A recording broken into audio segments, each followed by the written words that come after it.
everyone is playing, you're not yet. EWC Play is your all-in-one platform to compete in fantasy, pick'em, and quests for a grand total of $300,000 in prize pool. Build your dream fantasy team in 5 different games and track your score with live results tables. Predict the winner of every game, every group stage, and every tournament. Complete daily and weekly challenges to earn boosters that help you climb the global leaderboard. Got what it takes? Join EWC Play now.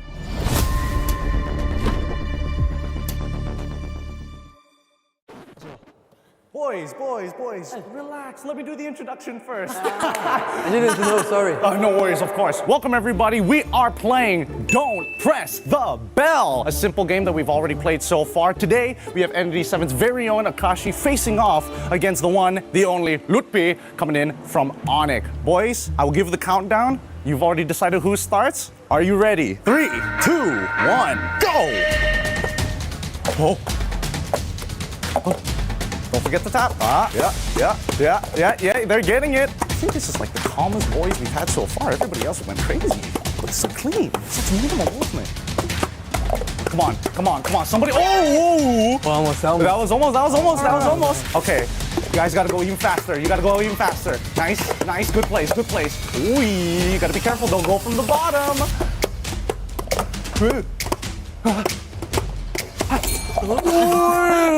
Oh no! I'm so sorry. That was a great game, but it came down to that DQ at the end. The bell accidentally rung. I'm so sorry, man. Well done. Thank you so much. And hey, that was us here in our Flex studio. Guys, remember, don't press that bell.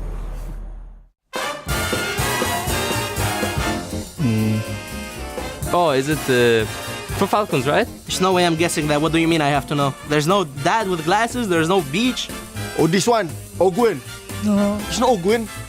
Bibal. Oh, female. Vivian, no? No. Fumieko. Fumi. It's the goal in her. I just remember now. She looks the same. Chel. Oh, it's Chel. This is the goal laner. They're sisters? Cute. Guys, you know what time it is. Don't press that bell. The simple game that everybody loves here. We've got 2 very important people. We've got Kozak from Pro, and of course, we have Innocent from SRG. You know the rules. It's a best of 1. On the count of 3, you may begin. Ready? 3, 2, 1, you may begin. Ooh, very aggressive moves. Ay! If it's like that, what's that? We're saying that's not that. If it happens again, we're gonna DQ you. You gotta be a little more precise. Because it's broken. I know, don't worry about it. Okay. Ready? 3, 2, 1. Hit it!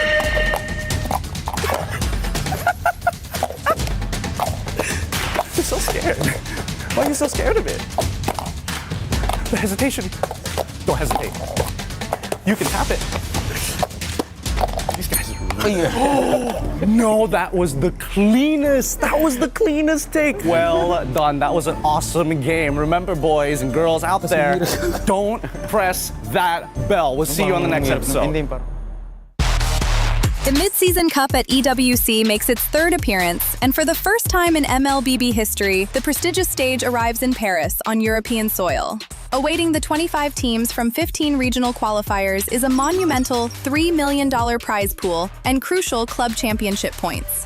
MSC opens with the group stage, where 15 qualified teams and 1 team from the wildcard qualifier will be split into 2 groups of 8. Both groups will compete in a double elimination bracket, where 2 wins secure a spot in the knockout stage, while 2 losses send teams home. The top 4 teams from each group will advance to the knockout stage. More unforgiving than ever, the knockout stage puts everything on the line. In this single elimination bracket, teams will clash in a best-of-5 series throughout the quarterfinals and semifinals. For those denied a place in the grand finals, 1 final battle remains, a chance to secure a podium finish and claim an additional $100,000 in the 3rd place match. Here, 1 moment can change everything. 1 mistake ends the dream, 1 clutch play creates a legend, and at the end of it all, 2 teams remain. 1 final series in a best-of-7, all for the grand prize of $1 million. 1 chance to rise above the rest. Who will become legendary? Who will prove unstoppable? 2 champions, 1 game. This is MSC at EWC 2026.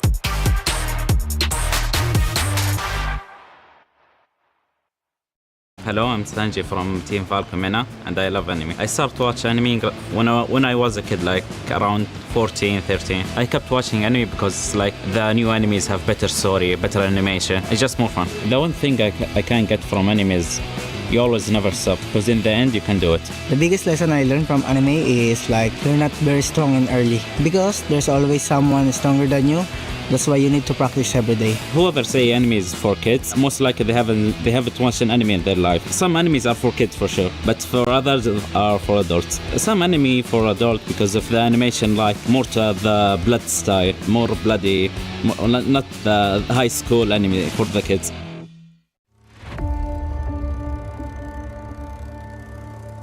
Bloodshed, tears, and glory. The Land of Dawn calls for contenders once again. Against all odds, GK Esports is here to win MPL MENA Season 9. Guangzhou Gaming! They go straight to the main stage. Ignite Gaming! MPLSG Season 11 crowns a new team. True Rippers are your champions. The place where a new chapter begins. The newcomers. MSC at the EWC, Paris. For many of us, this is our first. We may be the underdog. We may have sacrificed everything to come this far. We'll prove why we belong here. It's the first MCT Grand Finals, and Entity will be your first champions. Bro! Esports is the reigning champion! Team of Falcons will push forward to the main stage of MSC. Congratulations! Vamos, as you punched your ticket to France for EWC! Breaking barriers, defying limits. The aggressors come with nothing to lose. We carry the expectations of our country, our families. The fans who believed in us. This is the stage we've been working toward.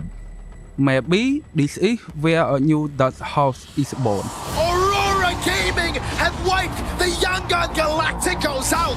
Megatron have not merely joined the Kings, they have become the Kings. And the Dragons of the North defend their Empire spirit. Challengers of the throne, the Titans stand ready. We have already achieved what many thought was impossible. Whether it's defending our regional title or taking down the champions of our region. We're here to break curses and set new milestones. Falcons AP Runner moving on through the grand finals. Slangor Red Giants are your new champions. MSC 2023 champions. Order! Team Liquid is your grand champions. The names that shaped history, the kings and legends. It's been a while since we stepped foot onto the world stage. It's been a while since we brought home an international title.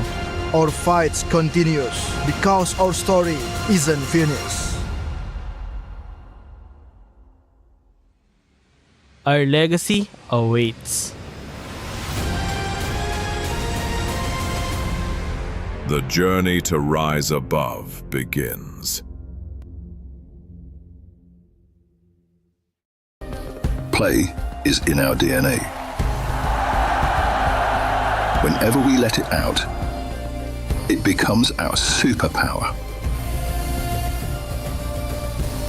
Now imagine an entire city being built to supercharge it. Kadir City, powered by Play.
book Esports World Cup up.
Hold me close and hold me fast. This magic spell you cast. This is. Well, what's wrong with you? I hate this part of the competition. 2 teams are going to be eliminated today. But I mean, we've got a couple of teams that are going to be going through to the knockout stages, though, right? It's not all doom and gloom. But imagine the keys. That's right, we get to crush the keys of some losers today. They're going home. It's day 3 of MSC here at EWC.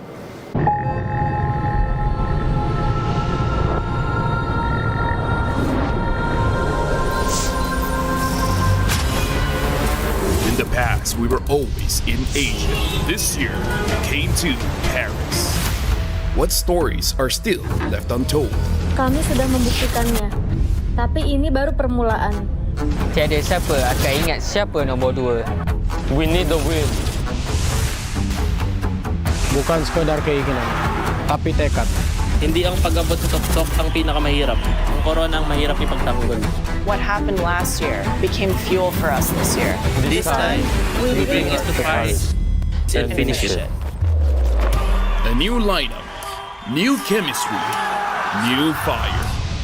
Once champions, not settling for podium finishes. World champions, defending MSC champions. As the final boss of MLBB, can anyone stop them? Names have been made, stars have risen, but now they need to show the world what it takes to rise above. This time, the world is bigger than ever. Like every year, new challengers step on to the world stage. Some carry the ambitions of 2 continents. Some fight for the pride of home turf. Some have never stopped chasing the throne. So who will finally rise to clinch the title? This is where unresolved stories find their ending. A new shot at glory. One more chance at redemption. We are back. Kali ini, sekali lagi. Bukan atau tidak, Pareho lang ang chance namin. no one is untouchable. Let's fight. Bukan ako kalau bisa. 2 champions, 1 game. Paris breaks through limitless possibilities.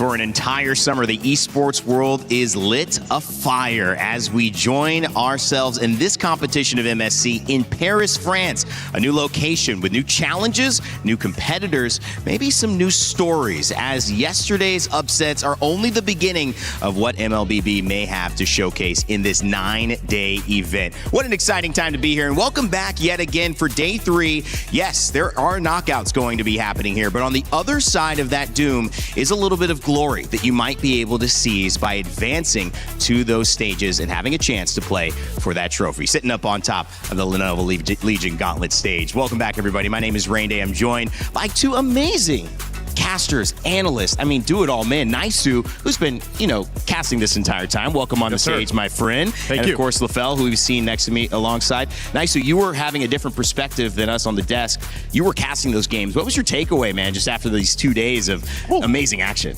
Man, I don't know. I think the biggest part is just how surprising the meta is so far.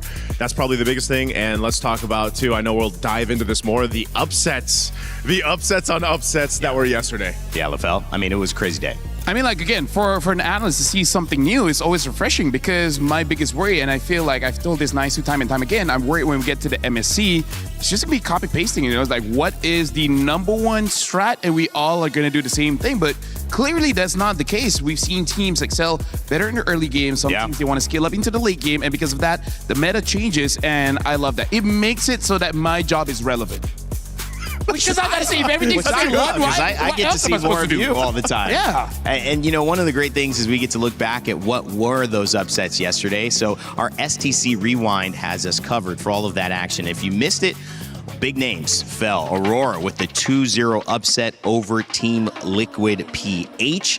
That was a big one, but we saw it across the board, LaFell. Looking at yesterday, it was just surprise after surprise. Yeah, Snuggery Giants put up a good fight against Pro Esport. I gotta say, all 3 games, they were very, very strong. People have their own opinions on the win and loss, but I gotta say, that one was worth watching just as an MLBB fan. Oh, I love Gideon's reactions there too, because, you know, in the talent room, we were watching that, and yes, in some cases, it looked like, again, it might be a repeat of what happened in the history with these two teams facing off, but I gotta say, man, that when we got to that third game, that was probably one of the best plays so far that we've seen of MSC. And you're going to see a ton of reactions from everyone, because everyone online was sharing their reactions for this match alone. Dude, Keoli, man. Like, he, on both, I think this is the play. This is the one. Oh, my goodness. That does not need a speed up. That needs a pause, a slow. It needs frame by frame. That's how insane Keoli was. Dude, even this one, like, I know they had that for SRG, the Malaysians out there, but then you have a big just kind of support for Team Liquid Philippines coming into this for MSC. And of course, Coach Midnight, you guys talked about it so much in the drafts. You know, we got to He's pass a traitor. those games. Yeah, dude.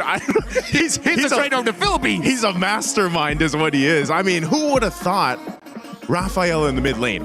Who would have thought that upset against TL? Only Midnight, man. Only Midnight. But then, it's a good thing, like, not a good thing, but it's more like Onyx bringing it back to be like, hey, you know what? We still got to control this. We still got to hold the throne. Onyx showed up against Entity 7. And, you know, fun fact, like, they are not the champions in this group. And, hey, maybe that's why they've been looking so good, because, as we know, number 2 is usually the hungriest. Number 2 is, and even on that one, you know, get a good look at Coach. Yeah, but there's me, Gideon. Dude. Gideon, you? Gideon and me. You forgot to say your own name? Gideon and you. You know what? But that's the thing, too. Then we end up the day here. This was a sweep. I believe I was filming content for this, but I did get a peek at what was going on here with this last matchup of yesterday. And I would say, you know, you have these upsets that started off the day, but then, of course, I feel like with the last 2 matches especially, you kind of had more of a, this is kind of what was expected. What we expected. Now, yeah, can there be a bounce back for the teams that lost? I also got to say, for Onyx, the fan base was incredible here in the stands. I mean, obviously, so many fans online for MLBB, community so passionate about this game, which is great to see. And as a fan coming into it, it's awesome to experience just what you can see with the storylines and the players evolving. And I think maybe the biggest storyline yesterday that many were aware of was Team Liquid going down not just 1 game in a best of 3, but 2 games in a row to what many were surprised at here in the Rafaela, the pick of Midnight and this team to really surprise who many consider a favorite to return and defend their title. We had a chance to talk with the coach of Team Liquid, Aeon, to get some thoughts. We're here at the back now with Coach Aeon after that loss, a very upsetting loss, by the way. I think everyone was quite surprised. Could you talk us through what perhaps happened in that particular match? I think overall it's a mismatch of game plans. They are going all in on the early game, I think everyone can tell. And we are hoping that we can hold them off, because if we can hold them off, I'm sure we'll win the games. But obviously we didn't, and they snowballed throughout both games. Yeah, so wrong game plan by us, I guess. Okay, so coming into this, were you surprised with that early game plan coming in from Aurora? Actually, no, because we saw their games and this is what they always like to do. But it's just that, you know, we felt that it was something we can handle, but obviously they played better today. Yeah, okay. So, so we will have to revisit our game plans and let's see what we can fix. Were you surprised though? I mean, obviously they play early game, but like Rafaela mid, we saw Barat's EXP. Was that something of a surprise to you? A little that they will take it out so soon, but at the same time, we always knew that they had these pocket strats because they also bring out Angela mid, I think, in their region. Yeah. So we knew they like unorthodox draft. That's gonna be different, and to be honest, that's the biggest thing for us because regardless of opponent, it's just a different play style, right? And for them, they have one of the most unorthodox play style, and they played really well today. So props to them. Okay. Do you have maybe a message to Coach Midnight? Well played. Well played. We might see you again. Ooh, okay. So the one thing that you feel like you need to repair come match 2 is the game plan, the strategy. Do you think it's just specific to Aurora, or you might have to revisit some other game plan to specific teams as well? Of course, we have to revisit what we think is the correct game plan because obviously everybody have a plan until you get punched in the face. And obviously we got punched in the face, so we will revisit that. But at the same time, of course, every opponent is different, so we will take that into account as well. And yeah. Best of luck for the next matches. Do you have a message before we go? Thank you for everyone that supported us. I'm sorry for this disappointing result, and yeah, we'll do better. We're excited for the comeback. Thank you so much, Coach. Back to you. Everybody's got a plan until they get punched in the face. That is probably the best way to sum that one up, Naisu. That's a good way to go about life, I'd say. But no, I think everybody is going to have to deal with that because we've talked about this quite a bit. I think the draft or the meta right now allows everyone to just kind of have this personality when it comes to the draft. And yeah, you might get punched in the face by a different personality from each team because this is, I feel like, again, one of my favorite metas that we've had in a while. I would say one of the defining traits of this meta is the fact that it gives more advantages on many different states of the game, where before this, the biggest advantage is for that late game because of the def timers, but now they give a different advantage in the early game by enabling you to get more gold out of the jungle, right? And also denying a lot of gold from the jungler as well. So before this, if you win the early game, you can't really take advantage of that by expanding the gold lead, but now you can. So I feel like that really opens up quite a lot of strategy. And you know, in hindsight, after seeing the first few days here, I believe like that was the right way to balance the game, making it so that if you want to play early game, you have something to fight for. Things we'll find out as we head into the action for today. Group A's bracket should be on your screen in just a moment so we can show you what it looks like after visiting this group 2 days ago. We saw Group B yesterday. Now it's Group A. To remind you of the results, it was Vitality and Falcons PH that moved on alongside Vamos and Team Spirit. We will see those games today as well coming up. But we're starting off True Rippers and Guangzhou Gaming. That will be our first look at Group A. This is a knockout game. This will send somebody home from the tournament. So it's a scary day, but it's also an exciting day. You've got to bring your best MLBB, Naisu. Yeah, I've got to go ahead and agree with Eterna, on the feels of this. You get to this point in the competition, eventually teams have to start going home, and for this, it's going to be that first match opening up today, True Rippers or Guangzhou Gaming. I think both of them had a really challenging first match for MSC. Yeah. And so I feel like this, you can take it as, did they learn from that experience and what do they take to adjust going into this match? Because now tournament lives are on the line. I gotta say, between both teams, I am very much impressed by Guangzhou Gaming, even though they lost against Team Falcons, but they made Team Falcons really fight for it, especially when it comes to the early game. The reason why Guangzhou lost was because they couldn't extend that lead. They got kills, but they didn't get turrets, they didn't get anything in the jungle, they didn't get turtles and such like that. So I'm wanting to see, yes, you can win the early, but what do you do with it? That's the maturity I want to see from Guangzhou. I want to add real quick too, I was impressed. Game 2 of True Rippers, because game 1, it felt like they were kind of nervous. You know, I feel like they first time on the international stage, they got a huge community behind their back.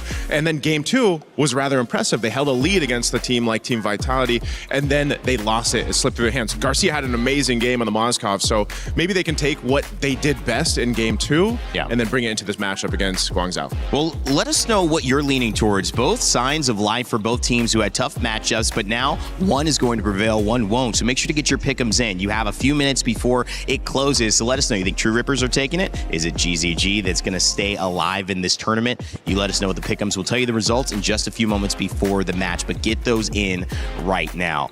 Conversation in the green room. We kind of start the days with these conversations. An incredible shout out to Maui as well, who's helping us with the editorial side of things, helping me get caught up to speed. International tournaments are difficult for anybody, but for your debut, and a lot of the players on True Rippers are debuting in an international tournament here, feeling like they're doing pretty good?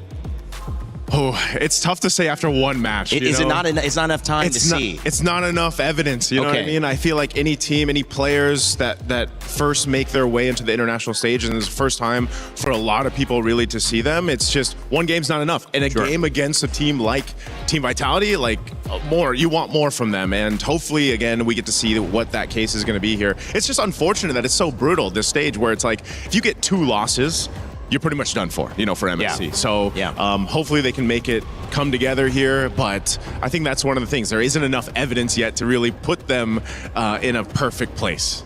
And when we talk about getting punched in the face, you just hope that a game like this for both these teams who haven't had too much time, it gives them a little bit more time within game, right, LaFell, to learn some things and to not just have to react so heavily in game 2 and risk going home if it's a bad reaction.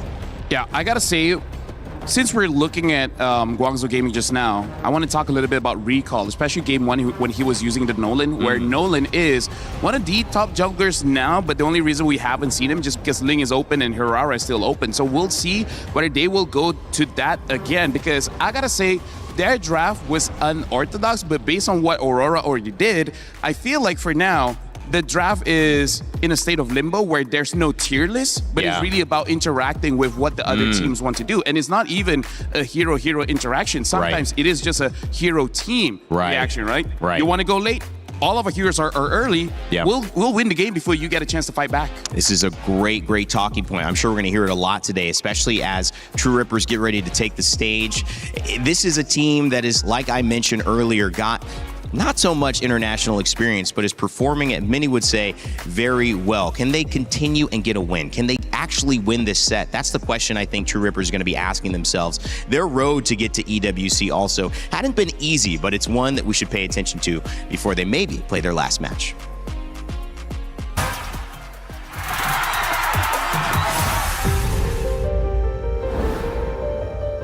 Hello everyone, Kimmy here from Team True Rippers. We are the winners of MLMS Season 1. We're the first team to represent India at MSC at EWC.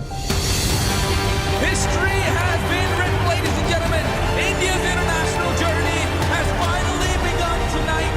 True Rippers are your champions. I guess it was the start of 2026, January. Everyone was so hyped, like they were saying, guys, we might get an international slot at EWC. We need this. For me, like, I was really hyped up.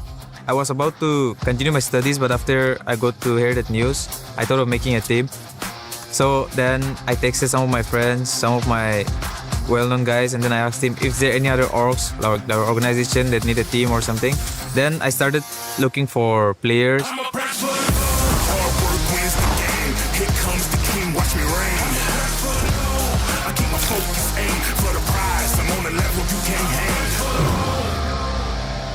My players, they were getting offers from different teams within India. So I was worried, like, what if I lose my players? I won't be able to make this team anymore. But luckily, a guy texted me out of nowhere and then he was like, Kimi, right? I have an offer for you, this. So I was like, yeah, anything is fine. I just want to bring this team to India and then, participate because I know we can win. Talking about Kyle and Asuna. Kyle, it's like, he's with me since the past 3 years. He's known as the gold standard of India. So he's just too good at his mechanics. Asuna is also known as the best mages in India. He wanted to try out and then we worked out really good. Everyone liked Asuna and then that's how we formed the team.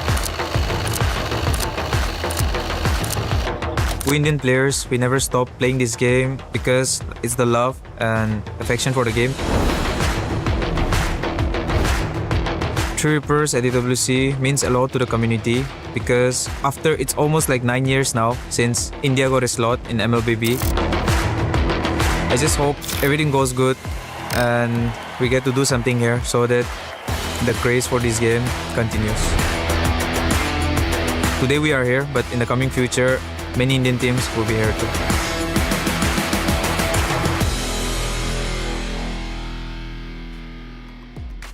The start of many more, says Rahancia, as he talks about representing India for the first time on an international stage. And this is truly an opportunity to not only do it for his country, but also to do it for his teammates, who he promised they would be able to make something happen if they could all stay together. Well, so far, so good. Let's see if they can put it into execution here as they face up against Guangzhou Gaming, who have had a different road here, representing China, and obviously a team that played well and had glimpses of figuring this meta out and prolonging their games. Can they finally get the wins that they need over True Rippers? It'll be a battle for sure, but their road to EWC was not easy either. They are here and they mean business.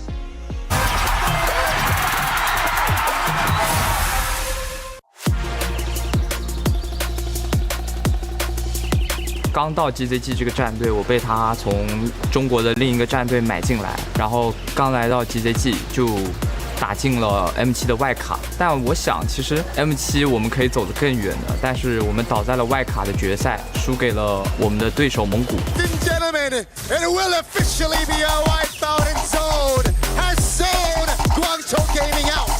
所以那场比赛结束以后，我觉得很可惜，抱着我的教练哭了。 Stop him and the beast rebels at the feet of Guangzhou Gaming. 在 SAL 夺冠的时候，就我忍不住在赛后采访里哭了起来。我很想赢，每次赢了我都很开心。但以往经常了解我的观众知道，就是我哭经常都是输了才哭，但那一次是第一次赢了才哭。我觉得我们做得很好，就是这种情绪在我心里涌出来，就使我落泪了。我觉得这是给我们训练，就是我们在训练里付出的努力，我们比赛里。我观看了这次在巴黎开赛的 MWI 女队拿到了8强，其实我有一点难过吧，因为虽然他们拿到了很好的成绩，我本来是开心的，但是我难过的是中国赛区的男队一直都没有很好的成绩，反而是我们的女队先做到了，所以我觉得我们男队需要一点突破的力量。 我希望中国的粉丝能看到的是中国队伍热血的一幕。我觉得我们可以创造以往没能做到的目标，所以我想跟我的队友说，放轻松点打，对面很菜，随便赢了。 What a story there, knowing that the women's have broken through, but yet to see that same result on the men's side. Looking to get it done here is Guangzhou Gaming as they head into a knockout game versus True Rippers. Guys, this is two countries, two teams, highly motivated, highly emotional. Wow. Naisu, and it's Guangzhou Gaming who get the pick'ems results in their favor. Doesn't necessarily mean that they're going to take it, but Naisu, that's a strong side. The audience is with Guangzhou this time. Strong prediction there. Again, give True Rippers some more time to prove themselves. Both these teams have amazing stories, though, the way they made up here, you know, and I got a chance to even see part of the journey for Guangzhou Gaming through MCT East Asia to get to here, and so hopefully one of these teams can make that story come true after a game win, but unfortunately one has to go. I mean, like, we got to talk about mentality here, because I like looking at a Guangzhou video just now. Yeah. Reminds me of W. Be like, we're strong, the other team is trash, right? So I really want to see them actually use that kind of energy here going up against True Rippers, because I legit feel like they have a very strong early game. It's just that you don't know how to maximize it. If they can maximize this one, then they can survive another day. Because I do want to see them succeed, because they've been here for a while. They haven't got that success just yet. The women's got there first, but hey, maybe they can get there further. And fighting for a region here, I mean, the pressure, it's pretty high for both of these teams as well. And you can see the emotion welling up. To me, that is just more of what it looks like when you give your all and when you have a situation that finally, after that work that feels like you're toiling through the heartache, through the disruptive and sometimes detrimental choices to get there and maybe make a mistake, to finding your feet, finding a way to get back, and then suddenly saying, man, we did it. After all that, we're here. Guangzhou Gaming looking to keep that feeling going. True Rippers hoping to keep that feeling themselves. It is going to be a great competition. One going through, one going home. Let's get it started.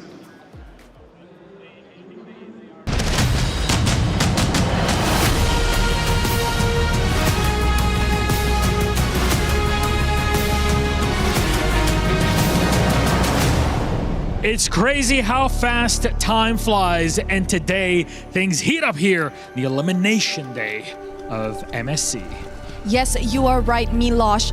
Right now, we are actually by the Key Crushers, where today, two teams, Dreams, Hope, and Keys, get shattered. That's the beauty of it. Every single one of our 16 teams here at MSC at EWC 2026 have come in with a set of these keys. This is the heart of these keys, Rose. Yes, now these Heart of Keys is the main reason why they are still here and competing, because this is their ticket to potentially the grand finals. And there's only one that can remain like this, because at the end of our tournament, 10 days from now, they will look like this. Everybody, 15 out of 16 will be completely crushed in this way, and today will be the first day where we get to crush two of those sets of hopes and dreams here in our beautiful crusher. She's strong, she's bold, she's beautiful. She doesn't have a name, unfortunately, so we expect you to help us out with that. Okay, Milosh, now my question is, before we get into the game, we kind of need to get out of here, but how do we do that? Don't worry, I got you. Mumu, door! Oh. Oh, there we go! Ladies and gentlemen, welcome back to the third day of MSC at EWC, where today we will be witnessing 4 best of 3s and 2 teams and their journey here. It's a lot on the line for our squads, because 2 of them, in our middle of the day, they'll be playing to qualify on and move on to the playoffs. 2 of them will be eliminated, however, as that attention will be on the lower bracket, which is exactly where our first game is going.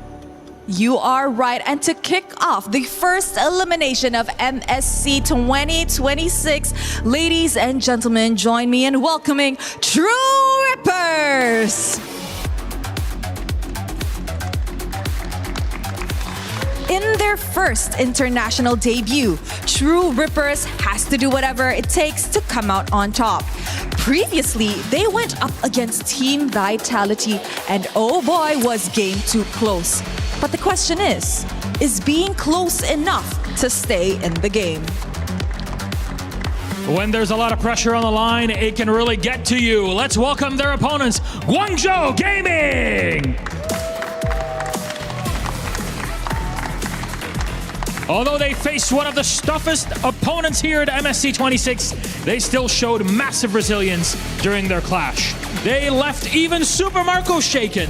So can they pinpoint Ripper's weak points and live to fight another day? This is the match of the underdogs, 2 regions that are quite new to the MLBB scene, battling it out, and only one can remain on top. All right, it's time to get the show started. Please, Guangzhou Gaming, please, True Rippers. My friends, you may place your keys, and captains, remember to shake hands or fist bumps or even do a little fadeaway before you get over to your seat, because this one is about to heat up. There it is, respect between our 2 teams. Let's get our first elimination match on their way.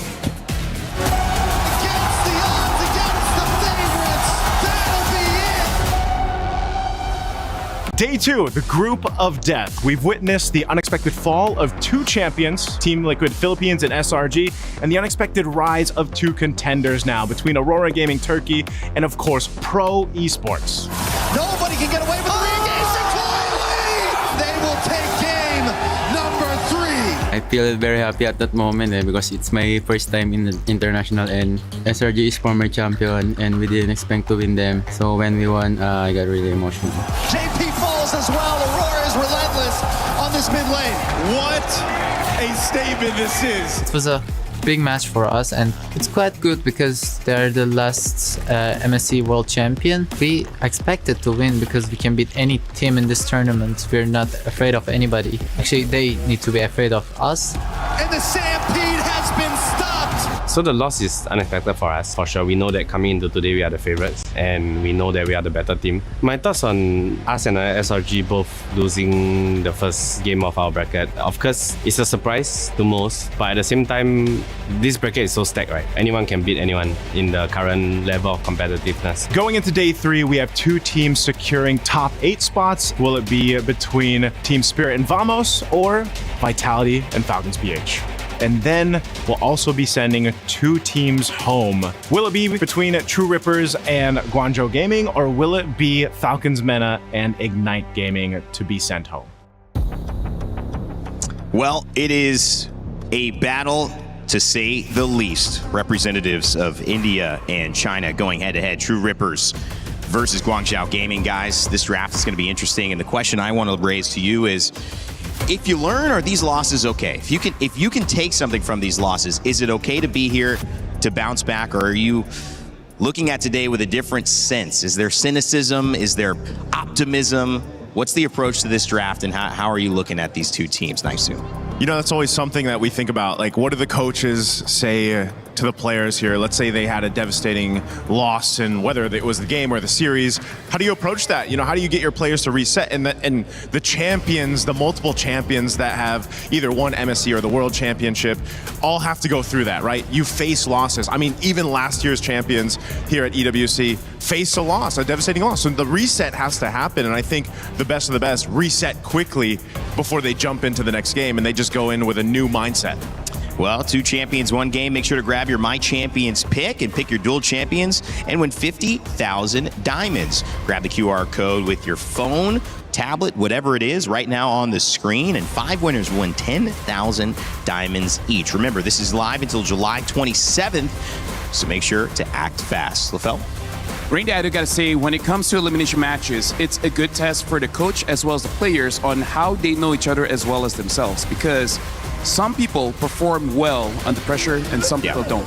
And because of that, the strategy as well as the way that you talk to each other is going to be very different, right? For example, if you don't do well under pressure, you got to get them comfortable. And for people that works very well under pressure, that's where you make them lock in. That's where you make them extra focus. And now going into Flying Clouds here, this is going to be very interesting, especially because I want to see if other teams did what Midnight did and actually bring Rafaela to Flying Clouds, maximizing her passive. When you respond someone, they immediately get to battle. I don't think people will be able to practice Rafaela the same as Rosa did, but at the same time, how hard is Rafaela really? I mean, like, come on. Wasn't there some advice out there like, yeah, what would you say to the people that want to now play mid lane Rafaela? Just remember, you're not Aurora Gaming, you're not Rosa right now.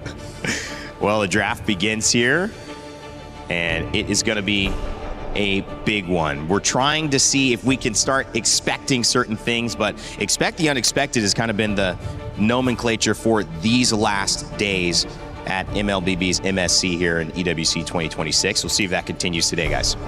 I like that they just took out the Harara, by the way. You know, True Rippers, they're not going to let that slip through. But so what we're thinking is, yeah, you might actually see the Ling be picked up maybe first to go in the hands of Guangzhou Gaming, if that seems to be the play, unless they ban it out, because that's been the trade. I feel like so far, just like we saw weeks, you know, the past couple weeks here, even back in Wildcard, LaFell, where that meta kind of settled into place over the course of days. Now you're in day 3. You know, you have to go ahead and just pick that plan, that game plan that you're really comfortable with, especially for these 2 that are facing off this elimination. And now True Rippers will also take out a big gold laner that's been popping up all the time, right? The Claude and the Hirara is dealt with, plus that Freya. What are we thinking here? The Ling first pick? No, it's the Atlas. Honestly, like, I feel like the Ling first pick is okay if you ban out the Eudora, because I really feel like the Eudora is going to be quite a talking point, because it's good basically in most drafts right now. And when it comes to the Ling, we've seen basically 2 heroes doing well, which is the Eudora as well as the Moskov. I don't know how other teams are going to do with that information, because Moskov is just one of those heroes where either you're good at it or you're not. Yeah, this is, there's the Ling. I was expecting it to come up at least on the swing. Yeah. And the Valentina. Oh, I thought it would pick up the Eudora for themselves. Eudora, to make sure that they don't get countered. That does mean the Moskov is going to go over on the side of Guangzhou Gaming. And we'll see what they pick up here. I really want to see a Eudora here, because then you basically have 2 counters for the Ling. And the Ling basically will be there she is. The main setter for True Reapers, right? He's going to be the position 1. He's going to take all the farm, and he's going to try to take over the game. Now Guangzhou, they actually have quite a lot of crowd control here. Nice from the Atlas as well as Eudora. And then Moskov, his crowd control is just to protect himself. But now True Reapers getting Bellary, which as of right now is an S tier pick in Rome.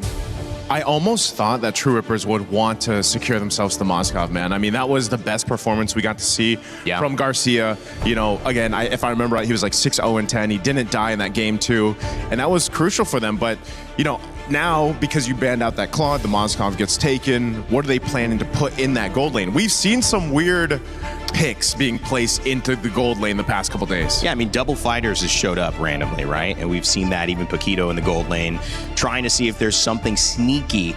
The one thing yesterday did tell us is that when you guys were looking at that ban, you're saying this is an honest draft, right? And that kind of exposed them to a very quick loss in our final set of yesterday. So maybe trying to hold a few of those maybe interesting picks later on, True Rippers, so they don't get caught out. Something that True Rippers can do if they do want to go for that double fighter. Other than the Paquito, we also got to talk about the Ruby. The Ruby can actually create quite a lot of space, making it quite easy for a Ling to go in and out, because that's one of the problem when you're not incredibly fast on the Ling. One stun and then you're done. And there's a lot of stuns here that can capture you. So I'm looking at something like a Ruby alongside the Belleric as well as the Valentina, just to create a lot of space so the Ling feels much safer to go in.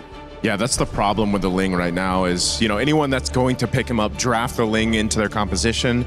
Not only is it such a micro scale, like scaling hero for people to showcase, but you need the team to support that. The same thing we've been saying about the Hirara pick, and your team really has to support you to be able to do that. Now, obviously, she's got a little more iframes to work with, a little more mobility, but Ling, same thing. You don't want to feel pressure in your jungle, your buffs being stolen. You need that space, because otherwise you just end up split pushing across the map when the rest of your team's trying to fight, and that's not where you want to be. So this Paquito coming up adds a little bit of a layer to the damage profile. This is most likely we're going to expect just go in the gold lane. It is still possible that it could EXP, flex. right? Could EXP. We saw this in the gold lane yesterday in the hands of Sigibum, if I remember correctly, maybe a couple more times. But, you know, that's the thing. You need to be able to go ahead and support this Ling's best time. Whoa, the Saber, though. Talk about another surprising pick.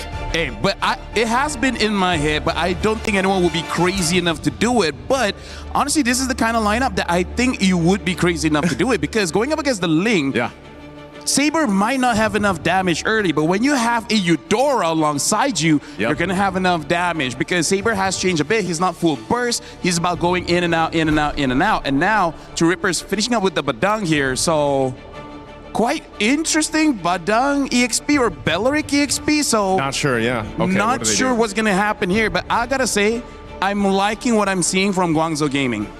It's going to be a Belleric EXP. On Rahancia. Kimmy's got the Badang. And Garcia on Paquito, so another gold lane fighter.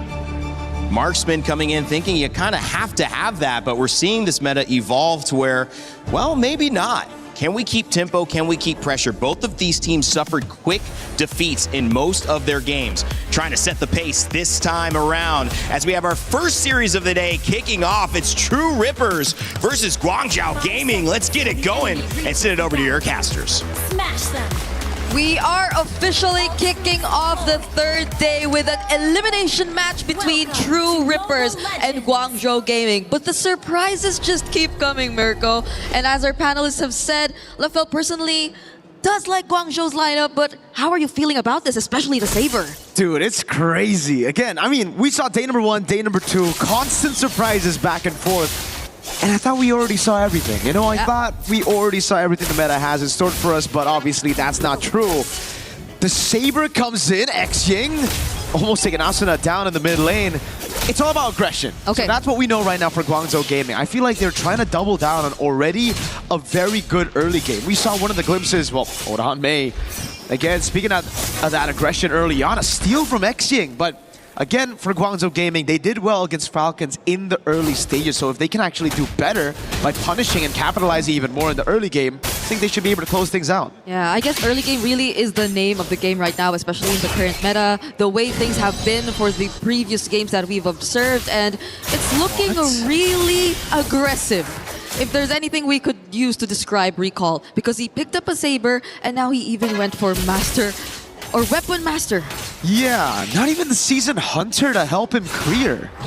I mean, he's going to do much more damage when he gets his items, but damn.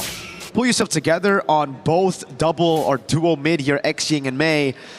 Good read by Garcia. Yeah. Could be a really bad spot here. And honestly, you look at this composition, you just look at the Saber and you're thinking, why go Saber? But if you look at a double fighters or just the fighter in the gold lane, Garcia should be very easy to pick off by recall on this Saber. So that's a big question mark already, as you can see Garcia having to sacrifice a few of those waves. Which is great. At least he's being very careful. You know for a fact that Garcia too, even when he gets his hands on the more vulnerable heroes like the Moskov, is not really the type to put himself in dangerous positions. Oh my. But that's the first triple sweep we get to see here. And that's the tank, that's the boy. You would usually have a lot of damage on. Well, Limited Splash already popped in right now. They go all in. Recall with a double with the weapon mastery, trying to get one more. Ian stunned on the wall. Now was chased out with a Black Dragon. Modi almost taking Eons down. Now it's Kimmy with the Flying Clouds, bringing him back again, all alone. SOD almost lands Eons. Sticks to the recall. 2-2, but it's Guangzhou Gaming with the turtle. Yep, I really thought True Rippers could have made something out of that, especially as they already were able to somewhat trade out the fact that no longer, or Recall no longer had the triple sweep. But it's still somehow a bit manageable for True Rippers nonetheless. Especially as you see they're not really being punished elsewhere. Let's take a look at that replay. Modi still getting in. Really close though, really close call, but the punish from Kimmy. I nearly forgot that we were on Flying Cloud, so things would be happening pretty faster than we thought. Yeah. That's what we, I guess that's the reason he went Saber as well. Maybe. Even if they die without him using the triple sweep, then he can just go and do it all over again after dying. But dang, that damage with the weapon mastery. He already picked up the Hunter Strike now and the Lethal Ignition. Even Kimmy wasn't ready. He's going to have to go straight into a Dreadnought's armor at this point. Yeah, so it's probably really just they want to go for the kills, always the kills, and that's where they start converting eventually. But it's also them on a Moskov, so I feel like they will have ways either way of dealing with the macro, even if, let's say, they just try to focus on the kills. If we're talking about the mid trio, who, by the way, have been doing a great job here, really keeping Kimmy and Asuna in check. Folks, you gotta remember, this is an elimination match between Guangzhou Gaming and True Rippers. Loser goes home. They're gonna go straight to the airport, out of Paris, back to their hometown. So it is brutal. Yeah. The fact that Guangzhou Gaming decided to bring out the Saber in an elimination match shows you just how confident they are at, again, capitalizing on early game advantages. Yeah, and you see, oh, hold on, that's a flicker. Yeah, a bit disconnected. Oh, big Fatal Links by May. Another Fatal Links as well. As now, Time of the Blaze gets locked in. Ian's running down the wall. Now it's Rahansha isolated against the rest of the team as Modi picks him up, and it's an all-out win for Guangzhou Gaming. Yep, the disconnection is something kind of punishing there for a True Rippers, as we saw Rehansha engage, but Garcia all alone here. Okay, will at least be able to regain positioning, but Recall, will he contest? Oh, big ult already down. May comes in with a perfect match. Kimmy trying to stop it now as Modi pops in a furious dive and the red tree goes in. Garcia with the secure now as they go all out. Eon's picking up the kill, but gets caught in a triple sweep again as Xing takes him out of the fight. And again, it's a turtle to TRX, and Guangzhou Gaming with a trade as CY gets a tier 1 down below. Yep, that's all CY has been focusing on for now. And Garcia, the fact that he was really there, the participation he had in that team fight was really massive for True Rippers at least. Oh, was that the... Recall got it, right? Recall got it, yep. Okay, he did not even have to get up close. But at least for now, True Rippers, they're really trying to minimize this lead. The damage that you would assume would really be massive right now. It's not really happening just yet, but May is not going to go for the set. Asuna has the Fatal Links as well. That's been a way for TRX to actually respond to the Fatal Links from May, but the thing is, it's just Asuna, right? Everybody else who gets caught by the Fatal Links, they're locked down, so Asuna can purify and get her his own Fatal Links, but there's just no damage coming through. Meanwhile, Guangzhou Gaming, on the other hand, they have the combos ready. And it's also that disconnect that TRX really got to fix. Rehansha, I feel like at this point, just wait for Asuna to get a set. Wait for the Fatal Links first, then Rehansha can go in with the Wrath of the Dryad, or just use it as a counter-engage tool. Which is... I don't know if it's counterintuitive, because they want to like go for team fights based on their composition, but you want to look for the damage too. Oh, hold on. Triple sweep. Eons gets away with the Time of the Blades. Interesting. I thought that was going to be a one-shot by Recall. The Furious Dive into DOT. Taking down on Eons. He gets the Finch poise, but it's not enough to keep him alive. Why did he walk back? Oh no. Did he not see that Modi was actually there too? Modi got him good. That was a surprise and very unfortunate for Ians right here because we were talking about where the damage would come from True Rippers. May? Good peel by Kimmy, but now he's gonna be the sacrificial lamb. Straight into Modi, back-to-back kills for Guangzhou Gaming's XP laner. Yep. So at this point, it's gonna be really tough to just stop Guangzhou Gaming in terms of what they want to do now. They're just bursting this objective. Oh, Hansha! Oh, Xing's still the one who actually claims it now. The Fatal Links locks down Recall. He's gonna get caught by the Tempest of Blaze. It's a big shutdown for Eons as he picks up the Blaze, but now it's gonna be Xing with the help of CY. Perfect match coming down. Finch poise gets him out. Modi getting a killing spree as he goes for a 1v3. Now against Garcia. Still able to survive as well. Guangzhou Gaming now. We're gonna siege down the mid lane. A stun coming out on Kimmy and the Spear of Misery. Doesn't connect on the wall, doesn't pin Kimmy. It's just a tier 1 in mid. It feels so weird to think that the extended teamfights seem to be favoring Guangzhou a bit more because you would assume that they're very ult-reliant heroes, but at the same time, they have a hero like the Moskov. They have someone to just put out these sustained sources of damage, whereas True Rippers, on the other hand, I feel like it's mostly sustain. We are looking for the ways in which they could really clap back, but Rehansha, again, another Wrath of Dryad already committed. Oh, Garcia in the back, already using the Flicker as well. Make it go for the Fatal Links free! Recall coming in with the Shuriken, now the triple sweep on Kimmy. It's a fist crack coming down as Asuna is able to lock him down with the Fatal Links and a Terrify on Recall. It's Eons with the pick, CY with the damage. Now it's Modi, Black Dragon form flanking for the back as Rehansha's gonna be isolated for the rest of the team. The Petrify lands for Modi! And he gets the Furious Dive to pick up a Mega. Garcia's all alone. Guangzhou Gaming gonna go for the chase. A stun from Xing. Modi trying to cut him off. Garcia, can you get away? If he actually gets away from this, I don't know, but he won't. It's a killing spree for Xing, and these staggered teamfights are just not helping True Rippers at all.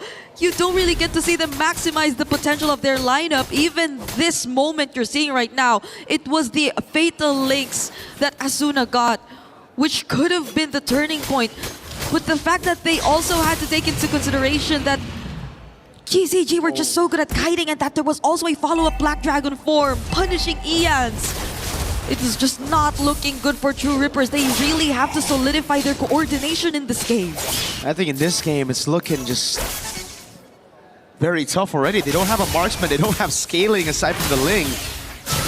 Eons can still be a threat later on, but again, with all this CC, with all this lockdown, with all the tanky members that Guangzhou Gaming have, it's going to be extremely difficult for TRX to find another opening here. Yeah, because maybe you could rely on Kimmy to find the target, but who? Because you don't expect Sai, you don't expect Xing, you don't expect Recall to just be in the same spot at the exact same time.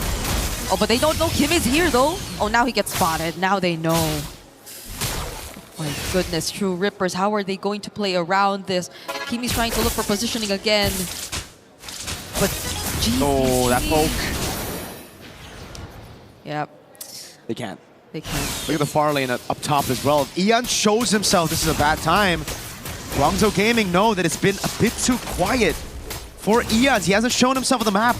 Most probably sent up top, so it's them committing onto the neutral objective. True Rippers not given a chance to actually follow it up. Rehansha with a flicker in the top, but doesn't land on anybody. Now it's Modi who's trying to look for capitalization. Oh, Furious Dive and a Petrify from Modi. The SOD lands. May's trying to follow it up, but it will not be taken. Garcia with the recall in that bush. Modi, what? Reads out the position. Garcia's recall has been compromised. And now he's all alone, running again against Guangzhou Gaming. Oh, okay. This will take a bit of time for True Rippers actually get to track him down. It's only May assigned to do that. Look at recall, triple sweep, bang! Fatal Links the combo as well. Garcia was knocked up for a whole 2 seconds. Yep, Ian's just gonna settle with these trades. This tier 2 up top, but the Holy Shields are looking to go down now, and there's a Black Dragon form 2 coming in from Modi. But at least True Rippers can defend for now. At least for now. Xing, okay. Luckily, Xing didn't have the ultimate. Kimmy concealed right in front of the faces of Guangzhou Gaming up pinned down as well. The pitch back defensively. Asuna is able to find a fatal lace, but actually flickers out of safety, and now the Temps of Blaze comes in for Eons, but he gets stunned up. The Spear of Misery as well. It's a shutdown, but at the price of Eons' life, as CY continues to push in towards this turret. It's so unfortunate. It's so unfortunate because even in that last sequence you saw, they had different targets, each of them. Oh, but they just went in! Full combo, triple sweep, fatal links, furious dive. Kimmy is gonna go down to Modi, and now the Black Dragon comes around again onto Rehansha. The furious dive lands onto Rehansha. Recall will walk up the SOD as well. Finally a 3-man taunt that takes Modi down, but it's Guangzhou Gaming who gets game number 1. 20-6 on the board in terms of kills. We were thinking that they really wanted to go for kills and they lived up to it. It was just them constantly on the lookout for potential targets across the map. And you barely saw true Rippers able to answer back, able to achieve anything, but also at the same time, they're just constantly being disrupted so well. I think one of the players who had probably the hardest time there was also Eons on the Ling. He was the target all the time in that entire game. How could you escape from it? I mean, as Eons, you were the only dude there that could actually make a play, that could actually look for a trade around the map. And all the way from the start, it really comes down to, I feel, picking up this Paquito. This Paquito was a massive mistake because they picked it up into a Moskov, right? In usual terms, when we see it from Hiko, when we see it yesterday as well, it was a Paquito into a Claude. It was a guaranteed winning matchup so that the Link can capitalize on it. But against someone like a Moskov who has that Spear of Misery to keep him safe in lane, and even against this XP of Modi on Yuzong who knows how to play it safe, Eon just could never find a way to punish. It was, on the other hand, Guangzhou Gaming who constantly punished True Rippers. On top of the fact that they also prioritized the Valentina instead of the Eudora, which was also actually available alongside the Ling that they decided to prioritize in red side. Oh no! Oh my gosh, yeah, that's exactly the kind of emotion you probably would have for this entire game. It feels bad. It feels bad for True Rippers, but we hope to see them get back on track as we have to break that down, so we're throwing it over to our panel. As well, a quick game and a good game if you're a Guangzhou Gaming fan. 75% of you thought that was going to be where it ended. Naisu, they were certainly right. That was a tough one, man, for True Rippers, everyone rooting for them because, yeah, I just feel like this was reminiscent of what happened in Game 1 for them yesterday. They weren't connecting, they weren't working together, and also there just wasn't a chance. I mean, Guangzhou Gaming, they knew the game plan, they went with it. This draft, again, it's nice to see where we are with our meta. You can bring something like this, make it work. I mean, we're talking about Eudora and a Saber in the jungle, man. I gotta say, Naisu, like, for the 3 days that we're here, I hope my sentiment stays the same. This might be my favorite international so far. Not 100%. Not favorite MSC. Favorite international of all that we've had. Yep. This has been the best. I love the meta we're at now. I got you, bro. I got you.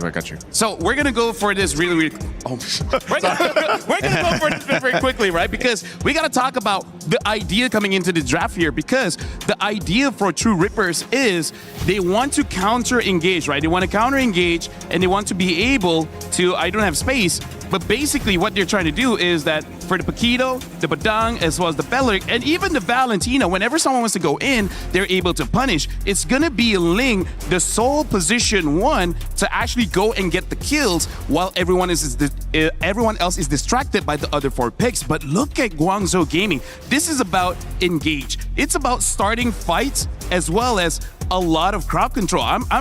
This says enzyme, but whatever. What in the world is that? I love it. Whatever, right? Okay. Because this is engage plus crowd control. This is engage plus crowd control. This is engage plus crowd control. And this honestly can be engage plus crowd control. And damage. And then when it comes to the Moskov, we've seen this happen yesterday where the Moskov can 1v1 the Ling and it's not that big of a problem. We're going to be looking at some of the clips here where at the start of this game, we got to look at this, okay? We're going to rewind just a little bit and then this is what I want to show, okay? we're going to be zooming in and we see how the members of True Rippers, they're ganging up because this is how they want to form their formation. When you want to go in, we can counter engage. But look at all the different angles that is coming up from Guangzhou. From the side here, we see Saber is about to jump in, and from this side, we see that the Atlas is gonna jump in. So there's layers to who goes in first, second, and third. There's an order. Okay, so 1, 2, and then 3. This makes it so that no one is completely punished when someone makes a mistake. We're gonna be playing the clip here and see how Atlas immediately gets onto 2. And then when he brings them together, they're all bunched up, and yet Saber is still able to get the proper target despite everyone clumped up being there. And this is what we like, that whenever they fight, there's always a chain of crowd control and there's always chase. No one can get away, as we're gonna be looking at the second clip here, where this is again showing how devastating it is when you have one basically win condition, and the win condition here is going to be Ling. At this point, you can see the Ling is safe, and I feel like even Guangzhou Gaming is like, we're going to be happy with that. We're just going to be taking the camp here, denying him off his farm. But then, as the fight goes on, even Mirko was questioning why did he stay. And this is also another dangerous thing about the composition of Guangzhou. Even when you escape, you don't really escape. There's all types of DOT damage coming in from the Eudora, from the Yuzong, and honestly, even the Moscow can have some too. And then the last clip that we do want to show here, this shows the layers of crowd control that we've been setting up. And this is the number one thing why Guangzhou wins. When they want to fight, they can fight. They don't have to wait for the stars to align. They don't have to wait for Atlas to have a perfect engage. Anyone can start a fight. They on go. Yeah. They on go, yeah. We're just going to be finishing the clip, but essentially, why I love this draft, it's easy to execute. There's multiple ways for you to start a fight. More importantly, multiple ways to end the fight. Thank you very much, Naisu. That was awesome, LaFell. Thanks, Naisu, for that as well. We had a chance to catch up with Guangzhou Gaming's Coach Sunday before this match. So far, so good for Guangzhou Gaming. Can they keep it up? I am now with Coach Sunday from Guangzhou Gaming. 那我们现在呢是有来自于广州 Gaming 的这个教练 Sunday。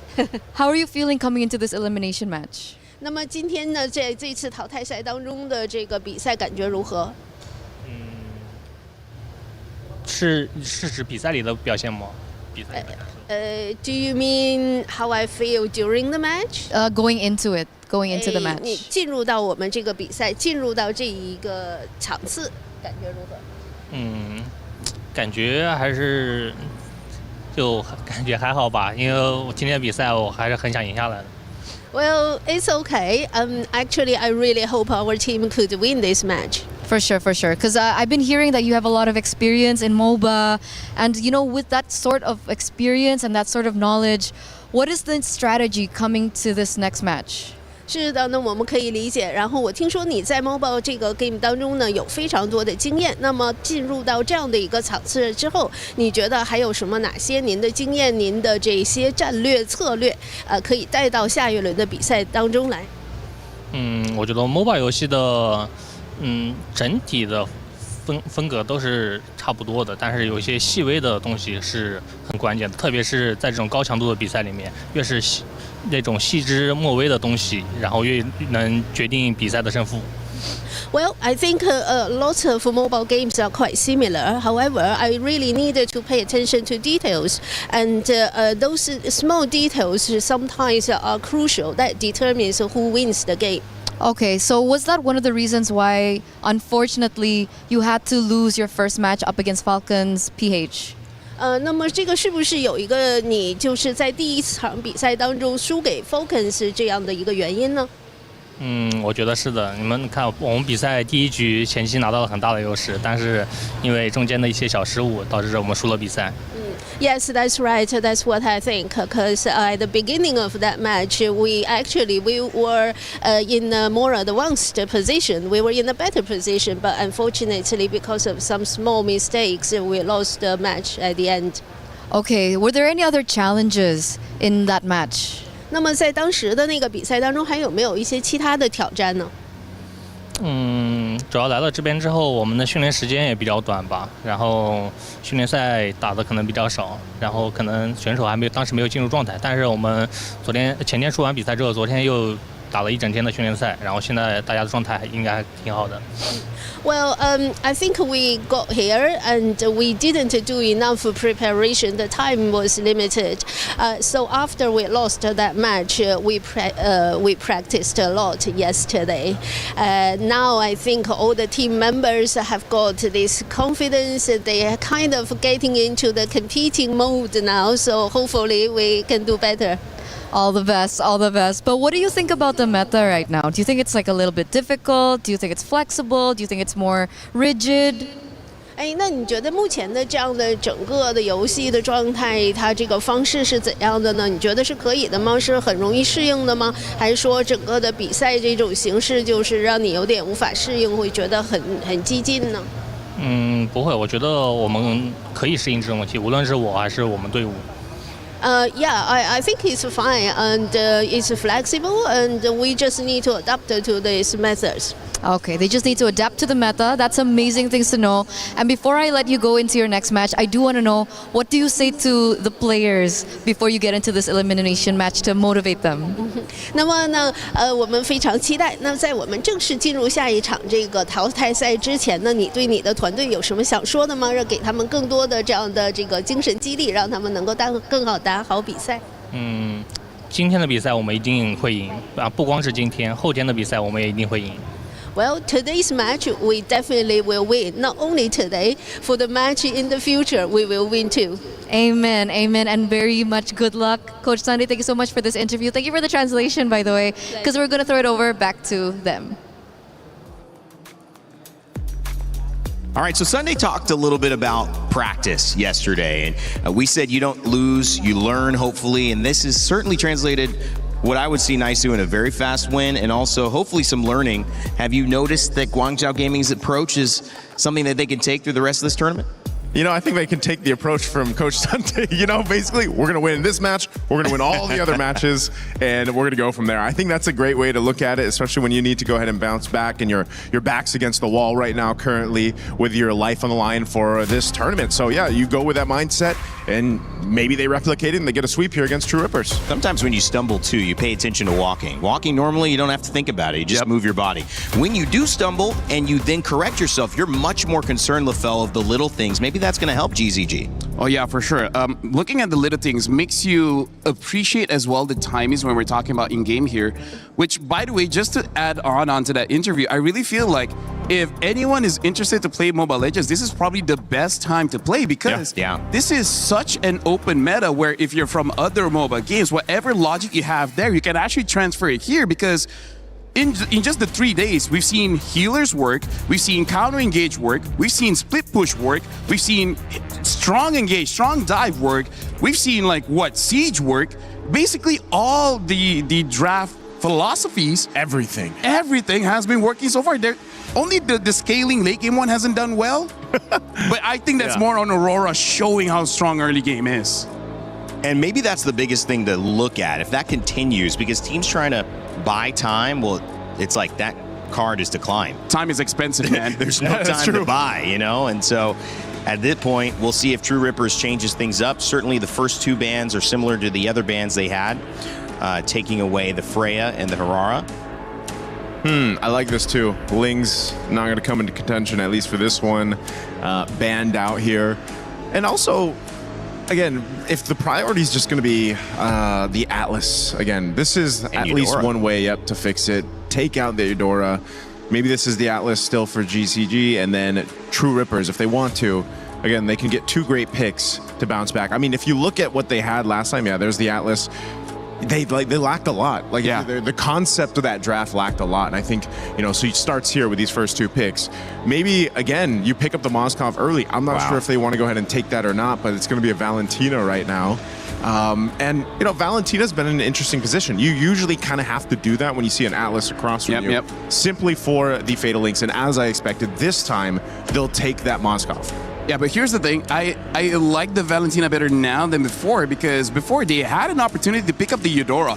Eudora in this current meta is a great position 2 or position 3 because she has great disruption in her kit, and the best thing is that it's so easy to do. Even if you're distracted, somehow you make a cool play.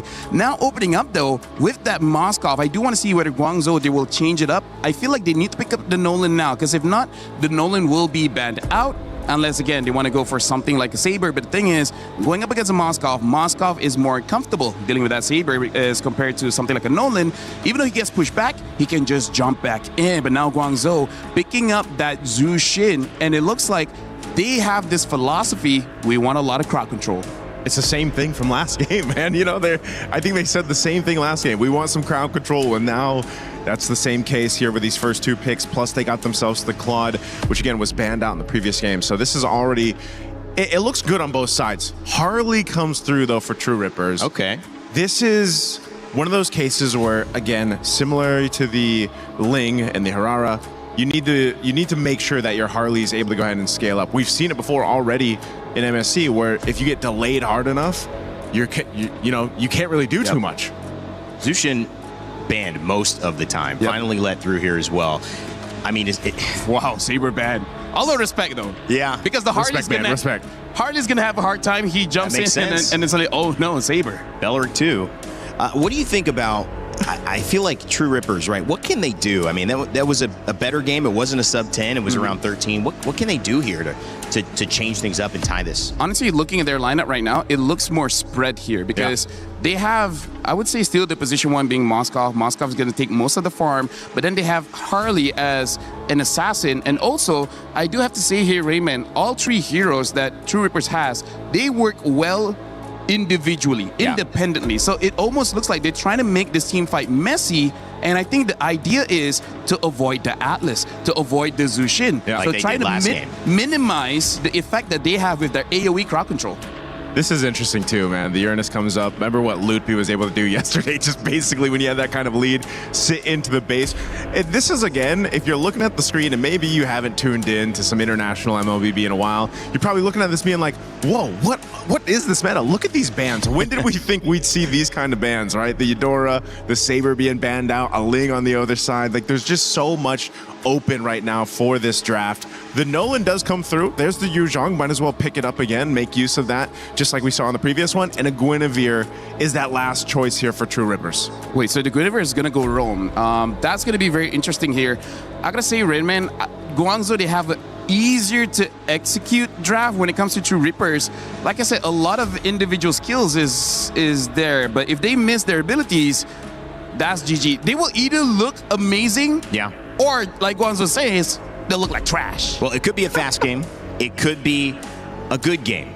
We'll find out what type of flavor True Rippers is able to bring. This draft certainly different than before, which if you're a True Rippers fan and rooting for India, you would hope, okay, maybe we have a chance. If not, Guangzhou Gaming will be moving on with a 2-0. True Rippers will end their MSC run here. We'll see if they can even it up as we throw it back to your casters to get Game 2 underway. True Rippers and their last chance at potentially being able to get a shot at protecting their key and not ending their tournament run right here, right now against Guangzhou Gaming. We're seeing a bit of a shift in terms of the draft, Mirko. It's not entirely... Oh, hold on. Okay. It's still the Yu Zhong, though, in Modi's hands that you are going to see, and I feel like True Rippers are putting a lot of respect to it as seen in that first rotation. Hey, True Rippers, I think just going back to basics actually fits the bill a bit better, right? True Rippers against Vitality as well. They were able to almost get that Game 2, a very close, nail-biting Game 2 with a simple composition. So I like the fact that they're going back to basics. Garcia on the Moskov that almost got them the win against Vitality as well. This time, nothing too crazy. It's still Season Hunter for Recall. No more of that weapon mastery. But it's still Master Assassin for both the gold laners here. CY and Garcia, not the bargain hunters that we've been seeing a lot more from the attack speed gold laners. Yeah, it seems that there will be a lot more of the micro plays coming in for our gold laners here, and they will have definitely a very huge task to fulfill, considering this game, I think, would give a lot more room for them to operate around the map. But that was close. Rehansha. Okay, at least he doesn't get caught there by recall right before the objective. But they're on a much more balanced lineup right now, as we've been talking about. Oh, Purify for X-Ying. Yep, he's gonna have to fall. Mei though, the frozen. Eons gets away with a space escape down below. Kimi with a potential gank, but Modi reads it out. Great stuff from TRX in the mid lane as CY. This time is actually trying to zone Garcia out. Garcia walked up to try to get that cannon minion. He does get it, but he's gonna lose out in the trade in the end. Okay, Guangzhou Gaming are yet to find a trade from what happened just now for X-Ying. They might do, but Asuna will be quick to react though.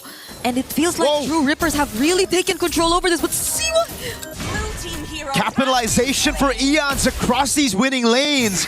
Exactly what we wanted from True Rippers from game number 1 as Modi now walks up. Had that Lantern Flare already. Kimi is going to be locked down. The Black Dragon form comes around and just get away, but now it's going to be stolen away by the Valentina. Asuna on it as well. Rico going to be caught in, and Retry comes in, but it's not enough as Eons picks up the turtle, and X-Ying is forced back. Kimi will walk up again. Asuna with just a splash of damage. True Rippers with a 4-0 lead and a neutral objective. They've completely turned around the situation. We were not expecting this heading into game number 2 after what we witnessed in game number 1, but True Rippers have reset. They've completely changed their draft, and now they're showing us how it's done.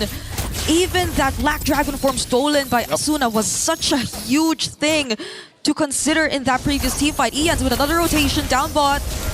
Modi's just not having a good time now. No Black Dragon form under turret. They are trying to juggle the turret in again. Rehansha with Eons. Picking up a dive down below. A gank on Modi.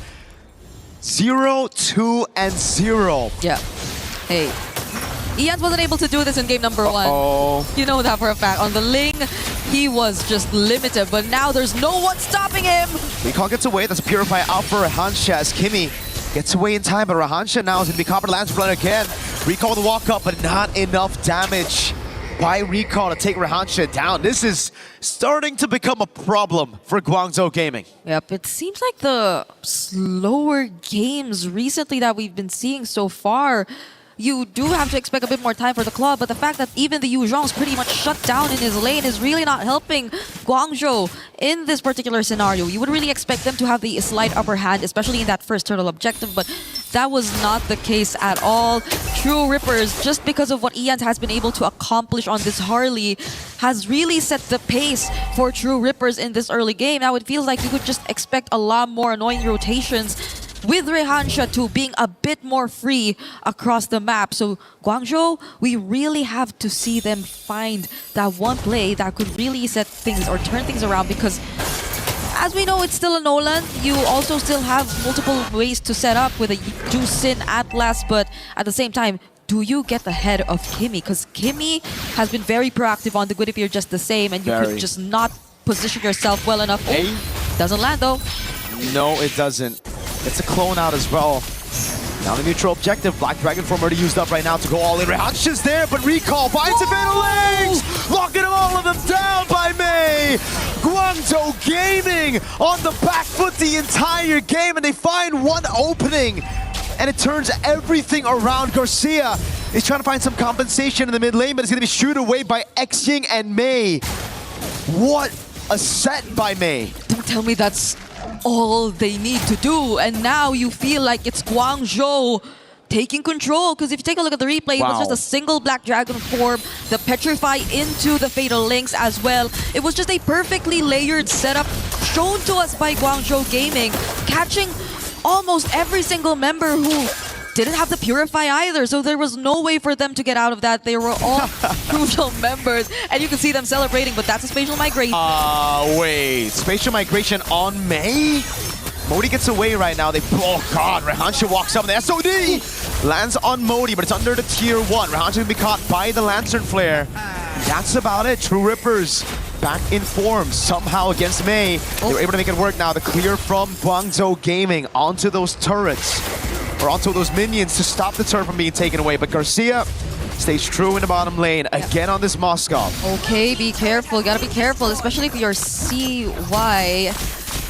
Okay, Kimi and Eons are gonna get let go of that push though, but it could have been really dangerous. Now we're taking a look at the goal difference. It's not as significant, really, if you take a look at it. I feel like even, or if it weren't for that one play we got to see from Modi as well, this could have been bigger between the XP laners, but I think that pretty much lessened it even just a bit to a certain extent. And now Kimmy, okay, all alone here. Uh-oh, May's waiting in that push as well. Conceal already. It's gonna go in. Oh no, baits out the battle. Requiem, the Fatalings pulls him back just a bit as ENG is right there. Great peel from Garcia.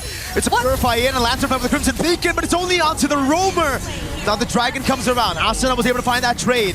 Turret down below. The main target for Guangzhou Gaming, as in the mid lane, Recall is dealing with Rahansha. Turtle already started by Eons. Picked up already. True Rippers finding the better trade across the board. That took a bit longer than it should have. At least Guangzhou got a turret though, because if they did not, then I feel like True Rippers really got the better trade. It was a turtle that they were able to secure, no contest whatsoever on Eons. And they just took a 1-for-1 trade, if ever that were to be the case. But right now, you're starting to feel how Garcia is becoming a lot more active across the map. He's also a level ahead of Sai, by the way, so I think it's been really great for True Rippers, at least for their laning phase so far. Now we take a look. Already has 2 out of 3 of the Trinity build. It's just slightly behind. But this is... Modi doesn't even have an item just yet. This is a Yu Zhong, who doesn't even have an item just yet. Yeah. It's actually all components. Went for the robe, the Fury Hammer. Now May's looking at Asuna. They gotta be careful. The only Purify they have is on their main frontliner, Rahansha. So that's the problem for True Rippers, right? They have to split up. They have to be very careful of this set from May. The one time May was able to find that set, it almost guaranteed them that full-on comeback. But luckily, True Rippers were able to find some good pickoffs here and there. Kimmy, at this point, I think Spatial Migration on May doesn't even sound too crazy. They might have to deal with him first. Yeah. Recall with good poke on Kimmy. And it's all about mid-control as Garcia plays that far lane. Which is great, because I think they're splitting up their positionings a bit more. We see Kimmy really putting himself and trying to scout wherever Guangzhou Gaming could potentially come from, but just the same, it seems like there seems to be a bit more reaction coming from their side. Garcia has had no trouble opening up the map. Nope. For True Rippers, they haven't been able to pay as much attention to their lanes, and that could be a potential problem for Guangzhou Gaming, especially now that we're looking at the first Lord spawning on the map. And it's the far lane who has been, or which has been really dealt with so far by True Rippers. Just look at Garcia. They have no idea he's doing this, but you know that he just has a really good grasp of what his job is at this point. He's feeling it. He knows exactly where he needs to be. And Guangzhou Gaming doesn't feel like they have a composition to burst this neutral objective down. Oh! May with the Fatal Links into Kimmy as well, but he's able to escape, and now it's all the resources burnt. The Dragon down, the Fatal Links as well. Garcia already dealing with a wave in about top lane. Rahansha knocked up. Oh! Fatal Links from Asuna! Takes them all into the Vile Requiem. Now it's Garcia to miss it all with the SOD, tearing them apart as Asuna picks up a double, and TRX take full control over the game. Was that actually worth it? They were only able to zone out Kimmy. Now they lose tier 1 in mid, but at least Guangzhou have secured the objective. But now it's at the expense of almost all their outer and inner turrets, and this is True Rippers, I feel, being much more happier with the exchange. They get so much more map control, they only lose an objective, and now they might also get recall. If it weren't for that one dash, it would have been really close. Big Spear of Misery. I agree with you, this is definitely not the trade that Guangzhou Gaming were looking for, but it's the trade that they need to take. They bursted, they used all of their resources so early, and they couldn't even find Kimmy, which led to them having a full commit onto the neutral objective, right? Because if they backed away, it would have been completely chopped. Spatial Migration in the Battle Requiem now on May. Eons with Deadly Magic. May is gone. Her Modi can't even find a Petrify. Eons got away down the Blazing Red, doing nothing. CY taken low. Eons taken out by Modi. But in the back line, it's the SOD. Garcia with a double, trying to get that triple. Great Lantern Flare to escape by Xing with the Crimson Beacon, but Modi here, it's just a delayed pickoff. He's going to try to buy as much time as he can with the passive procs. but it will be inevitable. Modi, good night. Asuna walks up. The Furious Dive again. Wait a second. Whoa, wait a second. wait a Modi. second. Uh-oh. Asuna with the melee range again. Now it's 3 against Modi. Dude, he bought so much time. He did. That was initially a highlight for Garcia that we were just about to talk about, but it's been all Modi from that point onwards. He was just sustaining 2 members at the same time. They had to call in another member from True Rippers just to finally take him down, and that's only being on the Radiant armor as well. But I take a look at this team fight once again, and you kind of worry as to why the Blazing Duet didn't feel like it dealt as much damage as you would expect it to. At this point, you would assume Sai already has the Trinity build in his hands. We can take a look at the items just to confirm whether or not that's actually true, but he already does. It's because these frontliners from True Rippers have gotten such a massive lead. I mean, take a look at that 2,000 gold lead between the XP laners.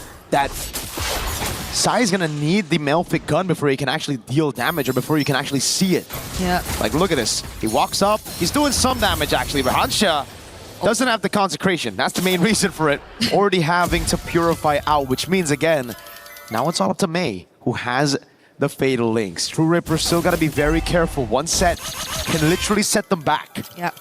That's also the Chastis also already picked up by Rehansha, and not to mention Garcia having the Wind of Nature. So I feel like he will be a much more difficult target to deal with for Guangzhou Gaming if ever they do want to find him in the team fight. There you go, that's the gun.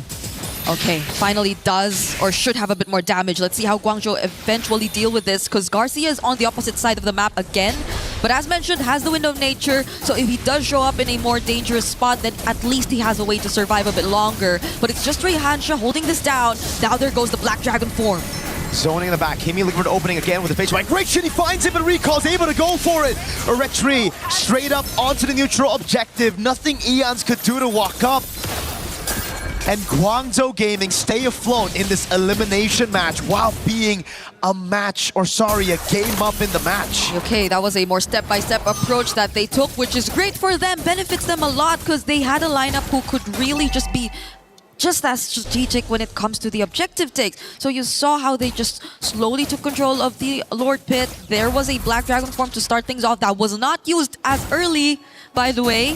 So it was just perfectly set up, and the SOD not landing too allowed for Guangzhou to just commit to the bit. They were not forced to think twice about the engage. Hold on! Fatal Links, but Rehansha has the Purify back up. The Deadly Magic comes around. Sai in the back line with the Blazing Duets shuts Asuna down.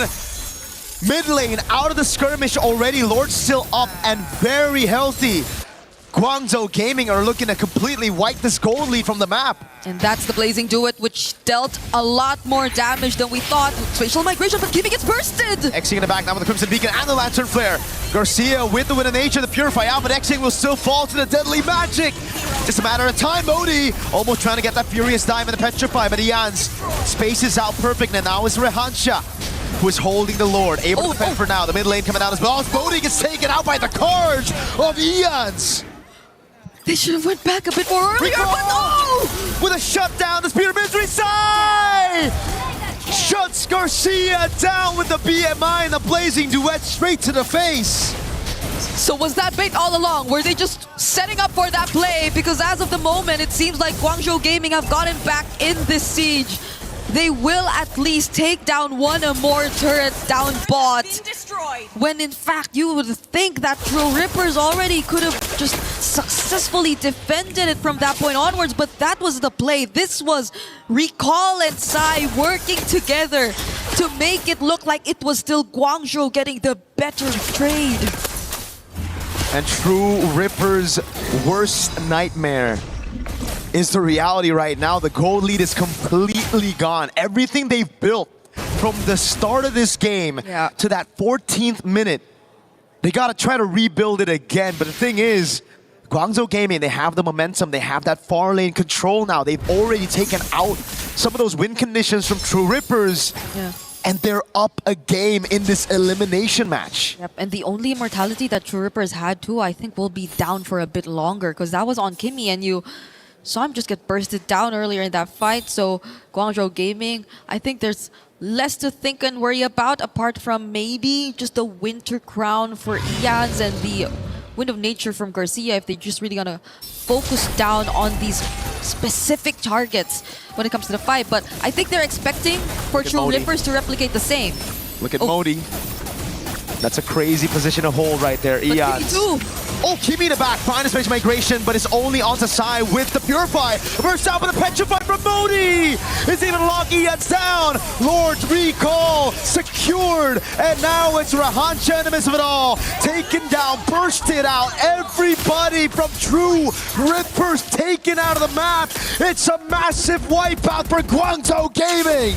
They each had their own plans, creative angles, plans to surprise, but in the end, it's Guangzhou Gaming who will stay in this tournament, sweeping True Rippers 2-0. A bitter start to the international debut, to the international run for India, for True Rippers.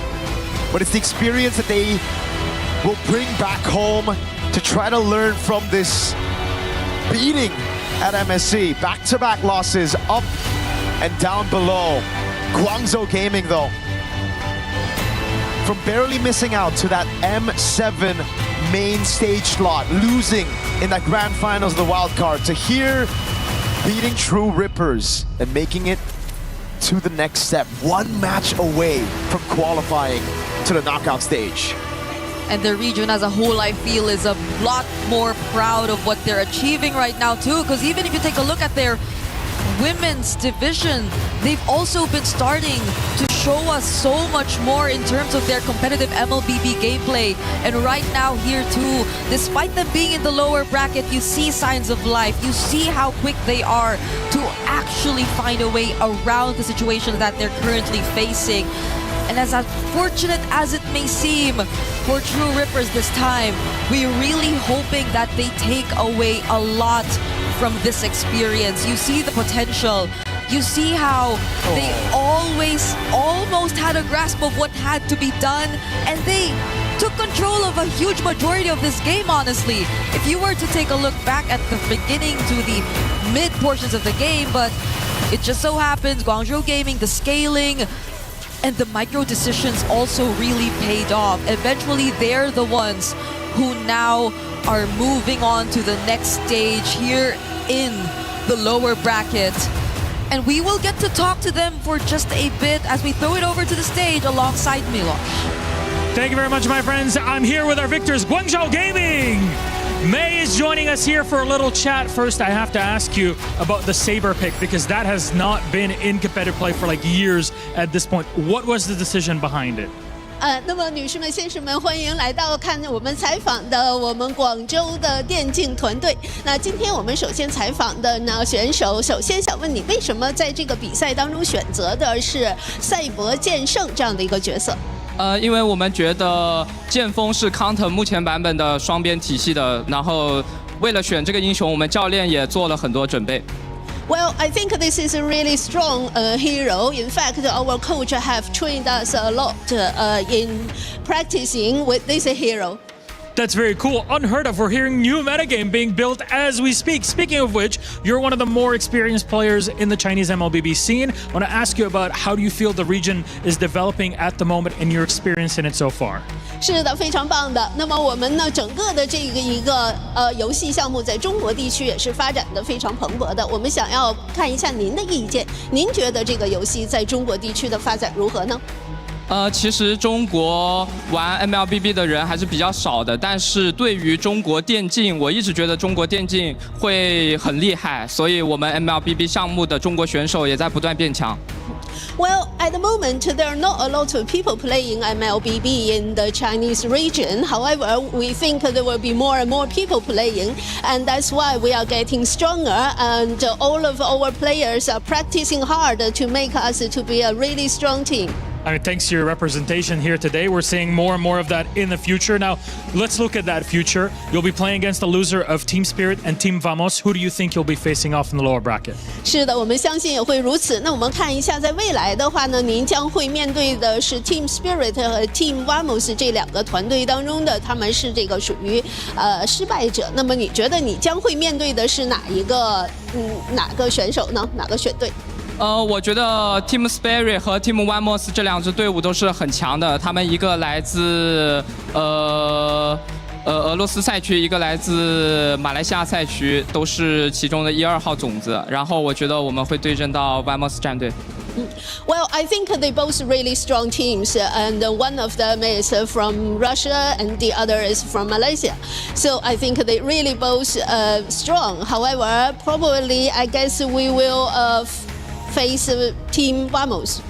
Team Vamos. All right, we'll see how that ends up. That'll be the case. Prediction for later on today. Finally, you got those Chinese fans, those players that are looking up to you right now. Do you have any message to them to support you through your lower bracket run at MSC? 那是的。那么最后一个问题呢？我们可以看到您也是有非常多的粉丝的。对于您的粉丝，您有什么想说的吗？他们一路支持您，那么在我们的这个电竞比赛上打比赛，您有什么想告诉粉丝的？其实我很感谢支持每个 MLBB 赛事的粉丝，然后也感谢大家的观看。其次，我特别想针对中国的粉丝说，就是因为中国赛区的成绩一直不太好，但我觉得我们这次可以碾碎对手的钥匙。Well, in fact, I really appreciate all the fans' support all over the world, and I would like to tell our fans that maybe in the past the Chinese region's scores were not that high, but this time we have the confidence we wanted to win.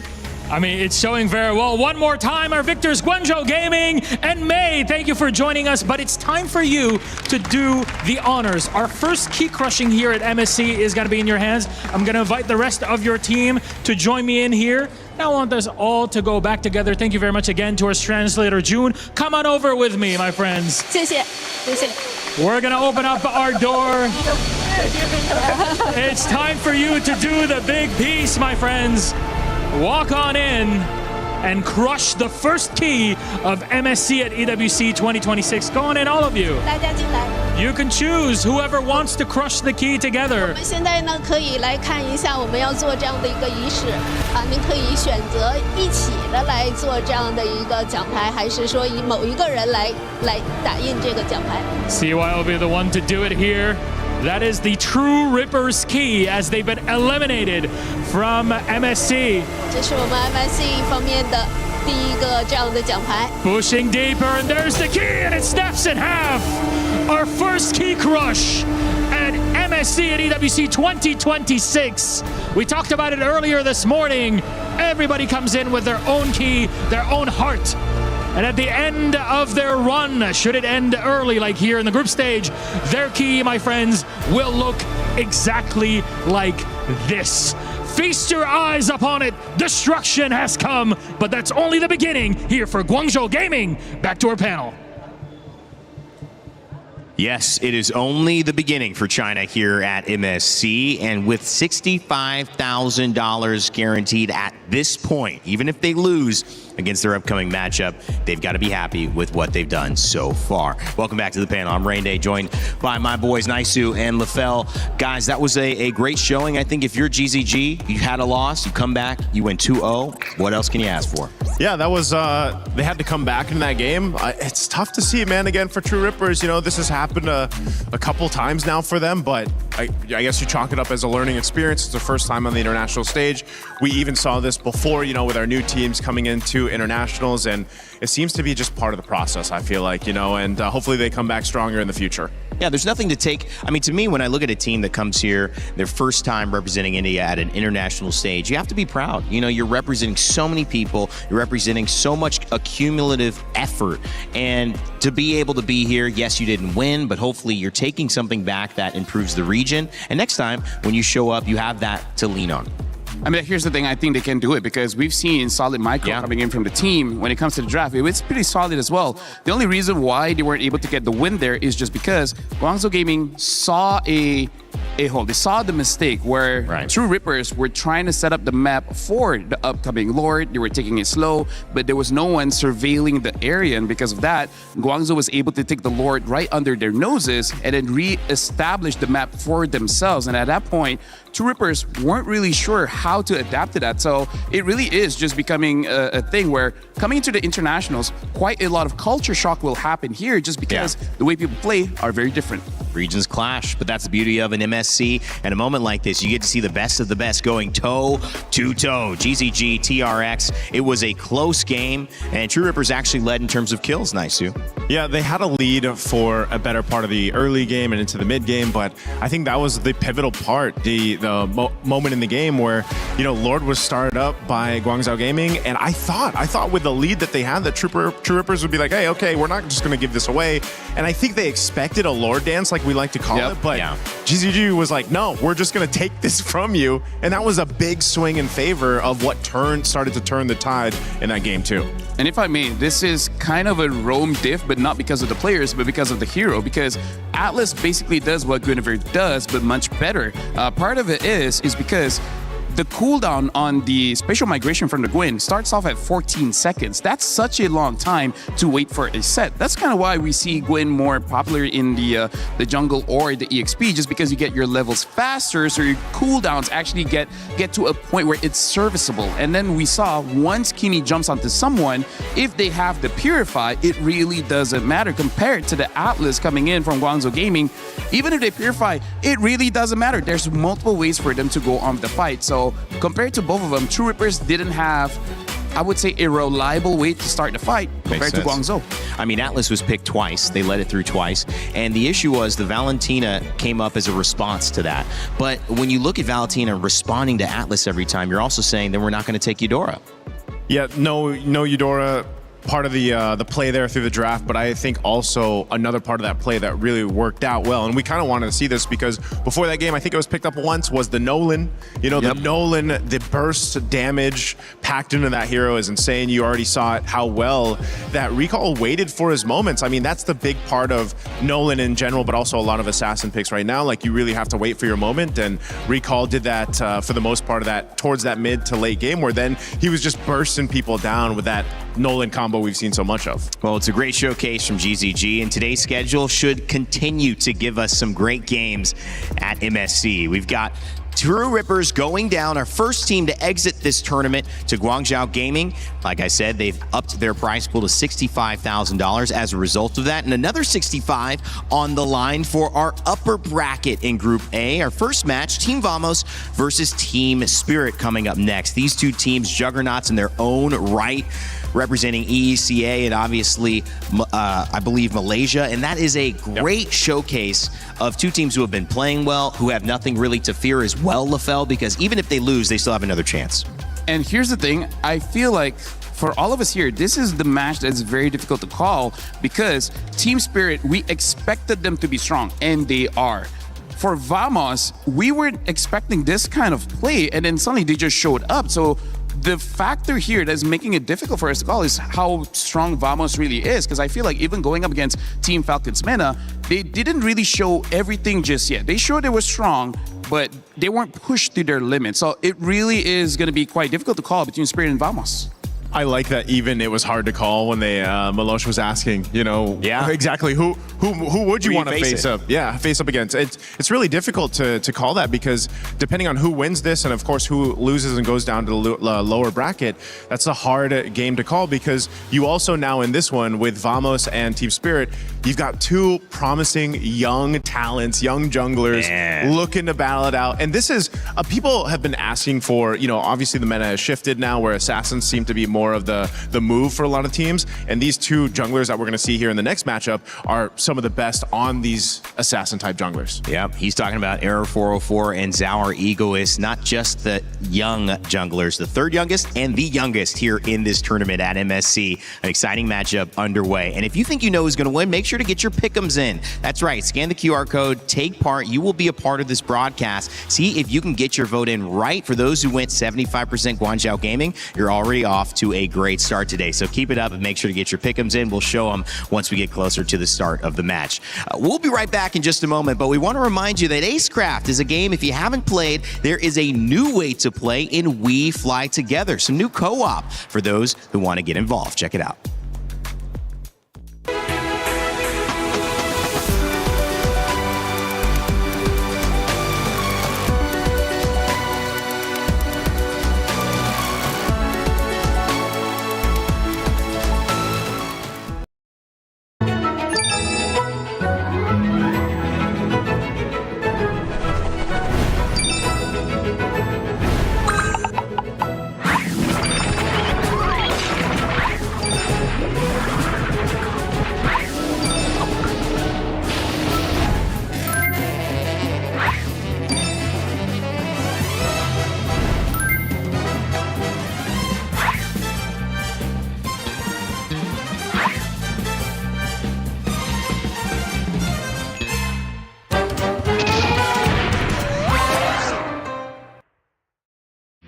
A lot of people are haunted by their past. I'm inspired by it.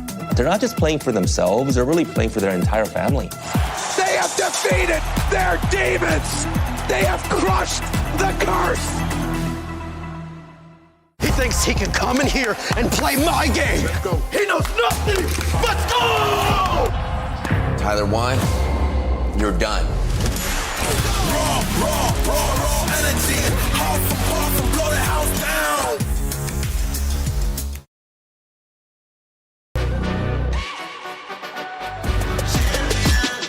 This ain't no regular thing. Came for the ring, you know what I mean.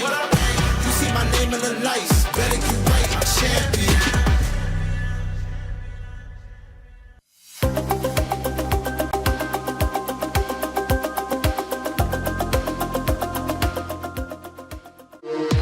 We were there for every click, every clutch, every respawn. We were there for the years of grind, and we're here now. The proud founding partner of EWC, powering the biggest event in gaming, shoulder to shoulder with the world's best, making history. Greatness deserves a stage. Lenovo Legion, reach your impossible.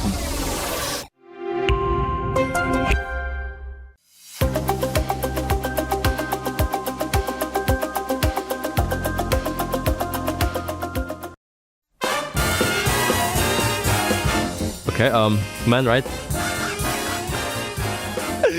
Okay, this one look like Chinese. Kyle TZ? Oh, Club TZ? No. Ogwen? No.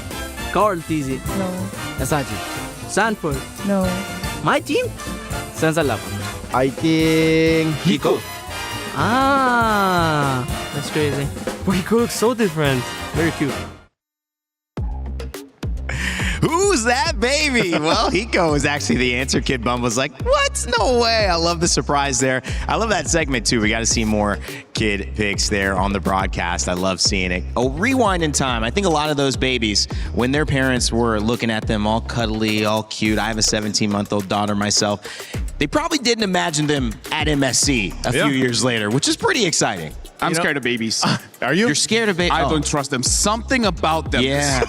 I don't know, man. Nefarious. Every time I look at it, I'm like, hold on. And I've seen enough movies to confirm my suspicions. Boss about Baby. What? Boss Baby. Boss Baby. I knew it. He knew it. Yeah. Rain Man knew it. The Rain Man. Come on, man. Don't get me wrong. It's Rain Day, man. Come on. Come on, man. Hey, come on. By the way, let me just say, I think they could have gotten Hiko if he was wearing glasses. Yeah, that's the big difference. You know, the baby wasn't wearing glasses. See, deceptive. It is, and you got to watch out for babies. That's the lesson here from LaFell as well. I know. I got to watch out for my baby, otherwise I won't sleep. That's the one thing I need to watch out for. Oh, yeah, for sure. So I'm so excited to introduce this matchup because when you look at these two teams, I mean, these are juggernauts, and the juggernaut matchup is really between the youngsters here. 17 years old in Error 404. Zaur Egoist on the side of Team Spirit, 16 years old. The youngest player in this entire tournament. Two future superstars. I don't know, Naisu. Two current superstars. Yeah, right now there's something about, that gets junglers get excited for the meta, and then the audience gets really excited to see what these junglers are capable of doing. Again, that's why, you know, Rain Day, I know you probably didn't get to see it too much, but we were back in the day. We were in this utility meta, and it was very slow paced, very tanky based. But now you have all the flashy heroes coming up, and you get these young stars like this to go ahead and showcase that, and that's what people get excited to see. And it also works really well currently with that adaptability or that flexibility of what you can do in the draft with so many different styles of play when it comes to the draft. Can I just say, I don't even remember what I was doing when I was 16. I don't remember 16. It was that long ago. 16 is literally, like, I'm literally double his age. Wow. You're double his age. Double his age. Wow. Has that brought you double the experience? Double the wisdom? Oh yeah, for sure. Actually, no, now I remember. I think at 16 is where I got my first friend. Wow. Because at 15, the first of many, because at 15, how did it take so long, man? Because 15, then I learned how to talk. Oh, okay. Yeah, I had 14 years where I didn't know how to talk. Autism, you know? That's quite delayed. Wow. That's quite delayed. There's a lot I'm learning here, and the storylines continue as we look at Team Vamos's roster and start to dissect their journey. Arrow 404, the jungler, of course, but Zipat, Klakun, Zkeef, Natko all have their own individual stories to make up a team that many consider to be potential champions at MSC. Can they prove them right? Can they prove the doubters wrong? We'll find out, because their journey, like many others here, really is wanting one to be ended with a championship.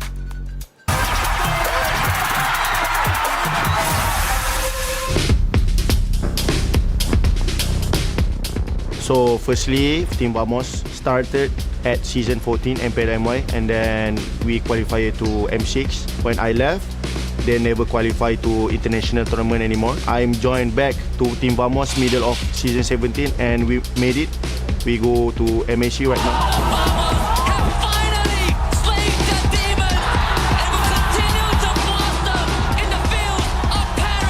For season 17, Team Vamos is a last minute roster, right? For me, I think going to EWC is a miracle lah. So when we qualify to MSC, I'm so happy and also proud lah for my team.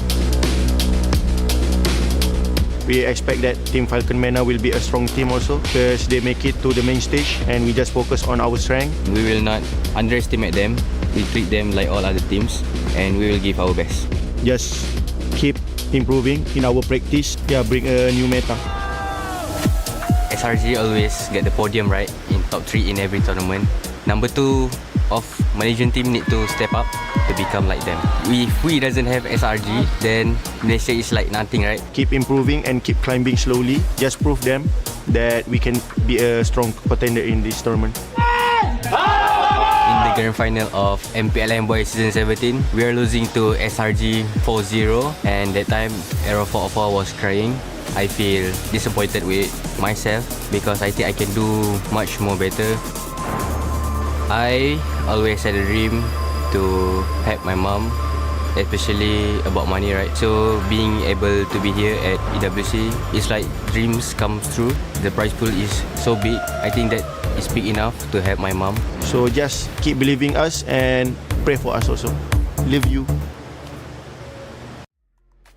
The journey and the dream of helping your parents who, like when we saw Hiko as a baby, had no idea they would be in this position, but that is the life that they are living right now. What a great opportunity here to move forward in the prize pool. $65,000 to the winner. But again, LaFell, they don't have to worry about going home. This is truly a matchup that's going to teach both these teams a lot as to how they need to succeed moving forward. Yeah, and I gotta say, Vamos, honestly, like, we won't have enough time to talk about all of their stories, but there is a lot. Supa, as we saw in the interview earlier, he was a star, but then, you know, he dropped his performance and he had to go play in the amateur league. He had to prove himself, and then once he did, he got back into the pro scene and now back in MSC. That's a crazy story. And then Zkeef, like, if you know how tough he had it before becoming a professional player, he has a lot of motivation to be here and hopefully to go all the way to the championship, and hopefully his whole family's life turns around. Again, I think as you saw there too, a lot of these players, you got to remember, even the audience out there, that a lot of these players here are not just for themselves, but like for their families. Yeah. You know, that's one thing that is such a big deal. It's life-changing money. I know we have that with the EWC 2026, and for these players competing here, they all want to help family or, you know, their own selves excel in life, and that's kind of also what's at stake here when we talk about these matchups. Well, I mean, they're going up against what some have referred to as gatekeepers in Team Spirit. This is a team that has the youngest player, Zaur Egoist, as a jungler in an assassin meta, or a meta that might just be still developing. We'll find out. Kid Bumba, you saw him earlier, Sunset Lover Sao, and Hiko, of course, making up this team that has high hopes. And, of course, championship impact is what they hope to bring to this first set of the day and continue moving on into our top 8. However, we had a chance to speak with Hiko about his expectations going into this matchup against Team Vamos, who no one is underestimating. Eterna here, and now we are with Hiko from Team Spirit. Hiko, how are you feeling coming to this next matchup? Yeah, I'm very confident right now. Very confident right now. I mean, it shows in your gameplay. We saw yesterday that there was a Paquito and a Freya in the gold lane. Does this mean that the fighter gold laners are back?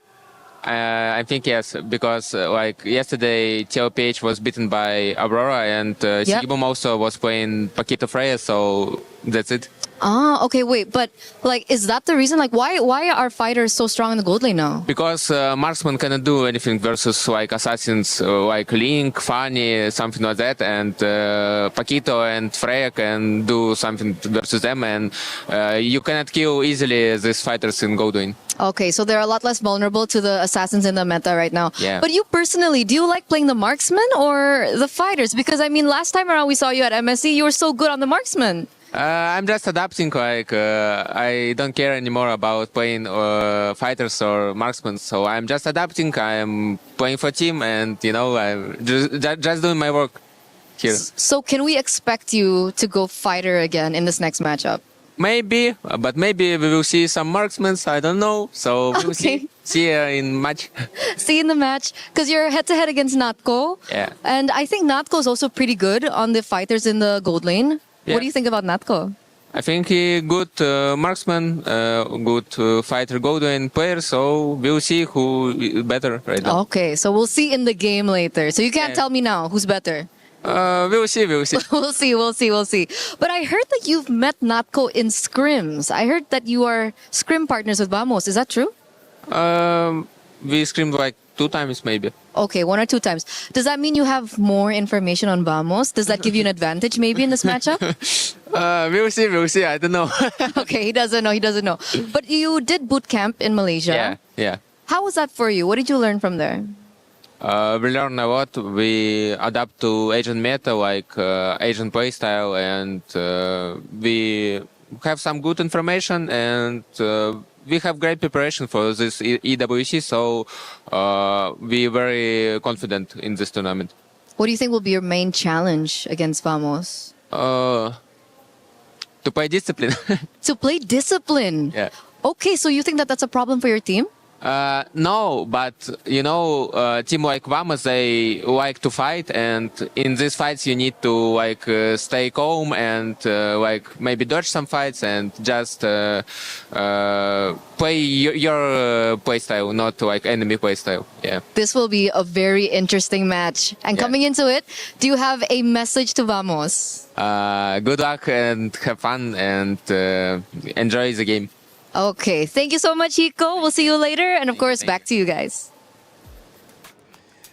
I don't know, man. Good luck, have fun, enjoy the game. Feels like that could be like start of a horror movie right there against the Eco. That's the start of enjoy. I have nothing to say. That's the standard. Let me go. Let me go, Eterna. Stop asking questions. This interview has so much to say. I just want to play the game. But yeah, he did give us some really good insight onto the gold. Why if we were seeing fighters more, it's their ability to deal with assassins. Yeah, they need to survive, because otherwise, if you do pick a traditional marksman, we've seen it before, you get picked on, right? They're going to go right for that lane, try to take you out of the picture. And, you know, Hiko is one of those prominent players in the gold lane. When he was introduced to us on the international stage, it became Hiko Mania because he got he was the first one. Was this M6 where he got the Savage? Honestly, I feel like almost every international that he's in, he's got Savages. So, Wow. And honestly, the when he played earlier, he could have gotten the Savages, but was stolen by Czar Egoist. Even Mirko was like, bro, why'd you do that, right? But he's Czar, Egoist. Czar. He's like, man, here's the thing. Egoist, you know? We even saw yesterday in the Onyx matchup against 57 how Doom was using the Claude. Bro, you could not do anything as a Claude going up against Auroras and the like. So yeah, I feel like in this matchup, getting a marksman is going to be rare, except for Moskov. I feel like Moskov, you can protect yourself. Well, he's got that pushback, right, on the second ability, and I think that helps to clear out maybe an assassin that's jumping at you. We asked you to get your pick'ems in. You got them in. 83% for Team Spirit. That is lopsided. Team Vamos, LaFell, are you surprised by this or pretty expected the way you think this matchup's going to go? Roughly expected, just because, again, Vamos coming in, people are saying that in Malaysia, the only threat is Long Range Giants. Vamos is not a big deal, especially because maybe they thought, hey, you know what, maybe against Falcons Mina, they had a bad day, so Vamos just took advantage of that. I mean, that's one of the things, Naisu, they said they need to improve on. Everyone thinks that it's SRG. They've won everything.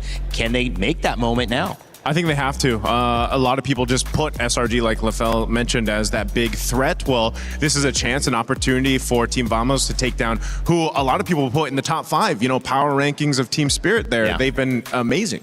Well, we call them the gatekeepers for a reason. Such an incredible squad, but you cannot ever count out Error 404 and Team Vamos. They are on a mission to prove that they belong in the top conversation of teams here from Malaysia and at MSC. We'll find out in game 1 of this series if it happens. Oh my, match 1. We already sent one team home by getting their keys crushed. Milosh, what's up in match 2? Honestly, this one now, at least we're going to take a break from key crushing, but we're going to let our crusher, Gertrude, whatever we want to call it at the end of the day, just to rest for a bit until game number 4, because 2 and 3 are all about the upper bracket. Whoever wins the next 2 matches is able to advance in the upper bracket and secure a spot in the knockout stage. That would be huge for any team here at MSC 26. I agree, and as we enter the second match of the day, we are battling for the first knockout stages tickets. To my Malaysians in the venue, it's time to Hala Vamos!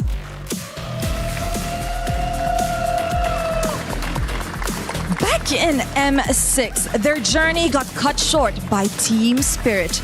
And as they meet their former foes once again, can Team Vamos settle the score across the boards and make Malaysians proud by getting that first ticket? Oh, they're going to have a tough time because their opponents are Team Spirit! The Prodigy Czar showed off his skills on day 1 of groups, clearing Ignite Gaming as planned for and even expected. Today, the opportunity to advance to knockouts arises. Can they seize the moment against a tough opponent? And you know what, Milosh? I think that in the Land of Dawn, this will be a battle of the junglers. We have Error 404 and Czar Egoist, both the prodigies. I can't believe it. This is the head-to-head that we've been looking for, and you're only getting this here at the MSC 26 group stage. So please, gentlemen, Team Spirit, please go ahead. My friends at Team Vamos, place your keys. Captains, remember to shake hands. Let's keep it clean for this one because there's a lot on the line. I know there's a lot of respect, but still, there it is. Respect between both of our teams and our captains. Who can advance to the knockout stage? Our first one is up on the board. We'll send it back to our panel to get us ready. Thank you so much, Rose and Milosh, as we take a look at Team Vamos and Team Spirit. 2 teams with a lot to prove and starting their journey here. Hopefully one moving on into the playoffs, one still having a chance, even if they lose. So maybe a little bit of lighter, maybe a little bit more learning as a feeling here going on, LaFell. It's just you still want to show up for your region, for your team, for your organization, and for yourself. Those bigger stories we talked about. And of course, if you are joining us, I want to remind you that there is a new interactive effect, Happy Rhino Day, brand new in shop. Make sure to check it out. Get those interactive effects. Those look cool. Rhino Day. Rhino Day. It's close. Rhino Man, Rain Man? Rhino Man, Day, Rain Man. That can work. It's something. It's close. Although I do have to say, we talk a little bit about the jungle matchup, but when we're talking about Team Spirit, the laners, man, Hiko as well as Kit Bomba, has showed up every single international. Like, I gotta say, like most EXP laners as well as gold laners, they've been quite vocal by saying it's very difficult to go up against them. And even though Kit Bomba in the interview, he's already said, he's not thinking about winning the lane anymore. He's really thinking about how he gets out of the lane and actually help out his team. So that's something that we have to see, because so far for Vamos, the clear standout is Error 404. Yeah. When we're looking at Team Spirit, if somehow Zara Egoist doesn't have a good time, we still got Hiko, we still got Kit Bomba. So that's something that we can say that, at least for Team Spirit, there's multiple win conditions. We are talking about Vamos too, and multiple win conditions.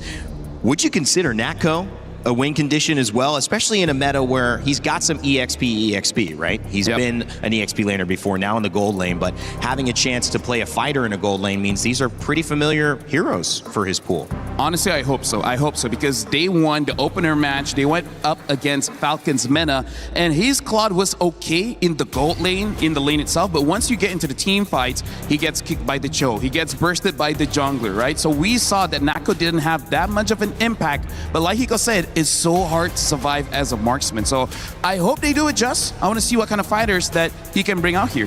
And that's why also Hiko mentioned that, you know, when it gets to it, you got to stay calm and collected. You got to keep that discipline when it comes to the team fights, because, you know, those gold laners have been through this now for seasons on seasons and tournaments on tournaments. They dealt with that pressure, and yeah, fighter just kind of helps alleviate some of that pressure, I feel like, for a lot of them, and that's why they kind of opt for that. But you can already see too, the Paquito is going to be banned out by Vamos here. Now for Coach Coldstar and the rest of Team Spirit here, we'll see what they're deciding to lean towards, because now that's the case with the meta, because before it was almost so standard that you'd be like, all right, this first pick on blue side, here comes right away the first swing on the red. But now it's like, what does the team want to play around? What is that personality or that composition that they're going to bring to the table? And that's why when LaFell mentioned it earlier, there's just so many different approaches you can take to the draft that it's not as easy to call off those first picks, other than the fact that, yes, you might have an Atlas come through if it's open, a Eudora, the Ling obviously still contested, Herrera hasn't been banned out yet, so that could pop up here in game one. Well, the Esmeralda, the Paquito banned out. Atlas, I think that's a smart ban, as well as the Fanny. Atlas taken 2 games in a row by Guangzhou Gaming and 2 wins for them. I haven't seen some of our teams who have made it into this upper bracket give up Atlas as easily, but notably here, the Era 404 Zhao Igorist matchup still possible for a Herrera and a Ling for either side. The thing is, Team Spirit, I feel like the question right now is, do they ban out the Eudora? Because I feel like for Vamos, considering, like you said, Ling and Herrera both are open, and I feel like for Era 404, he doesn't matter which he's going to get. So I think there it is. That's quite a risk, taking out the Eudora. So this might be a more, a more predictable kind of draft, but instead Vamos picks up the Freya, because again, Ling and Herrera both are open. So it's kind of like, you take whatever you want, I'm okay with both. And the thing about Era 404 is, he might not even consider either, right? Because he already showed the Guinevere and it was pretty good. So we'll see whether he will default to that again, or just like, you know what, let's fight fire. You pick up the Ling, I'm gonna pick up Herrera. How do you feel about the Phoveus? Nice, just I think it's good so far. Yeah, I think you need to go ahead and grab that, just because, again, you know that there's going to be a lot of chances for you to go ahead and utilize your Infernal Pursuit, or just, again, Phoveus is he's a bulwark from the beginning of the game all the way towards the end, and he's going to have to deal with the dashes. And this is one thing too, you know that potentially if you guys are planning to take the Ling, that Hirara is going to go on the other side, so then again you're utilizing Phoveus to like max capacity here. And over here, I gotta say, Clockwood is gonna play a pivotal role, because he picked up the Zushin, which is a good way to deal with the Phoveus, but they gotta make sure that they have enough shred. For now, they don't really have that shred just yet, especially because right now for Vamos, it looks like they're opening up an opportunity for them to go for double fighters. The problem is they really don't have a lot of range. They already locked in Zushin as well as the Hirara. So kind of like Aurora, they gotta win basically immediately, so that it doesn't really matter. But I like that they're opening up a chance for potentially something like a carry, something like a Moskov, to be able to deal with this kind of composition against Team Spirit, which now they have the Valentina. A lot of picks for the Valentina, by the way, here in MSC, but not all of them really worked out that well. Yeah, it was tough for Asuna and True Rippers last game. Valentina waiting for that Atlas Fatal Links, but just could not really pull it off. Didn't find the right moment to get in. Barat spanned out, which we've seen come into the meta as well, Naisu. Yeah, it's been interesting to see Bharat's growing in the XP lane. Yep. You know, it's just, we're so used to before seeing him in the jungle, and then it was actually Kid Bomba that brought him first to the XP lane, and you know, they're going to be the one to go ahead and ban that out just because, again, they already have their XP laner locked in. They essentially are planning to go ahead and get the upper hand of the XP, which is so important because, like Lefel mentioned, you know, Kid Bomba himself said he wants to get to these fights. He wants to help secure these objectives. That seems to be the main point, where before, and depending on the heroes, sometimes your XP is, I want to win this lane and try to snowball and make it happen. This is usually the case too with Yu Zhang, for example. Yeah. Like we saw, where if you get an early kill, you get an early snowball in the XP lane, then you're even more deadly than you'd expect on a hero like that. So there's the Moskov ban coming out from Vamos. Right now I'm looking at Ruby, because Ruby is a potential pick that honestly Team Spirit could take up, because having the Phoveus as well as Ruby, there's a lot of crowd control, making it easier for the link to go in and out. But Vamos are already banning out the Moskov, because looking at the trend here in Naisu, honestly there is a chance for both teams to have marksmen in this game. Beleric still available as well, Jerome.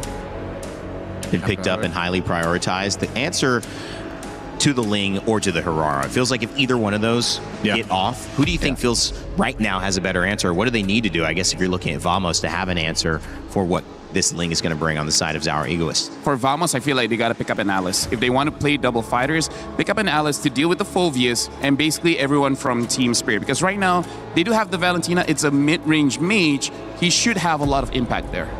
They're most likely, I'm expecting Team Spirit to go ahead and take the Beleric here. I can't see what else they would want to plant into the roam, just because, again, Belric's going to be banned out, so they don't get it. That's good. So now, that leaves the question, what do you pick up in the roam here? You still want to go ahead and wait for your gold lane too, or do you pick it up now? That's something they can play around. Something that Vamos has used before against Falcons meta was that Minotaur. So maybe that could also potentially be an answer in case they want to go for a lot of bursts. Then the Minotaur with the Flask of the Oasis is able to help them out, survive that initial burst damage, and then eventually just win out. Because looking at the Freya, the Zushin, as well as the Herrera, this is telling me in a prolonged fight, we will win. Yeah, this is why it's such a big decision here right now for Team Spirit. If they want to go ahead and show their cards in the roam. The shields that are going to come through too, that'll help extend the fight if you're Team Vamos, but it's also just the amount of... They take it away. They take it away. This is a really good call here, Lefel, too, that you get that. Because think about it, the Minotaur with the Jushin that paired up, that amount of crowd control that comes with that is a whole lot to try to burst through, especially if you're a Ling and you're trying to, find that right window of opportunity to jump in, Tempest Blades, get the damage off. So really good to lock that in. And we wait to see what Hiko's going to end up playing in that gold lane. And so now these last two picks for Team Vamos. I feel like Alice would be a pretty good answer going up against Team Spirit for now. And then in terms of the roam pick, I think HO could still be serviceable. It is difficult because there is a Phoveus, but they need someone to slow the engage coming in, because the Zushin can pull the Minotaur in. If you want to... they pick up the Melissa. Wow. Melissa as well as the Hylos here. So this is very interesting. They're just saying, in case he goes to the late game, we'll be able to do well. And the Melissa pick really is just to win the lane. Yeah. However, interesting enough, Nako before this did not use the Inspire, used the Flicker. I wonder if he will still stick the same style. Does this do anything with... I don't know. This is me asking. I guess we see the Claude, so there's no longer any mystery to my question. But Melissa, in this kind of like bruiser heavy, approach where there's a lot of CC and stun, does she help to peel that a little bit? Yeah, honestly, she does. The go away helps a lot when it comes to dealing with picks like the Phoveus. Against the Ling, maybe not, because I feel like the Ling's range still gets into Melissa, and then 2 or 3 hits, she's gonna die. But I feel like part of the reason they picked this up is to deal with the Phoveus, because the first 3 picks, they don't have an answer for the Phoveus. The Hylos as well as Melissa does. They do have the range damage now as well. 2 undefeated teams so far in their first series, now looking to stay undefeated or see if they will drop out to face the eliminated team, or at least the team in the lower bracket side, Guangzhou Gaming. We'll find out in just a moment as we kick off our Series 2 of the day, Game 1 versus Team Vamos and Team Spirit. Thank you so much, Rain Day. Here, we're going to see our second best of 3 play out. Luckily, no pressure. None of their keys are going to get destroyed, but truly looking for that qualification spot has put enough of a spotlight on both of our teams here today. It's going to be Vamos on the blue side facing up against Team Spirit. For anyone just tuning in, welcome. Hey, even though there's no pressure of being eliminated, that qualification spot being the first one to knockouts, that's going to be massive for them as they get to watch everybody else with no pressure, having all the prep time in the world to make it to the knockout stage. Now, let's talk a little bit about this matchup, Gideon. The Melissa pickup there for Vamos, and I'd say really good move by Spirit. Just holding out for Hiko's pick all the way to the end. The Claude is a known counter against this Melissa. Another thing you guys need to know, though, is the Flicker choice, not the Inspire for the Melissa. With the new Melissa, you go for pull yourself together, you rack up those assists, and you get the cooldown on Flicker very quickly up. Yeah, that's exactly what you want here, is they're already looking for the early invade. They might get first blood here, but TS decide, no, we're not going to contest the Lethal Wanderer, let them have it, we're going to play for the later half of the game anyways. I think that at this stage, and especially, yeah, with the pull, hold up, an early Flicker getting baited out, actually forced out from Sunset Lover. Still pretty oppressive in lane, man. The juice in, even after all these nerfs. Again, it's to pull yourself together for Natco. All about picking up those assists, getting to a point where the Flicker is on super low cooldown, and then just surviving throughout these skirmishes, being that consistent damage source. Zaur, already level 4, but I don't think going on Clockun is wise right now with the Flicker up and with the Brave Smite. Probably not the greatest idea, but I like the fact that Supat has opted to go for the Weakness Finder just to say, you know what, as much as I love Warcraft, I want to punish Kid Bomba in the lane as much as I possibly can, and they're looking for it now. Yep, rotation over, Bomba able to still pick up that XP crab now against Supat, jumps in twice, but Zkeef is going to rotate over as well. Kid Bomba with the Dark Wave landing on 2 now.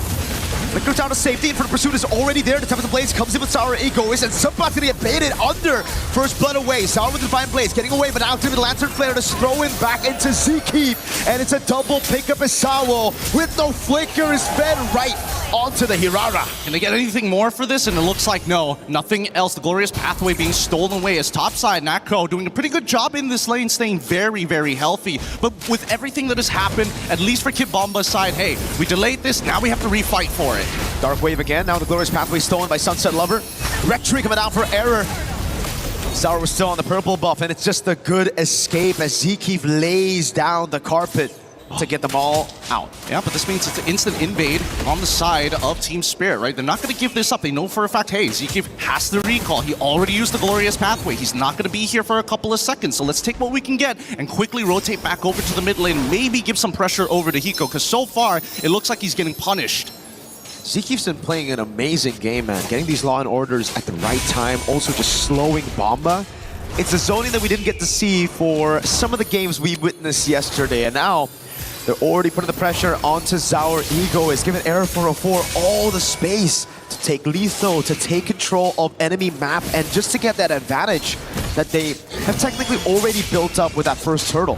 Honestly, the one thing I'm really happy with the meta right now is the way that, you know, the jungle is intended to go vertically against each other in these moments. I mean, obviously, Ling is super, super quick, but at the same time, if you make some decisive decisions, and more importantly, you actually struggle to fight for the tempo, you can get first movements in certain parts of the map. And you can tell, with the side laners, they want to keep it as neutral as possible to punish the opponents, but those mid lanes are constantly moving around. And that was the reason me and you, Gideon, during the draft, were talking about a Cho pick instead of this Minotaur for Sawo, something that could guarantee the mid-prio to rotate around the map.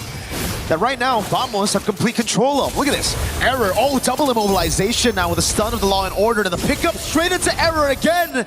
Forces the Glorious Pathway defensively. Subpot as well with Prio down below. Zaur's gonna have to go for the Retribution. That he does. 18 seconds for the turtle. Vamos. Oh, Error also used Retry, so he'll have it quicker. I think overall, it's all right. At the end of the day, it's no harm, no foul. It's still putting Error in a pretty decent position, and at the same time, his Retribution is going to come back up just slightly earlier, 5 seconds worth of difference between the two. So let's see how TS is going to delay this, right? They're already sending. Oh God, Zkeef, so well played, but clock on Error 404. The easiest turtle take for him as Bomba's not there to do anything. Sawo throwing back again. Minions Fury the flicker backwards. Now look at the puppet. Oh, the Muddle's doing damage. They're gonna go for the siege in the mid lane here. Our Ego is with a Tempest of Blades still up, pops it in now, goes for it.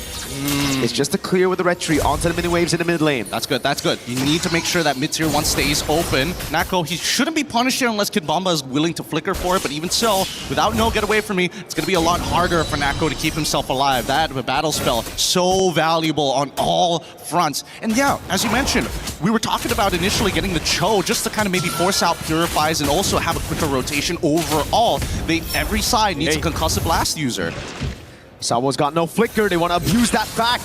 Hiko caught in the Glorious Pathway. Immobilization coming down. The Purify's there, but it's immobilized. Delayed perfectly. Seakeep runs him down with the rest of the team.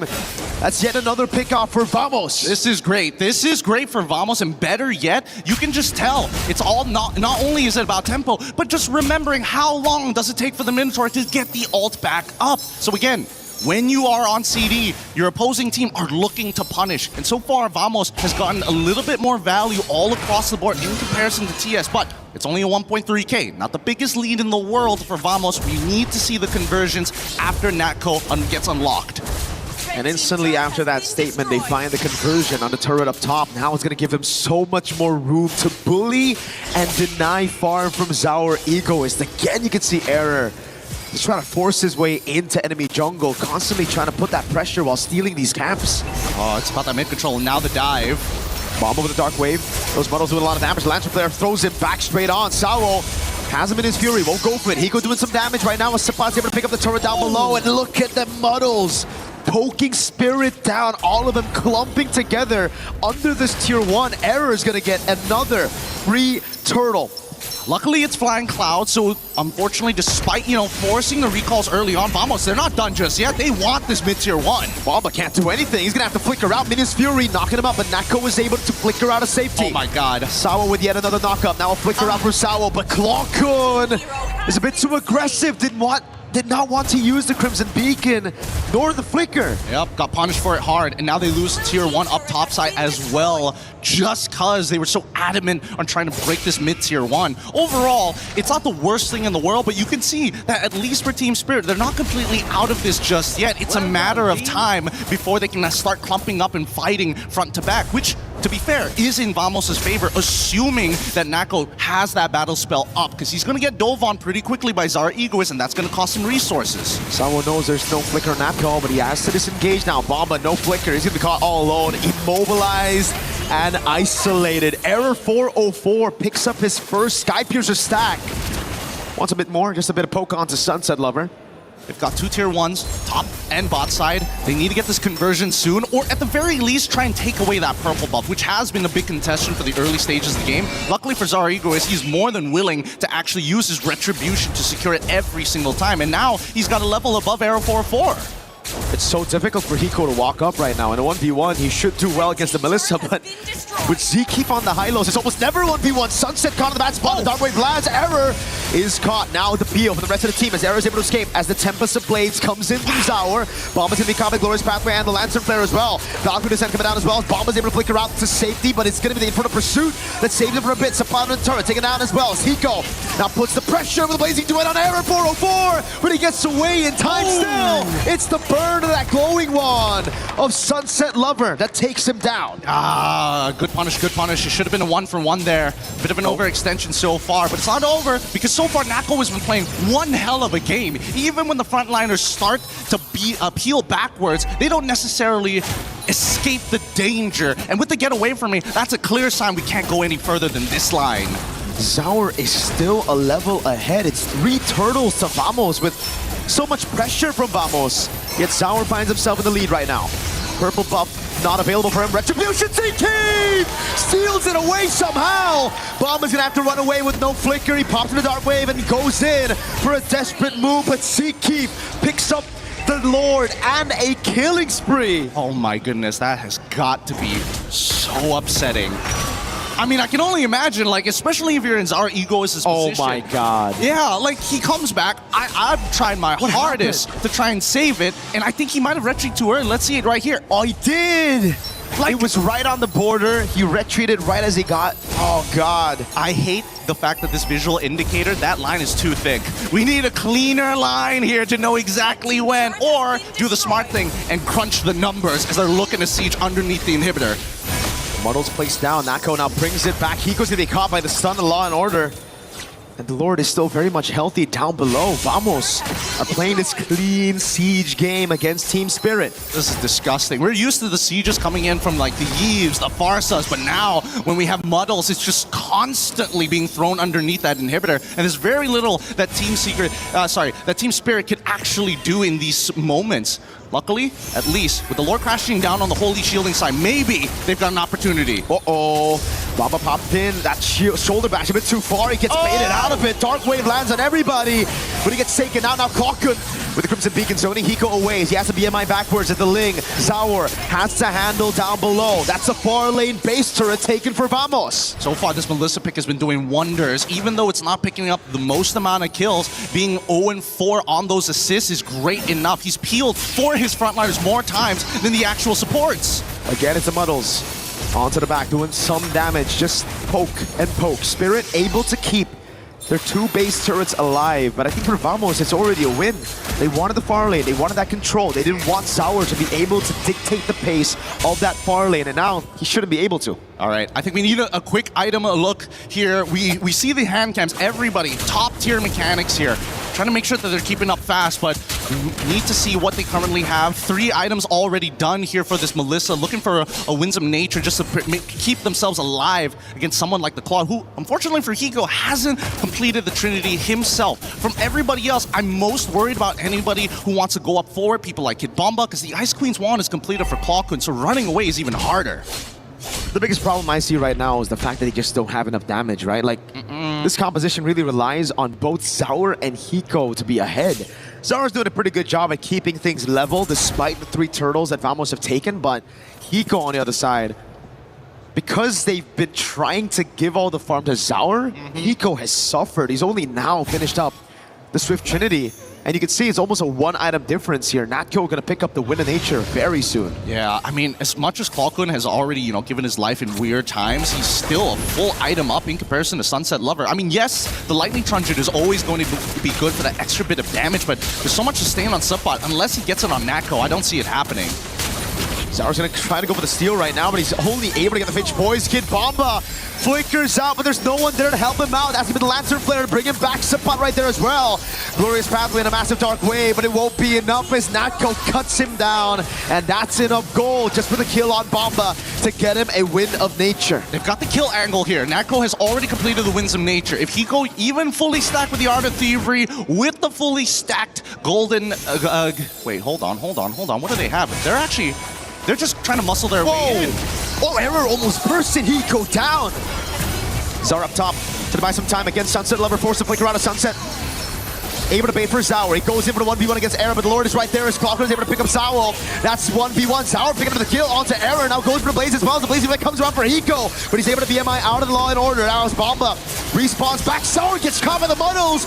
Bomba has to jump in front of pursuit onto Natko. The Win of Nature saving him right now as Bomba's gonna have to jump one more time. Clawkun's right there. Bomba with the jump again. Now it's Hiko with the rest of the world. Natko kiting back. Hiko with the BMI. Vamos on the base. It will just be game 1 to Team Vamos. So close to the wipeout, but what an absolute destruction of the base there. Again, I thought at some point Vamos was going to start backing up, but sheer confidence saying, hey, no, I've got the damage, I've got the items, we just have to play this perfectly and peel backwards and we can win the game. There were so many fights happening everywhere on the map in that final siege, Gideon. It was Error distracting Zaur from going for the rest of the team team capitalizing on the fact that Zaur, the main guy, the only guy who actually had enough damage to threaten the Melissa, was kept away. I think I'm thinking back on what Hiko said. We gotta play discipline. We gotta play discipline. But then when you look at these highlights, what has that discipline gotten them into, right? In these moments, I think it came down to that draft. Unfortunately, that Minotaur pick may not necessarily be that great. It's great in team fights, don't get me wrong, and it's one of Sawa's best picks overall in internationals based on the statistics. But when it comes down to running away, he can't help you. He's there for the engage, and that's about it. It just felt like they didn't have enough damage all throughout the game here, and this big red tree whiff is something that they're definitely gonna have to fix for game number 2. These things cannot happen. Get our reactions there. That's the retro, and it was the retro. It was Zeke stealing it away. It's one of those moments that you expect junglers to be always on the dot on when there is no retribution user on the opposite side. But there's a lot to talk about. But we're going to save those points for Rain Day and the boys up on the stage. Let's throw it over to the studio.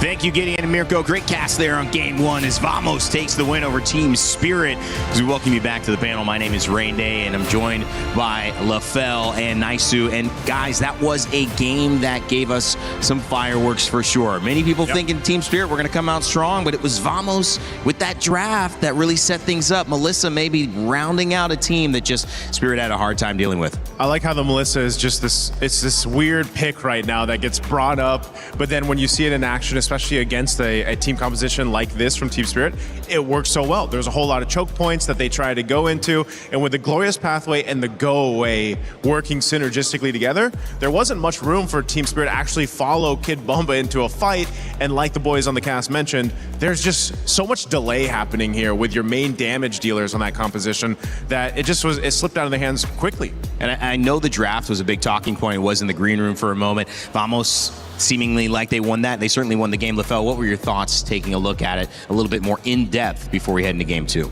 I mean, like, first of all, Vamos winning is already, like, quite a surprise, but it's about how they won, because Vamos was known as a team that's like a hurricane, right? They just come in with a lot of chaos, and yet over here, there's a lot of control, and that's where we're going to be seeing in the draft here, where, interestingly enough, we got to talk about this Melissa pick, because usually when we're looking at the gold lane, it's usually position 1, but this is not a position 1 gold lane. It's almost like either 2 or 3 or 4, because this is the closest that we can get to a support marksman that we can really see, because not only is her job to protect, which is already pretty weird, but also to siege, because that's the thing that is lacking from Vamos, which is they don't have range, right? So that Melissa helps out a lot, where the rest of them, they just want to be there to protect. And then when we look at Team Spirit, this is the unfortunate thing, because the one that was heavily countered was both the Minotaur as well as the Phoveus. And funny enough, they're countered by the same pick, which is the Zushin. And this is one of those picks that, like you, Raindy, has said, Zushin has been banned out quite a lot. The moment that she's not banned out, we see the value here, because the Minotaur is good at engaging, but he likes to engage when he wants to engage, not when he's forced in that bad situation. And now we're going to be looking at some of the clips. Oh, hold on, one more other thing is that he has low HP. He has low HP, making it so that if he gets caught, he's dying. That's why the Minotaur didn't look good in the early stages of the game. And this is where I really want to look at the pick here for Nako, using this Melissa, where we're going to be seeing an engage coming in from Team Spirit. And then look at what happened here, right? Huge. As we look closer, we can see that the Melissa using the go away, making it so that whoever tries to get in close, she'll be able to push people away. In fact, let's actually zoom in and see that for Team Vamos, once they see the ult going, everyone tries to go away. We even see Clockwood making his way towards the go away. We see the Arrow 404 run towards the go away, making it a perfect defense, right? This makes it so that for Team Spirit, they want to do something. They just can't. They were stopped short. And then we're going to be looking at the second clip here. And this is, I would say, an important thing to look at as well. Look at the positioning of Team Vamos, but more importantly, look at Kid Bomba. Kid Bomba will always be the sole target, as we see him hovering around, trying to find some form of space, and yet Vamos just quickly engage. Look at ZK being the primary one, even though Kid Bomba flickered. Usually after flicker, you'd be safe, but look at the relentless pursuit. He was singled out, and the reason why this is so annoying for Team Spirit is, where's the front line, right? Once your wall is out of the picture, no one is there to protect you. When there's no protection, none of your damage dealers really can move forward. So right now, honestly, what Vamos did well is eliminate the Minotaur and eliminate the Phoveus. When there's no protection, everyone's dying. And it's one thing to have a good idea in a draft. It's one thing to execute it. And they clearly saw those moments where they could take advantage of Kid Bomba and find a kill and then open up the rest of the game, finish off that Lord. It was a dominant performance from Vamos. It was a great draft. It was a great game. And one of the reasons why was that Melissa that went on to Natco at the end. We had a chance to actually catch up with the gold laner before this match.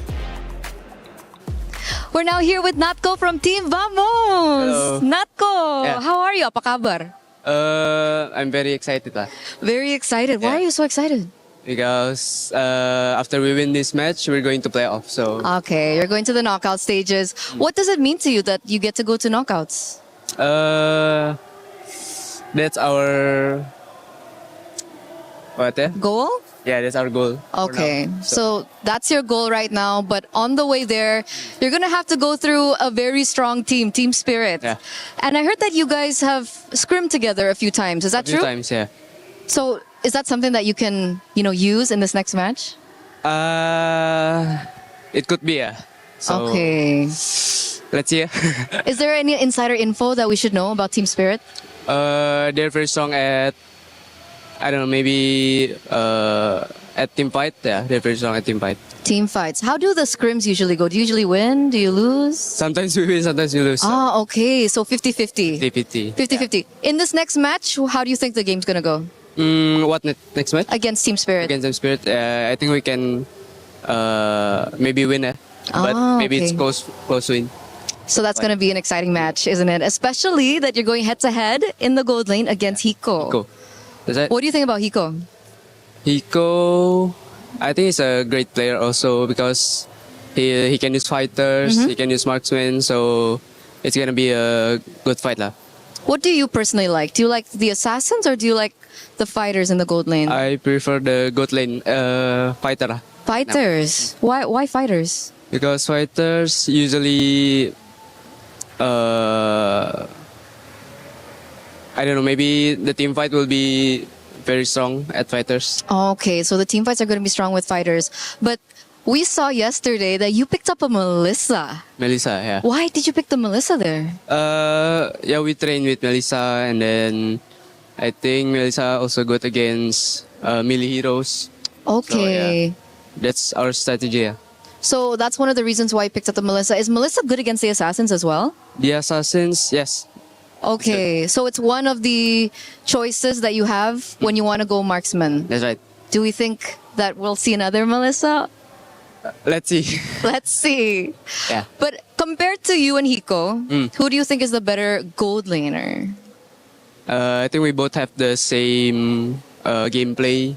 So I think 50-50 lah. 50-50. So it's all going to come back down to this next match. Yeah, that's right. So do you have a message maybe for Team Spirit or maybe even for Hiko? For Hiko, I don't know, maybe let's give the best gameplay. Okay. Laning maybe. We're excited. We're excited for that laning. Thank you so much, Natko, Okay, for this thank you. interview. We're going back to you guys. Bye. Well, just polite trash talk. I mean, another thank you, good luck. They're struggling now. You're an amazing player. It's just, we love to see it. MLBB staying positive. Now, we get Vamos and Team Spirit in game one. It's the 13-41, guys. Vamos takes the win. That Melissa does come out as expected, Naisu. Yeah, it's, not many players. It's been Natko to bring it out and make it work. And I like the way LaFell pointed it. He was like, hey, there's the good shot, by the way, for the caster desk. I need to see that move again. They I were see that in the feeling green it. room. I mean, I gotta say, even though the Melissa was kind of like more of a support for that one, she still did over 100,000 damage in 13 minutes. That's mind you. ridiculous. It's ridiculous to get 100K on Melissa, but in 30 minutes, that just showed in lane, he was able to do a lot. And every time sieging, Natko was there dealing that damage. I was surprised to look at that damage in 30 minutes. How much of that was muddles is what I want to know. I think all of them were muddles, man. I love all of them. I love this hero. I've played against Melissa. I played as Melissa a little bit last night. Just so fun as she's popped up in the meta. Trying to do my research and getting some experience. And it's been fun to see that go away, have that impact. We'll see if it continues to do so. Question, I mean, is it crazy to think that people ban out a Melissa against this team? Oh, that's a good question because it seems like there's really good bans that you'd rather take care of than a Melissa. I think you just need to look at it as what do we want to pick to play against that Melissa. Get trapped. Yeah, to not get trapped. Because they already saw the Jushin picked up earlier on in the first phase. I feel like one thing that Team Spirit has to look out for is not walk into a trap, because they already saw the Zushin and they know the heroes that they have can be countered by that one pick. So I feel like that was one of those ego checks to say like, yeah, we know you got this hero, but it has been nerfed quite a few times. We feel like we can play around it. Clearly not. So I feel like for Kit Bomba being like one of the pillars for Team Spirit, don't let him pick up his hero first to potentially get countered, especially a pick like Phoveus. Phoveus is like S tier, but the moment you have 1 or 2 counters, he is like B tier, maybe B. He drops down. Probably garbage, you know? Like there's nothing that he could. I had that experience multiple times. I'm like, you know what? First pick, I'm picking up Phoveus. I have 3 counters. You know what? Have fun 4v5, guys. Yeah. I'm not doing anything. Well, that's important. I mean, it was really like this great setup where they had the Zushin finally let through. They allowed it to go. They banned the Fanny. They banned the Atlas. And then they were kind of teasing that, well, when we pick up the Freya, you're probably going to go Phoveus because he's still open. But then with the Melissa as the final pick, it sets them up. And this is a good response, I think, if you're looking at Spirit, but also as Vamos, because they take the Freya away, which they played. As well as the Paquitos. It looks like Coach Valdo is here. Is just saying, like, as long as we don't go give them crazy fighters, they're still human. We can fight them. If they get a Paquito, they get the Freya, then that's going to be an absolute nightmare going up against Team Spirit. Oh, look at this, Hiko. Both Team Spirit and Aurora bootcamp in Malaysia, and because he drafted fighter gold lane so far, I do have to say, when it comes to bootcamping in Malaysia, it's not really going up against Malaysia teams. It's more about the accessibility. You know, there's a lot of good places where you can have the majority access for the Southeast Asia region, making it quite easy to find scrims, you know, easy to get food, transportation, and all those kind of things. I think Kid Bomba's mentioned that in an interview where they asked them, where's your favorite place to boot camp? And he mentioned it was Malaysia. First, a lot of people speak English, so it's very That's true, too. That's easy. And he mentioned the food as well. Yeah. Love the food. Always got to look at the food. I mean, if you're going to be there for a while, you got to think, guys, what are we eating after and before these scrims? Maybe even during these scrims. I don't know. A little snack here and there. Kind of hard to do on a mobile game. Kid Bomba picking up the Atlas. Obviously, this Atlas going roam, but the fact that Atlas is available, it seems like it's a setup that they wanted to have in terms of an upper hand that was not in the pool last time. Harar and Valentina as a response. I'm really feeling like this Eudora ban is helping out Aero 404 quite a bit, because that's kind of what he wants. And now Team Spirit, they're taking some notes, and they're oh my god, this draft is going fast. And now Belleric gets picked up, and comparing the Belleric to the Minotaur, even if Belleric gets picked up, he ramps up very fast in terms of getting his HP. So going up against Zushin, he doesn't mind that much getting picked up. I do have to say, I also would not mind getting picked up by Zushin. I also would not mind that. I know a few people who wouldn't mind that, you know. But it does make sense, because if you actually do get picked up and thrown, then you just Wrath the Dryad, and your team actually has a moment to actually follow up through it, you know. A free flicker. Free flicker. So the Harar Ling, we'll see that matchup. Zushin changes sides, and the Atlas available. We'll see the Harith ban. Right now, honestly, like the thing that we're seeing from both teams is there's a lot of crowd control here, because there's the Melissa fan you asked about earlier. Hey, man. Against Vamos specifically, call me the MLBB expert up here, okay? But let's look at this, right? Basically, 2 heroes from Spirit has a lot of crowd control between the Alice as well as the Zushin. Same as Vamos with the Valentina as well as the Belleric. Valentina sure has to get a Terrify off first for that to really happen, but Valentina can steal away the Fatal Link. So I feel like for the first 3 picks, it is quite even in the sense of how much crowd control both teams have right now. So this is going to be quite the question, because neither have shown any fighters or marksmen. They're still opening up the draft big enough to reconsider, do we want to go fighters? Do we want to go marksmen? Right now is the battle between Coalstar and Valdo to see like who's going to show their hand first. And that's going to be an important red 4 pick to not immediately show which direction they're going. Yeah, we did see it was Team Spirit in the last one where they waited for that Hiko pick towards the end, and that seems to be the nature right now of where we're going with the meta now after a few days, where you kind of wait on to that gold lane pick if it's going to be a marksman or if it's going to be a fighter, as that changes things, I would say, especially. But you know, already waiting for the last ban here. from Team Spirit, are they going to go and hone in on that Moskov? gold lane? Yeah, maybe the Moskov, just because then... Oh no, they go the Barretts. Wow, they're going to go for the XP choice. Yeah, high priority for Team Spirit. That's the second time they've banned Barretts, and Kid Bumba's been known to be a fan of it. And so that's gone and taken away. Ruby also has been gone and taken away. We talk about playing into this meta. Sometimes Ruby can be that final pick that changes the way you attempt to fight into her.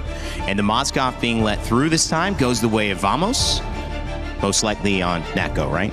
I like this pick because, again, it already counters the Ling, and it's kind of helping out Supat here, where he can see the EXP matchup before really going for anything. They pick up the Claw, so this is going to be a marksman-marksman matchup. The Esmeralda is still open. We'll see whether that is where Team Spirit is going with. And they pick up the Uranus, so Vamos, they have a choice. They can pick up a CC for more damage. They can pick up an Esmeralda just to have another front line for the team, which I feel like that might be where they're leaning. Yeah, I'm thinking Esmeralda for this. Just, you want to go ahead. Which also just basically makes that XP lane, you know, a no contest lane. They just do their thing and then they rotate. It's just a toxic relationship. Yeah. They just keep on hating each other but not do anything about it. We used to call it the eternal battle. The eternal battle, never ending. Call it a toxic relationship. Either or.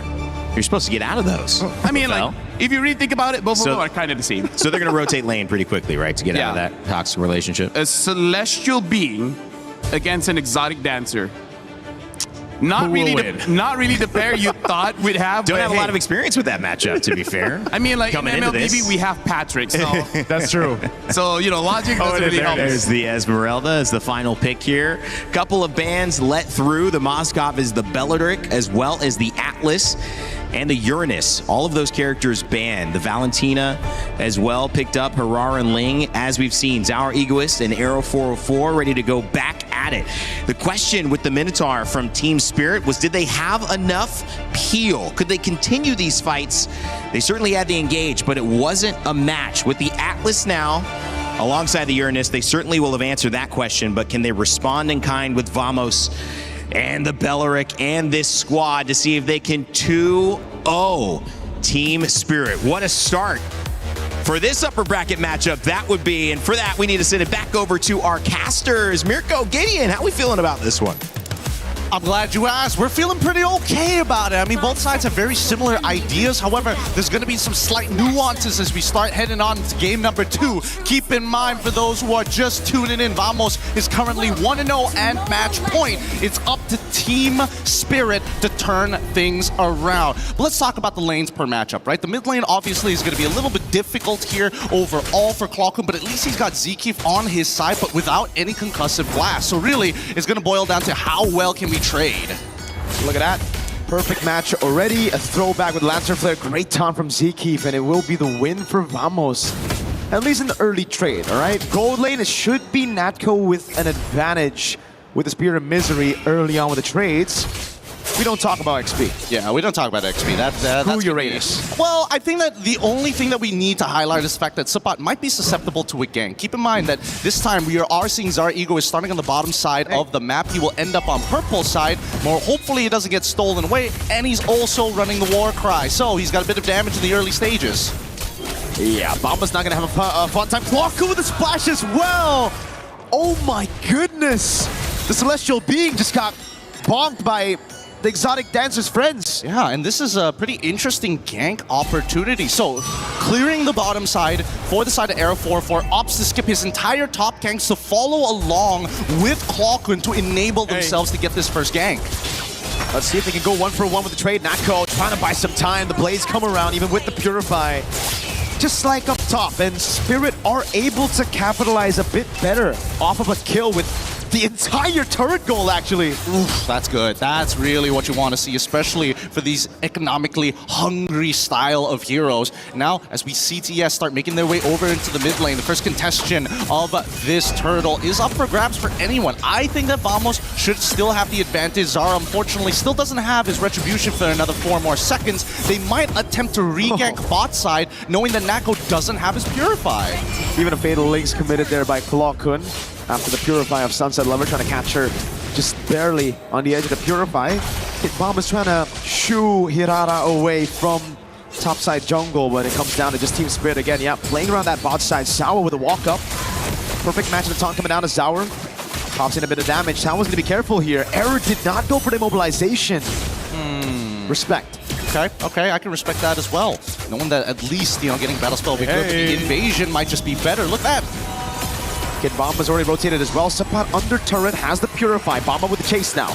They've taken the Golem, and that should just be it. It's definitely a show of force for the side of Vamos. This is a lot of conditioning being put onto Zar. Egoist, he might get a little greedy and call for more help, but they're immediately on the opposite side trying to take away this purple buff. No retry! They force Sour to retry on the orange buff. Error had a free purple buff to take. Oh my god. It's great, right? And now they set up for another attack on that top side once again. Luckily, Kid Bomba is able to at least get the EXP crab at this point. But just look at the way that everybody's starting to play this. Hiko, with the advantage that he has put some great damage, structural damage even, on bot tier 1. And at the same time, Zar, he's looking for that opportunity again. Unfortunately for Bomba, it was actually still Error who got it. Just that little tick of that retry, or the little tick of the jungle. Burn. Unfortunately for Bomba, unable to last hit it, so Error is just 2 levels ahead this time. A completely, well, now it's 6, but 1 level. He's about to get 2 levels though as he gets a purple buff. It's a completely different difference. Yeah, a completely different story to game number 1, where again, Zar was still able to keep the lead from going too far from at least that jungle matchup. And he's got to maintain this for a while until he gets his items. So this is what we should expect, especially in the earlier stages in the Herrera versus Ling matchup. And Hiko, now we're seeing that Vamos are trying to tilt the scales into Natko's favor, give him a little bit of support. His top side is kind of done for at this point. But even Kid Bomba is getting involved and really opening up this map. Opening it up against Error 404. Mobilized already. Pops the Consecration. In the mid lane is going to be Sunset Lover with the Crimson Beacon. Still, it's already down. Someone just dives him on the turret. Sour's going to go in. Wrath of the Dryad from Seakeep. Locks Sour down, but the all-in for Error. And it just works perfectly. Now they go into the mid lane and threaten the turtle at the same time. Unfortunate indeed. Honestly, if that Wrath of Dryad was just moved a little bit. Oh, whoa. Suppot might be in some trouble. He just ran out of mana, but luckily he does get his item down. Error, do you really still want to be here? Hiko's going to be able to steal that one away. Sour with a perfect match. Gets Error out as well. Team Spirit keeping the gold lead at bay. But Vamos have been outplaying them in a lot of these skirmishes.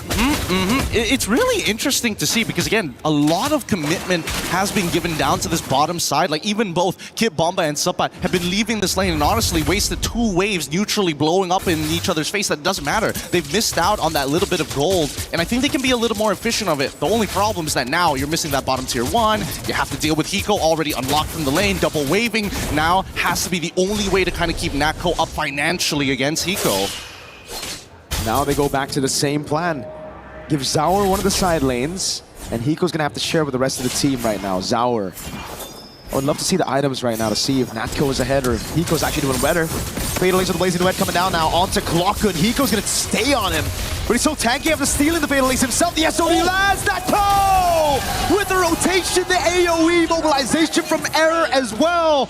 Vamos are just punishing Spirits. A surprising amount of damage. Zipper, pull up the items. We gotta know, where are they currently at in their power spikes? Suppot doesn't have to worry about Zara until he's got about 2 items down. Until we see that Hosclaw and Berserker's Fury, it's gonna be really difficult to win out on the majority of these 1v1s. But let's check out that replay just one more time, because Seakeep completely making sure that Kid Bomba and Sunset Lover were not able to capitalize on a pretty precarious situation from Vamos. Worst yet, the SOD connecting to give that extra bit of damage that they needed, luckily piercing through multiple targets.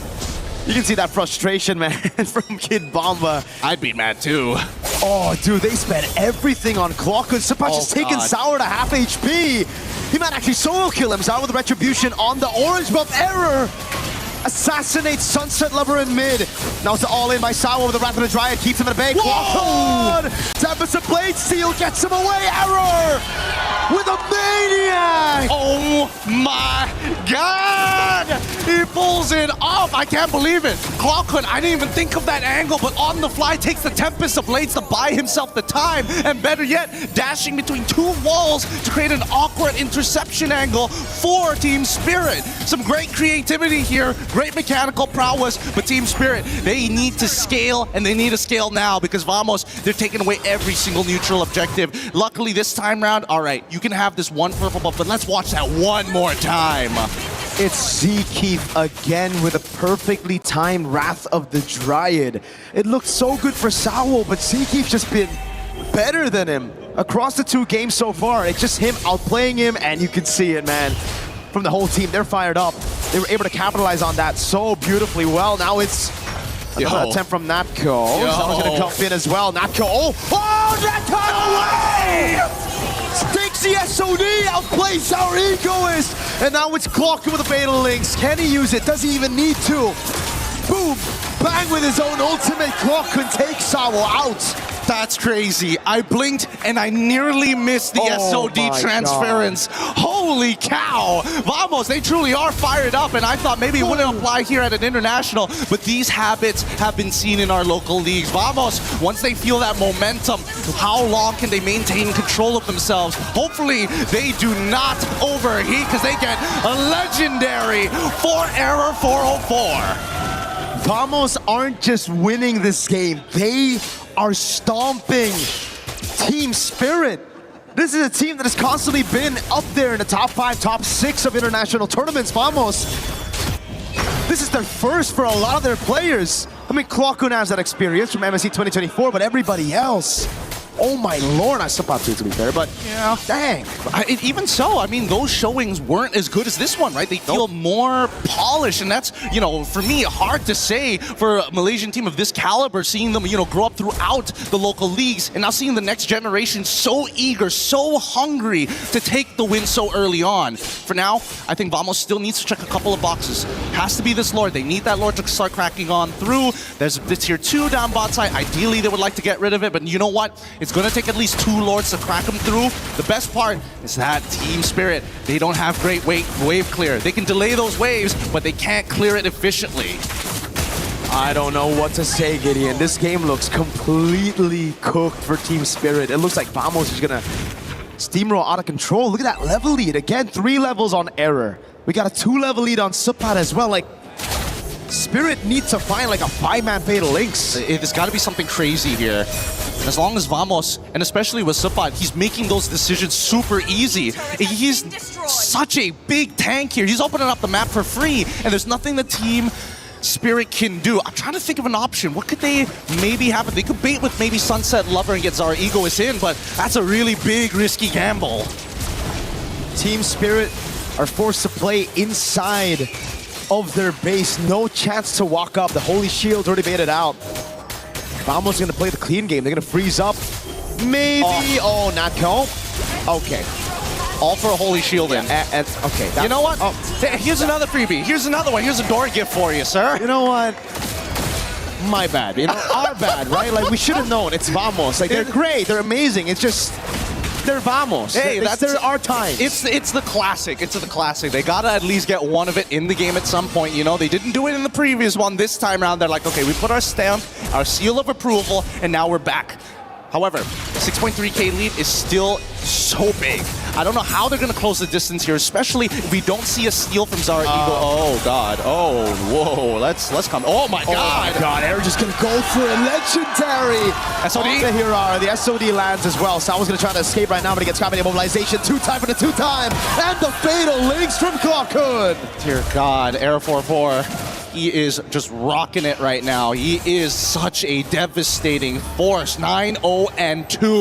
Zkeef has also been just the absolute backbone for Air 4-4, just the springboard off of. And I can only imagine the frustration from Team Spirit with not a lot of options left. And even for Hiko, he's level 13, but now with the conceal coming out from the side of Vamos, let's see how they try to close this game out. Bottom lane. Vamos trying to clear out the waves. He's actually able to do it. Zkeef all alone. Are we not going to break this turret here? I mean, Azar, he's thinking about it. He's thinking about the chase, but it might not be a good idea. Okay. They only lose Zkeef. So far, Vamos have only lost players with no bounty, right? So there you go. If Error dies, then we have a problem. Cut to Natco. I'm 0-3-7, guys. I have nothing. Oh, Winions! Nice. I can't believe it. I can't believe it. We're really this is. Oh, whoa. Suppot, let's chill for a second here. He gets away. Doesn't even need to burn a Purify up top. It will be Spirit with a trade. They'll finally be able to crack another structure. This is tough. If you're in Spirit's shoes, where do you go to? Obviously, you got to deal with that bottom wave every single time, and only Zaur has like a decent amount of damage other than Hiko to kind of like cut through. Whoa. He's going with the damage again. Oh, wait, Error! In the midst of it all, gets shut down by Spirit. Zaur finds it. That's a Wrath of the Dry that lands on two, but they've lost their main member. Now it's up to Natco to try to carry this fight. Hiko getting caught in Spirit Misery now as TS just pull it back, and that's what we were talking about. I can't believe it just happened. Yep, and now Zaur is equal level to Arrow 4-4. Obviously, the economic lead is still there, but this is good enough. The Retribution are of same value. 10 more seconds until he has it. Zaur's on it. Last time Zkeep was able to steal it away. Can he do it again? Zaur just waiting this time around. Retri is good. Team Spirit. Oh, Zaur wants more. Baits out the Crimson Beacon.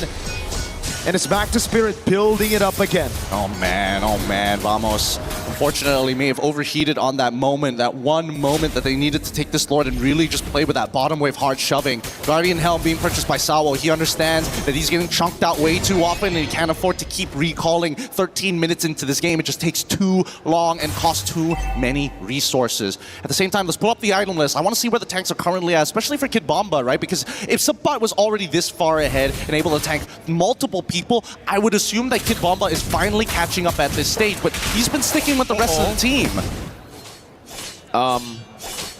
There's no retreat. Everybody's here though.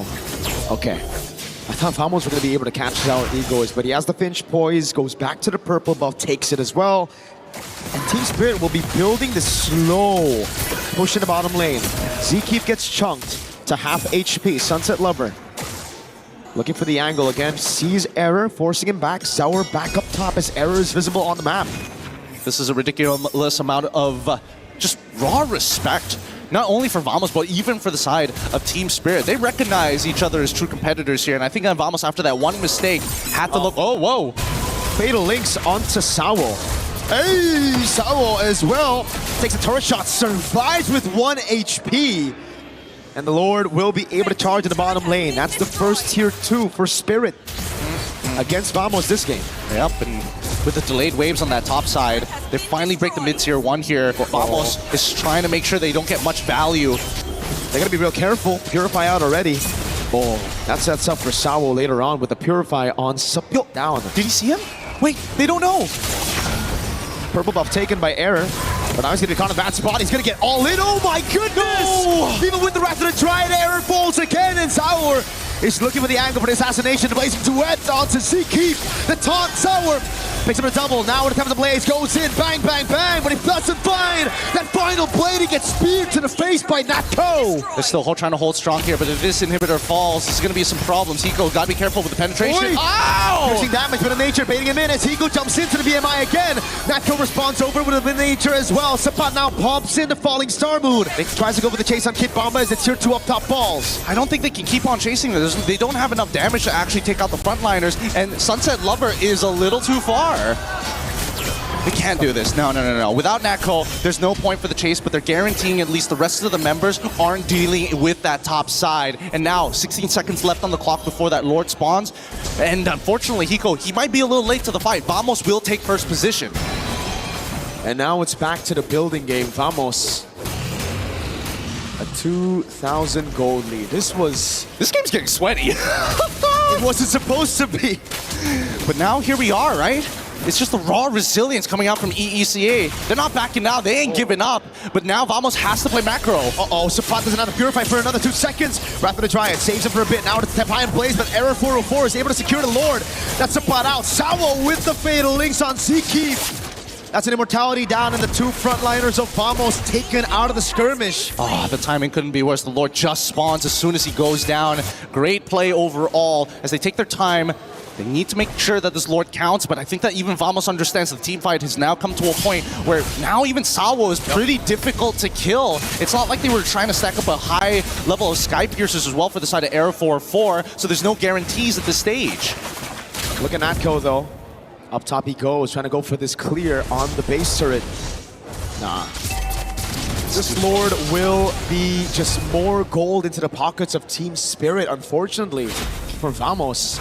Could have been worse, could have been Team Spirit with the Lord. Agreed. But now we look at the items, right? Just one more time here. Maximum build already gone for Clawclone. One item missing here for the side of Sunset Lover, but he's almost there. But the Wishing Lantern, very useful against the frontliners from the side of Team Spirit, especially when you're trying to deal with this Atlas overall. But until we start seeing some more magic resist, it's going to be tough. All right. So now with the full items on Hiko, it's all about those item swaps now for Hiko up against Natco. Wind of Nature, Rose Gold, the Immortality, it's all about that.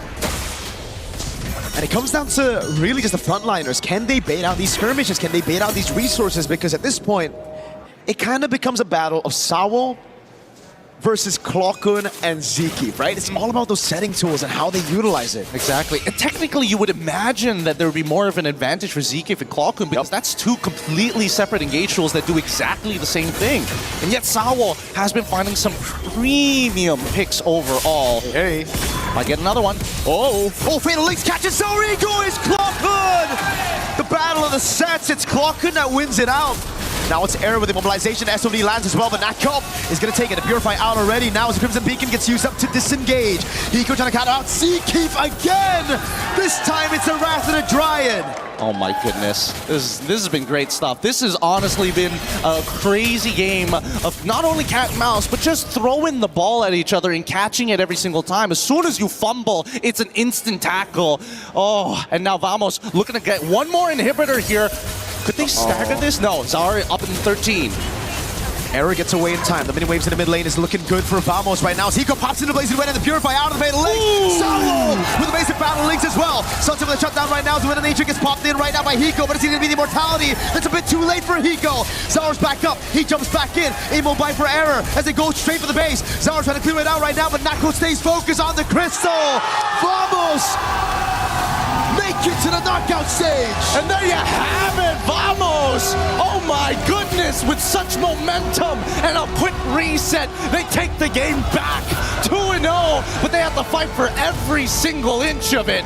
What a game coming out from Team Vamos. And of course, Team Spirit, they're going to have to go back to the drawing board here because again, as soon as they adapted in draft number 2, that early game is something that they got to focus on here.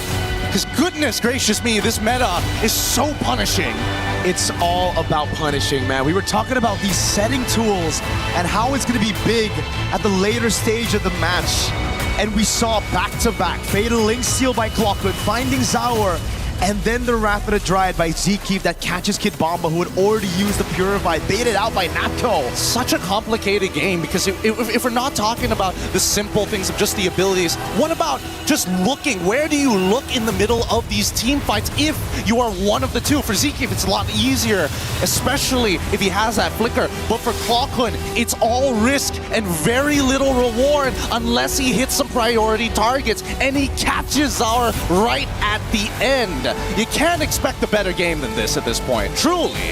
The layering, the drama, the comeback potential of Spirit after some famosable moments, but a good way to close it out, to erase the doubts as well that people have had for Vamos. You know, they've been great in skirmishes, they are amazing mechanically, but can they close it out when it matters most? Oh man, we gotta get the final thoughts here, and especially with an interview with Rose up on stage with, of course, Aero 404.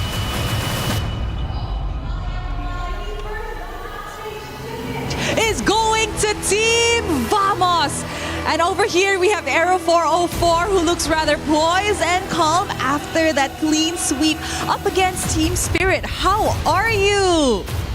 I'm feeling really happy. Yeah. Now, you know what? Let's talk about this game. We know that coming into this game, there was a little bit of history with Team Spirit, as they were the one to actually end the journey of Team Vamos back in M6. After today's win, dropping them to the lower brackets, do you feel somewhat fulfilled, successful, satisfied? Yeah, I'm super satisfied because it's like we have a sense of redemption against them. Yeah. Wow. You know, I know that a lot of the Malaysians are super duper proud of you guys entering this journey, especially back at home, even here in the arena. We have the audience. Do you feel extra motivated to have this kind of support here in Paris? Yeah, there's a lot of Malaysian fans here, so we are really motivated to win. Okay, I got a question, right? As you guys enter the knockout stages, you have the opportunity to actually pick your opponents from the lower bracket. I know it's still rather early, but who do you want to actually meet if that team does go to the knockouts? There's a lot of choices, but I would like to face either Vitality or Falcons. Oh, okay. You are right though, because after this match, Vitality and Falcons will be going up against each other, so one will have to fall. Is there any reasons as to why you want to meet either Vitality or Falcons? Because both of the team have idol jungler. Yeah, Nile and Kyle TZ for me. Both of it are your idolas, your idols. Okay, you know what, Era 404? I just have to ask you a message for the Malaysians watching here in the arena and back at home. So thank you to all the fans that have came all the way here to Paris to support us, and also watching online. Thank you for all the support, and we'll do our best in the knockout stage. Congratulations once again, an amazing win. That's it from us over here at the stage, showing it back to you guys at the studio to break down what happened in this series. Thank you, Rose. Team Vamos move on into our knockout stage as the first team to book their ticket. And that does mean that Team Spirit will fall to that lower bracket. They're going to be facing off against Guangzhou Gaming, who also fell to that lower bracket as well. It's going to be an interesting one, guys, because one of my favorite things to look at is the stories behind these teams. We talked about Malaysia. We talked about SRG being the team that is clearly out in front in terms of the conversation. Yep. But when it comes to this, Team Vamos, they had something to prove, and Naisu, I would say maybe they proved it just there. They did. It got a little dicey though, man. I mean, it was almost Vamosable. It was almost Vamosable. The moment the casters start to glaze them a bit too much, they start dying one by one. I'm like, He's like, hey guys, hold on that glazing right now because it got really close. Yeah. And they wanted to prove a point. I think this is a great win for them because this is Team Vamos, a team that maybe some people counted out to go ahead and give a 2-0 against a team like Team Spirit. That's a huge statement. I mean, if we're talking about story, I would say people look at Team Vamos and say they're going to be the first team to get knocked out, right? First team to get eliminated. Wow. But then it switched up. They're the first team to actually qualify to the knockout. So that's a huge statement. And even in the interview, Vamos themselves said that they are also disappointed, ashamed, the fact that Malaysia only looks to SRG. So they wanted to make sure that Vamos as an organization and the players playing on stage, that they can confidently say, like, guys, we are here too. Support us, we can make it all the way. I mean, there's no doubt about it. And you look at how smart this draft was. I mean, you get Esmeralda, you get Herrera, you get Beleric, you get Moskov. A lot of times these four characters are banned or early prime. Yeah. You had a really good setup in both drafts, Naisu. Yeah, I love this because you have key picks here for the heroes, but there was some hero plays, I would say, for this one. Because as it was starting to slip out of the hands of Vamos, some key plays, those in for Clockhoon, especially to go ahead and get that lockdown on Zar Egoist, was massive because, it was Team Spirit knocking on the doors again of the base of Team Vamos, but a couple plays brought it back in their favor, and then they capitalized on that. And I would say that's one of the key features of extremely good players, because it's one thing to do your job well. It's another to have that clutch gene. And Clockhoon definitely showed that one by picking up the Fatal Links. And the moment they got Zara Egoist, I feel like the call was, they won't have enough damage. There's no burst. Natko, you hit your SOD, jump in, everyone goes in, ends the game. Like, Clockhoon, that was his MVP moment. Did we have any information gathered around this Herrera Ling matchup? Two junglers at the top of their game. Arrow 404 was a masterclass in whatever he did. But how do we feel about Herrera Ling? You prioritizing one or the other now, or still in the same spot? I think we've seen a lot of more cool plays or cooler things happen with the Hirara just because of the nature of her kit. You know, especially when players decide to go and pick up a Sky Piercer. I mean, whether they have a Sky Piercer or not, the things you can do with the Hirara are. It almost feels like it's unlimited, but it's really dependent on the players themselves. Yeah, I really feel like when it comes to those neutral objectives like the Turtle as well as the Lord, Hirara has higher base damage, making it easier for her to actually secure that one. So that I'm going to give the victory over to Hirara. When it comes to mobility, it would be like Ling has a little bit more range, so able to get targets further away, but as we see, Hirara impacts the team fight quite a bit, and it's harder to catch a Hirara than the Ling, and I feel like that's the biggest point. Yeah, she's blending in really well to these team fight compositions, and it was amazing to see kind of all of these storylines start to bubble up here. Again, I had mentioned earlier that it was $65,000 on the line. That's actually only for Team Spirit, who's going to go and play that matchup and still have a chance to stay alive. They'll have earned that, but $100,000, I believe, gained for getting into the knockout stages. Team Vamo's got to be happy about that. They got to be happy. More than NPL. In terms of what they got in MBL, Yeah, technically. That's why it's such a big deal. You know, we heard it in the interview for these players. They want to help their families, and that's how you do it. Now that's a turner. I gotta say that wasn't really an upset because we did say both teams are like. It's hard to call for both of them, but the fact that Vamos won 2-0, and I would say especially in game number 1, I think that's going to create a lot of conversation moving up into MSC because Team Liquid lost, SRG lost, and now Vamos is showing up. Yeah. And honestly, this MSC is turning to become a very interesting international. I'm glad I didn't predict, by the way. You could have gotten in trouble. You could have gotten in trouble there as well. Obviously, just expectations, just keeping things fun. Well, we got more expectations coming up. Let's take a look at today's schedule because, of course, we just saw Team Vamos and Team Spirit. We also had a chance to see Guangzhou Gaming take the win. They stay alive. True Ripper's our first team to go home.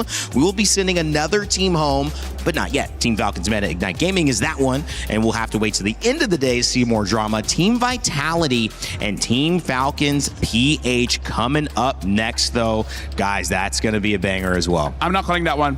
Yep, we're not. Good thing you're not even touching that. No. Not with a 30-foot pole. I mean, here's the thing. Like, I've been known for caster curse, so I feel like if I say the team is gonna win, there's gonna be a lot of DMs. They're coming for you. So you know what? Mouth zipped, locked. We're not here, at least. Oh yeah, we're not. We're not going to be here. We're gonna have lunch. Yep. And enjoy the game. Two different guys. Okay. All right. I was going to say, I think if Mirko was up here, he would say one team over the other. No, he also has a caster curse. He will also be afraid. He's also got a caster. I think almost most casters have some sort of.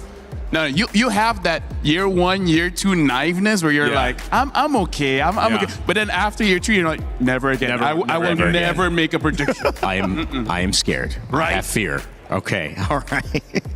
Hesitant to make the predictions. That's okay. We don't worry about those predictions when you're playing MLBB. You just go out there and have fun. The good news about it, if you've been checking into some ranked games like I have over these last couple of days, you'll notice in the shop there's a brand new collaboration with one of the oldest and most classic games of all time. That's, of course, Street Fighter and MLBB. Check it out. Human body was built to move. Not trapped at a desk in one singular posture for 12 hours a day. It's time your chair evolved. This is Secret Lab Titan Evo. Ergonomically engineered for you, gamers, hybrid workers, artists, backing your every move.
thinks he can come in here and play my game. Let's go. He knows nothing. Let's go! Tyler 1, you're done. Raw energy. Half from blow the house down.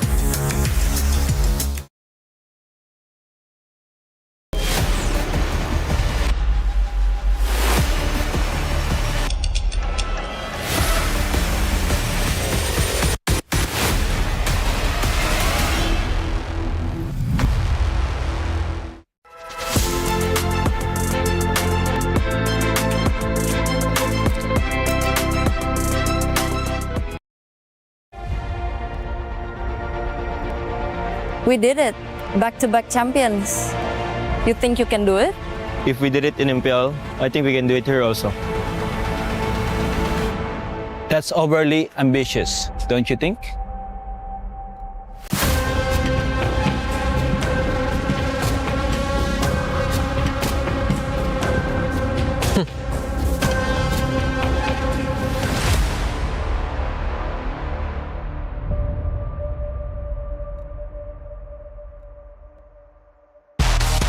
The Mid-Season Cup at EWC makes its third appearance, and for the first time in MLBB history, the prestigious stage arrives in Paris on European soil. Awaiting the 25 teams from 15 regional qualifiers is a monumental $3 million prize pool and crucial club championship points. MSC opens with the group stage, where 15 qualified teams and one team from the wildcard qualifier will be split into 2 groups of 8. Both groups will compete in a double elimination bracket, where 2 wins secure a spot in the knockout stage, while 2 losses send teams home. The top 4 teams from each group will advance to the knockout stage. More unforgiving than ever, the knockout stage puts everything on the line. In this single elimination bracket, teams will clash in a best-of-5 series throughout the quarterfinals and semifinals. For those denied a place in the grand finals, one final battle remains, a chance to secure a podium finish and claim an additional $100,000 in the third-place match. Here, one moment can change everything. One mistake ends the dream, one clutch play creates a legend, and at the end of it all, 2 teams remain. One final series in a best-of-7, all for the grand prize of $1 million. One chance to rise above the rest. Who will become legendary? Who will prove unstoppable? 2 champions, 1 game. This is MSC at EWC 2026.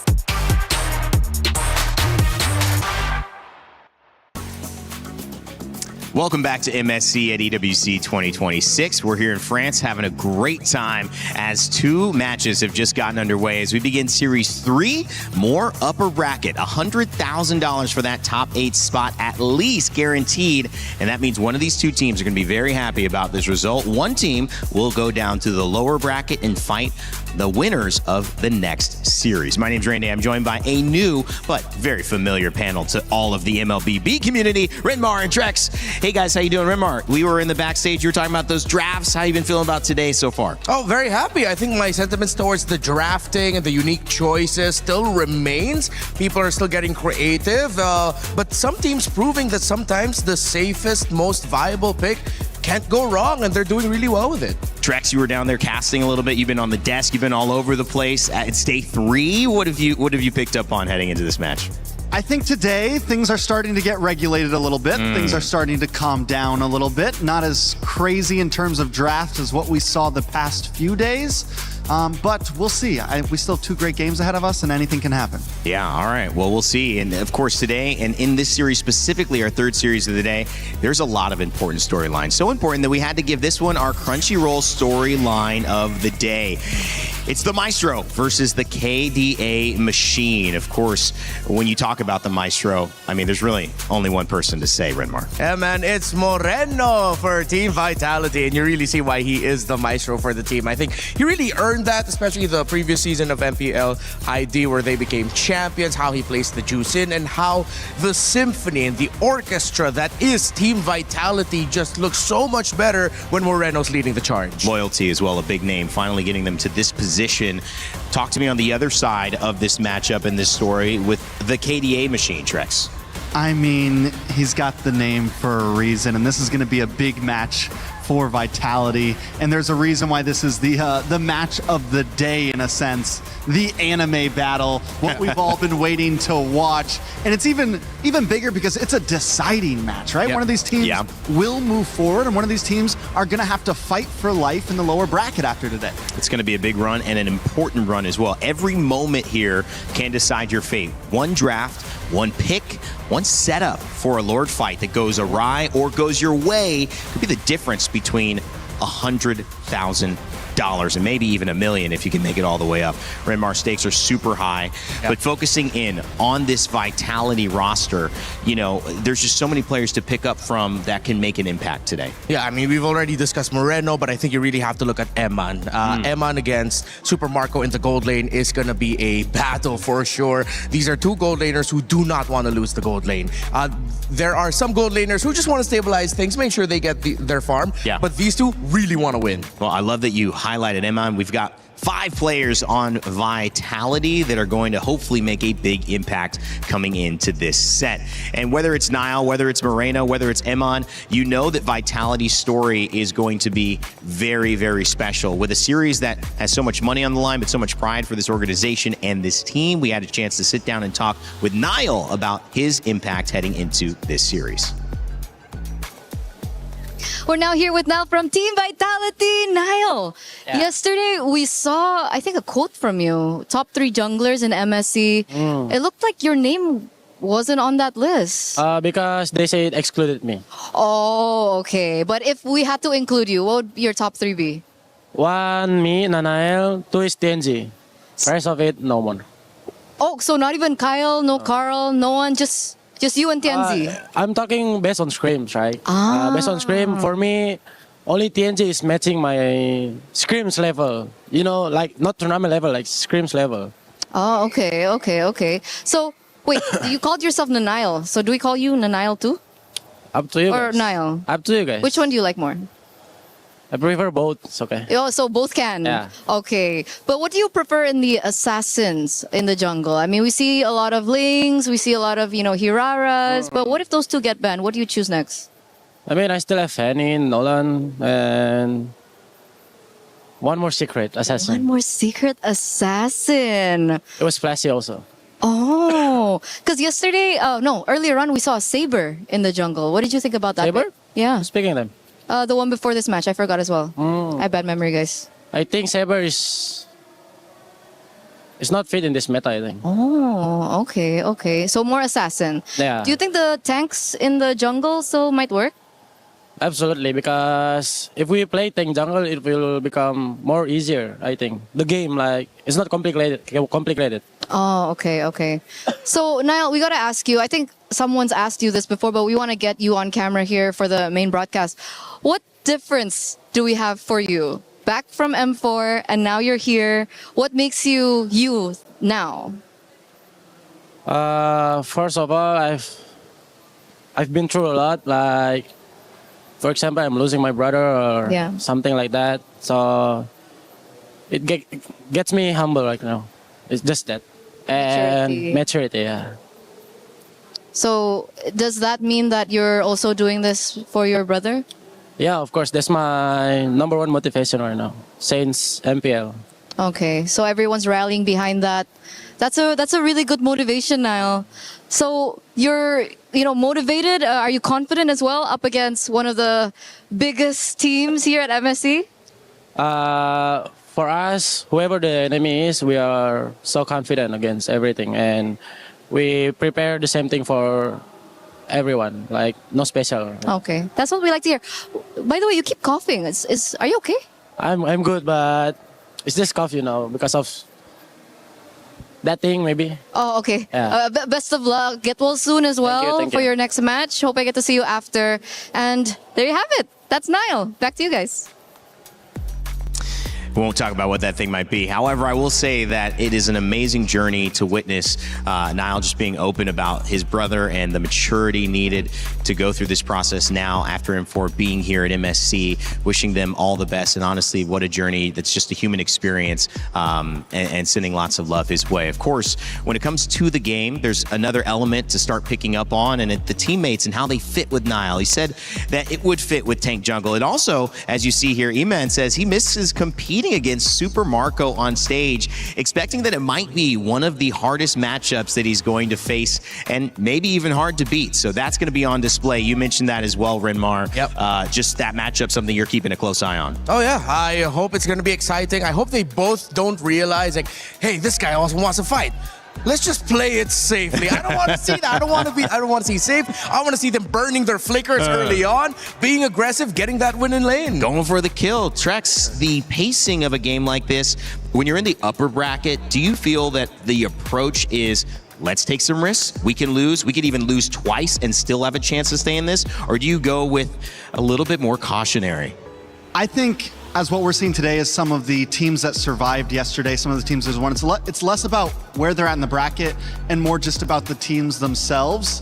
I think we're going to see a slower pace game, possibly. It's what we've been seeing earlier. Yeah, it is. And that's kind of where we're getting to that true play style of what's going to win you games. And knowing Falcons and the way they like to play, even Super Marco, for example, sometimes it takes him a little bit of time. He wants to farm up until he's got those items he needs in.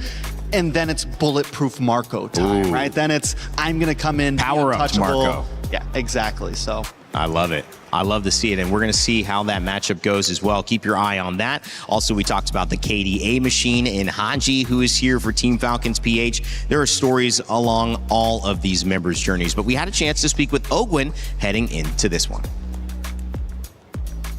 It's Eterna here with Ogwin. Ogwin, what's going on? You okay? Everything fine? Yeah, all good, all good. All good? Any nerves coming through? I mean, you have so much experience. I mean, do you still feel nerves at this point? I don't think so. Just the interview. Just the interview. What is up with players on interviews? Why are you so scared of the camera? I guess the surprise questions. Oh, the surprise questions. Don't worry. All the questions are nice today. Just for today. But Ogwin, moving on.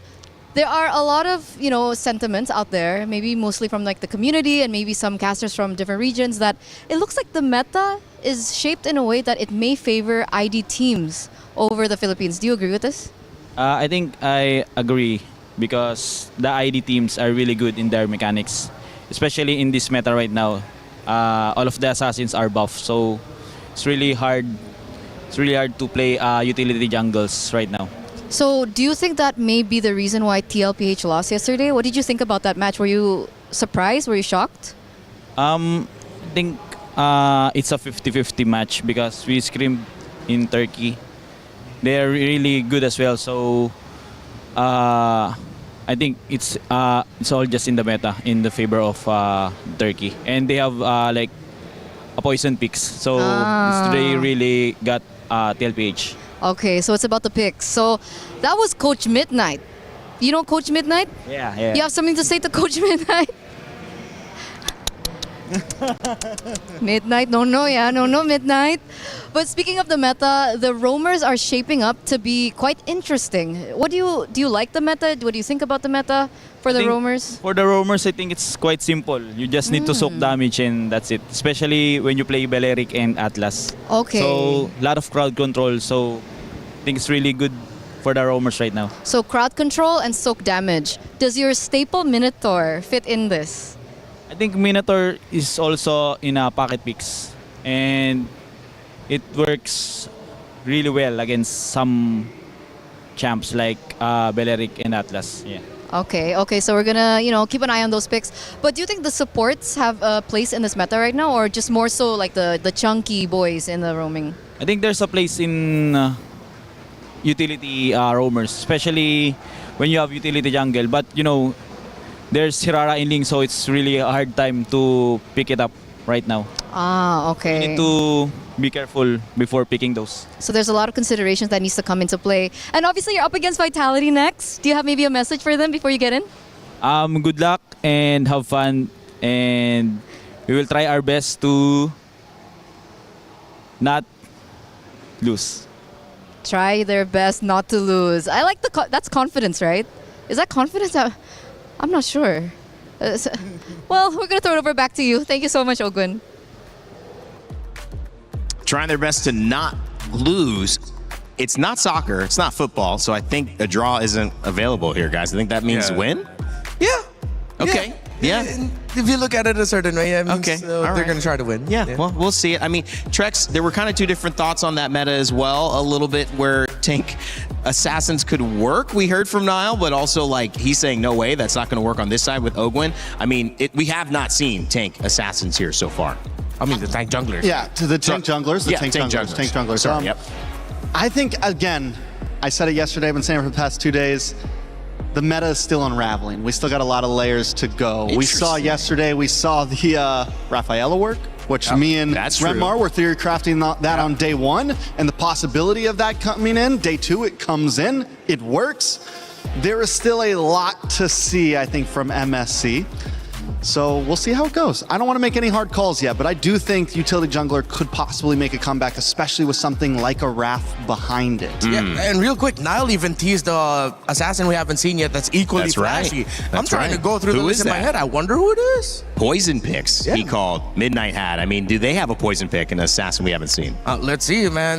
The org and the boys playing there, they have the identity and the DNA for it, so for sure. I also like the call about the Minotaur. We saw that a little bit earlier in the set prior to us. Didn't end up working out, but we did see the impact of the Belleric and the Atlas. You got to look at these two teams and say that there is so much on the line and so many stories. We set it up, and it was obviously somebody who was trying to make this happen in Team Vitality, their mid lane matchup, and of course seeing if Haji or Moreno can get the better end of it. We're about to kick it off onto our stage to begin this Series 3, which might just provide a champion. Who knows? We'll see how the gameplay goes.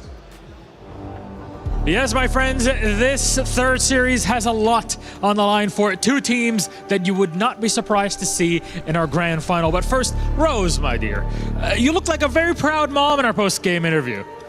I think the reason for that is because a lot of the people and a lot of our audiences actually call me like kind of the Southeast Asian mother to the players. Because come on, how can you not be so proud? It's just like a tiny little boy answering interviews. So happy. This is why we're here, right? To see those stories growing. And now we have another story to tell in our upper bracket. Please join me in welcoming Team Vitality. The hometown heroes made a buzzing entrance into the MSC 26 group stage. Their harvest has been bountiful so far, but the real juicy pollen awaits in the knockout stage. Is this run meant to be, or will they be left behind? We're about to find out. Oh, wow, I love the bee puns in there. They're the buzzing bees, that's how it is. And of course, going up against the buzzing bees, it's none other than Team Falcons Philippines! Taking it one step at a time, Team Falcons Philippines wants to reclaim dominance on the international stages. With only the MSC trophy missing from their cabinet, they are ready for whoever they will face. I think it's heating up in here between these two. You know what, boys? You may place your keys and take your seats. And of course, our captains, don't forget on that little handshake, fist bump, or whatever it may be in the middle. Pull it right over. There we go. All It's coming. On in. All right. They are good friends, but you know, in the land of Dawn, everybody's the enemy. Thank you very much, Milosh. You know what? I think it's time to hit this to the desk. Let's go, guys. Thank you so much, Rose and Milosh. It's Team Vitality versus Team Falcons PH. It's time to see if this team has what they think, the mechanical prowess of Indonesian teams versus the classic stature of Philippine squads here at Team Falcons. Bryn Mawr, it's going to be a good one. Yeah, it's going to be a great one. And I have to admit, this is going to be a very difficult match for me. Why? Because in many years, I have been very honest with my professed love for Vitality as an organization and my professed love as Falcons being my favorite team from the Philippines.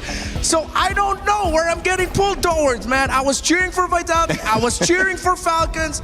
This feels like the MWI Grand Finals all over again for me, bro. That was me yesterday with Aurora versus TLPH. All right. Yeah. Just to remind you guys before we jump into this one, My Champions. 2 champions, 1 pick. You can grab your My Champions pick and pick your dual champions and win 50,000 diamonds. Make sure to scan that QR code with your tablet or your phone and get going because the event lasts until July 27th and it is currently live. I'm trying to think now. I wonder how crazy we're going to get with the trade and the roam. Or are we just going to have to double down on the fact that it's just going to be Atlas and Belleric? Well, we have had a few games where we've seen the Atlas banned out. Yeah. Which means Belleric most likely gets banned out as well unless it's red side looking for the Belleric pick. Yeah.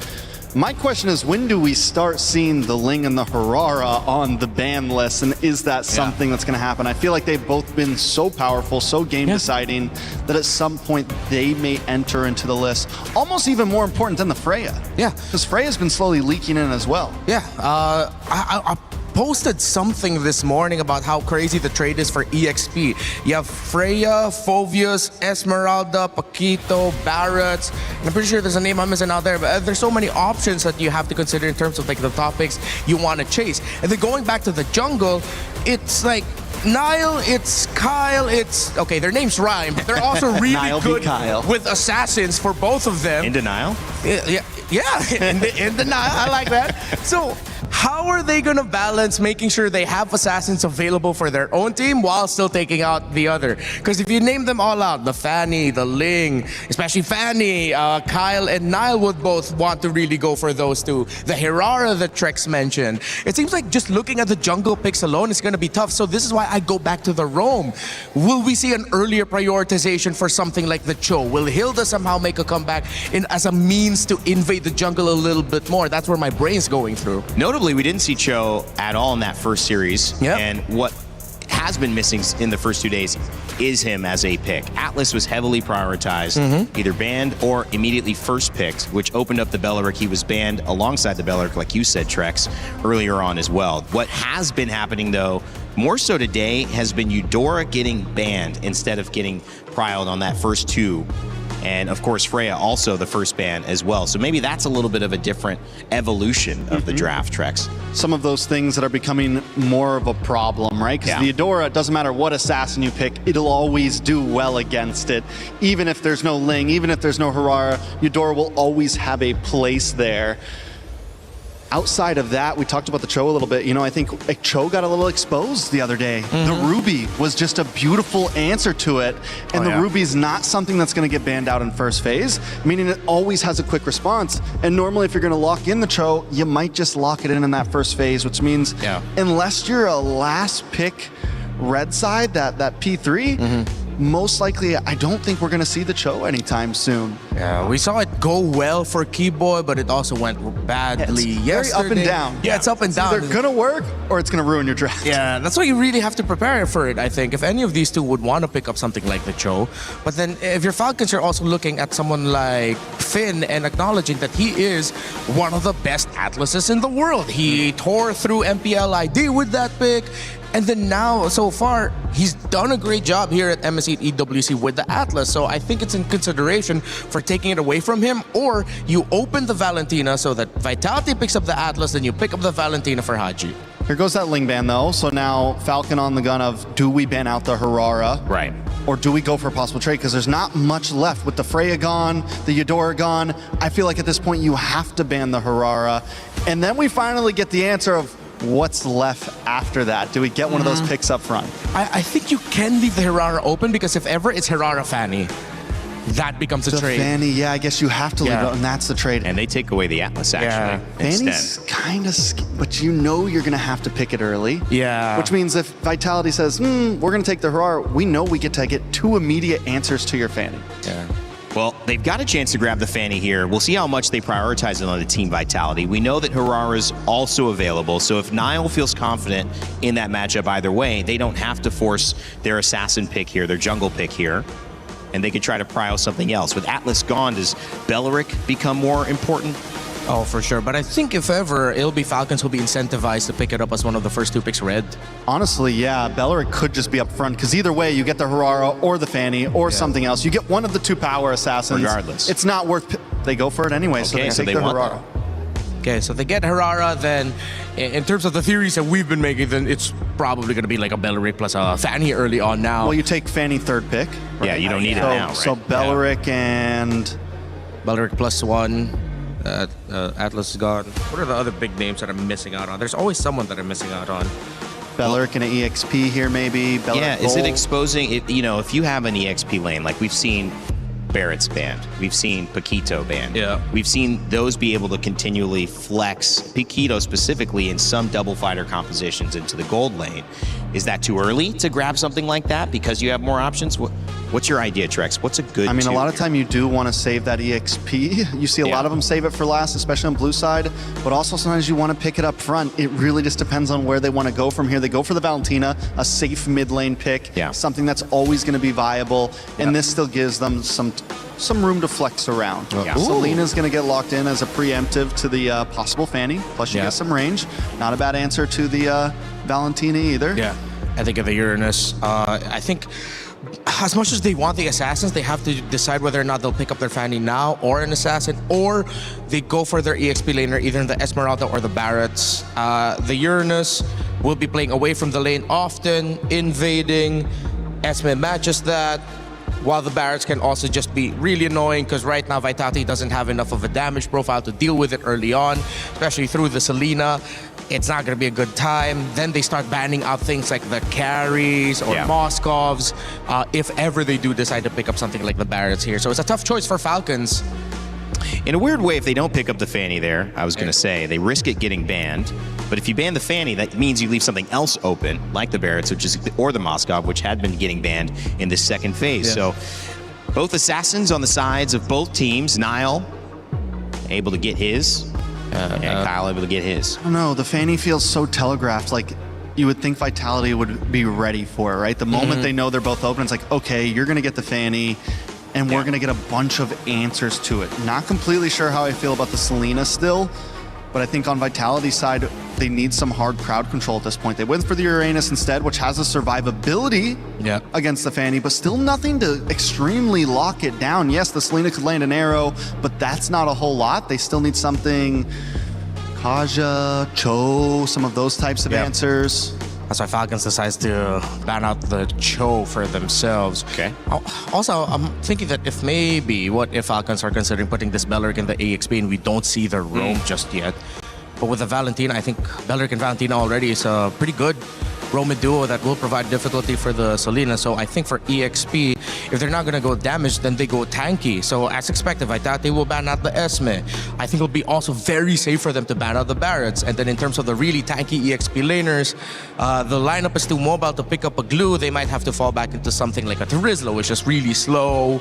But you just want one lane that you know is going to be hard to kill. Brody banned from the side of Falcons. They're going to be on first pick here. They do still need a marksman. Pick Moskov, yeah? Moskov could be a decent answer. You have the movement. You have the shred. Already have the Beleric, so you don't really have to worry that much about the Claude. I mean, just about it, yeah. I mean, even the Claude, like any of it would kind of work at this point. I don't think it's too heavy of a reason. They could, honestly, I feel like the marksman may be the better first pick here, and it still gives you a little bit of room to possibly get the EXP flex in. Yeah. Moskov still available, still unbanned. So is Paquito. And 2 picks remain. 1 ban remains on the side of Vitality. They're already taking their time. You see, it's Eman who's being very vocal in this phase of the draft. I think, instead of taking away an EXP, they were thinking, okay, matchups, gold, what are we going to end up with? I think if ever this is a Moskov, he's confident that his Claude will be able to handle it. So he just calls it to ban the Harith instead. So there was a little moment earlier you saw he was really being very vocal about it. great to see those little things in person, right? Dyroth comes out. Yeah. I haven't seen that very often, Trex. But we have seen it a little. Yeah, we saw one from Flap. From Flap. Yeah, it was him. Yeah, it was Flap. Yeah. This is a pick that used to get used against things like the Uranus, the Esmeralda. It was kind of a cheese pick back in the day, but it has the armor shred. Yeah. It has the burst damage. It is a high risk, high reward pick for me still. If it pops off in the early game, this could be a huge threat to everything down the line. If he takes 2 or 3 deaths early on, it's a wrap. He will be useless the whole game pretty much. Yeah. Okay, so they'll pick up the Badang here, and they'll go for the Melissa. I wonder if Falcons will lean back to a very old combo with the Dyroth, which was the Irithel, because the mobility would help from getting away from the getting linked by the doll of the Melissa. I mean, most likely they're still going to end up with either, I don't know, maybe like still a Moskov, but no, they still go Claude, and they played with like one of the safest gold laners. I'm going to be honest, Vitality, yes, they have a lot of defense against the Fanny, but not a lot of answers against the Fanny. You have the go away, which can stop you from getting dived on. Yes, you have the fist crack, some of those things from the Badang. You have the arrow, but outside of that, you have no hard crowd control for this Fanny, and it could be a problem. Well, the lineups are locked. Coach Moody and Coach K-Dot getting their teams, Falcons, PH, and Vitality, ready to go. And this one, well, looks like fireworks are set to go off here at MSC EWC 2026. Our third series of the day is about to begin, and this is going to be a banger. Team Vitality and Team Falcons, PH. Let's send it over to your casters to begin game 1. It's Brigitte and Gideon. Thanks, Rain Day. This is an exciting day to be alive. We get to watch some of the best regions play it out here on our third series of the day of MSC. And for starters, we're already getting the classic Selena from the Maestro himself, but I don't think Haji is going to fall too far behind. Yep, the mid lane matchup is something we're all watching out for, but just the same, I am so excited to see Kyle back on a Fanny all over again. He made a name for himself because of these kinds of heroes, and now Vitality will have to deal with this. And again, Trex did point out most of their crowd control and potential lockdowns are just going to be on Finn. Yeah, it really is going to be. And I think the important thing right now is whether or not those arrows not only are going to hit, but how you set them up. Because I think that Finn has such a difficult job, right? Not only is he looking for these big engages, he has to play off of the information from Nile and Shogun. But the hard part is catching this Fanny half the time. Yeah, because like you're torn between catching the Fanny or also going for a backline play, because we see Badangs do that oftentimes, but that's more so when you get to the late game. It's depending on we get there, because I feel like both teams just really want to get that early and end this fast. Yeah, I mean, let's not forget about the potential anti-synergy, right? There could be moments where Finn acts it. Oh, hold on. Flap might be in some trouble here. Oh no, Finn actually catches Kyle there. Now, that is one answer to the question that we posed earlier. So as long as he just gets to press the buttons in the right time.